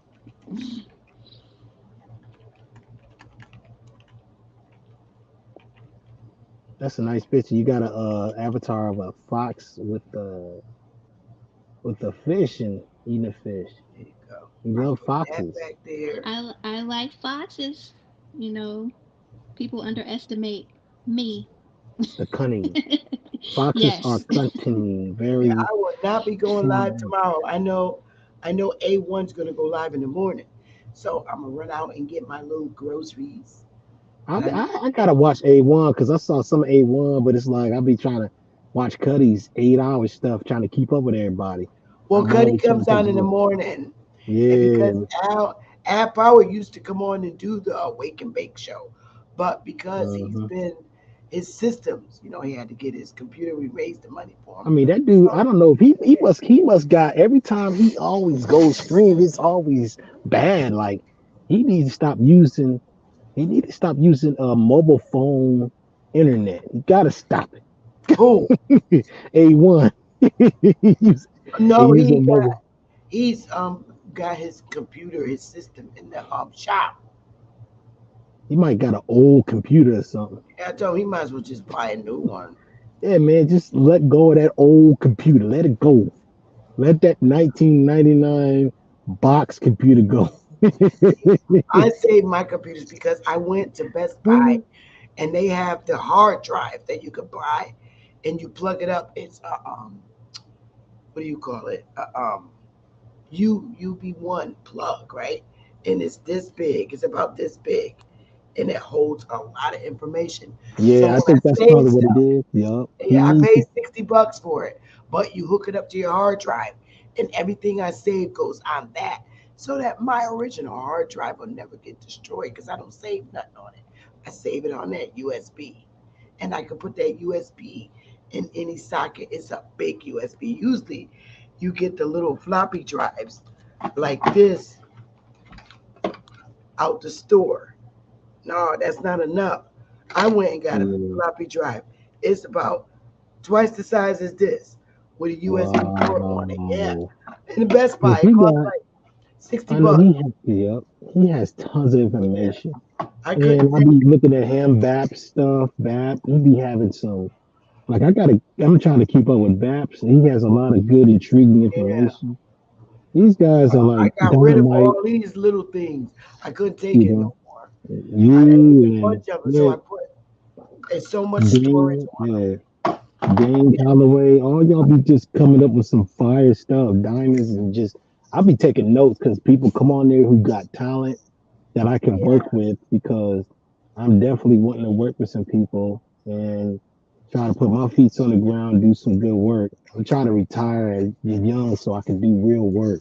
And that's what's more important. I can't retire Retire that. from this system, retire from this chattel slavery system, and do some good work for the community. And that's what's more important for me. And Oh, Charles. I've been getting stronger and getting happier, And I like Cuddy because he's such a comedian. Oh yeah, He Cuddy but funny. he makes me laugh, man. He made me laugh all week when I was mad. He still made me laugh, and I kind of like that. I love the fact that he does that. He I got a kind of great need to spirit. laugh. I He told got a Cuddy great that. spirit. He I does. told Cuddy. I told Cuddy I imitated just so I could get a little laugh. Imitating him. Yeah, And he's he's got a So quick. great spirit, yeah, great sense of humor, he and does, yeah, man. he does. Yeah, App, Yeah, I was funny too. He's young. Yes, he is. Yeah. Ab is yeah. young. He's only 32. He's a year older than Man, Mookie. He's a year older than Mookie, but he's wise. right. You would think Guys, he's older, right? these people He coming act with. like I told Ab he act like an 80-year-old retired man. I heard no Sachi sound like he's 50, even though he's 40. I said, there's can no way he has a deep voice, but No, I thought, Sachi. yeah, he Wait, said he's 40. oh, I'm getting him mixed up with No, Ali that's Babalu. Sachi. Yeah, Sachi. What is this? Sachi. Yeah, Sachi. And He sounds old. he sounds like he's 50 something, but he's Well, only 40. a lot of people from this, a lot of men and women from the South, they are Mm. so far beyond in their ages. Like, like Barry White when he had that voice when he was 14. Just straight up crazy. And he said he came in the room, he came in the kitchen, he said, "Hey mom," his mom got so scared and ran out, scared of both of them. Like, man, he sound like that at 14. That is just freakish. Like, wow. And I was like, yeah, sometimes people get that, your voice will mature before your age, I'm so sorry, Charles. I hope or you some find another one. or someone can sound like a child but be like 50 some years old. Like, wait a minute, how old are you again? I'm 50. You sure? You sound like you're 20. How old are you, isn't it? Yeah, that's what I was about to say. Everybody thinks I'm a little girl, but I'm not. Yeah, you sound like a teenager. I thought you was a teenager that graduated. I was like, Me too. congratulations. How old are you? I'm in my 40s. Early or late? Early. Oh, Early you 40s. like Is me? this Oh, you're you young. sound You're the same age as Michi. Michi X is 44. Probably, yep. Somewhere around there. is this you sound like My, an 18-year-old. I thought you was 18. yeah, And no. my baby brother is your age. I have 12 of them. He's the baby. Doorsteps.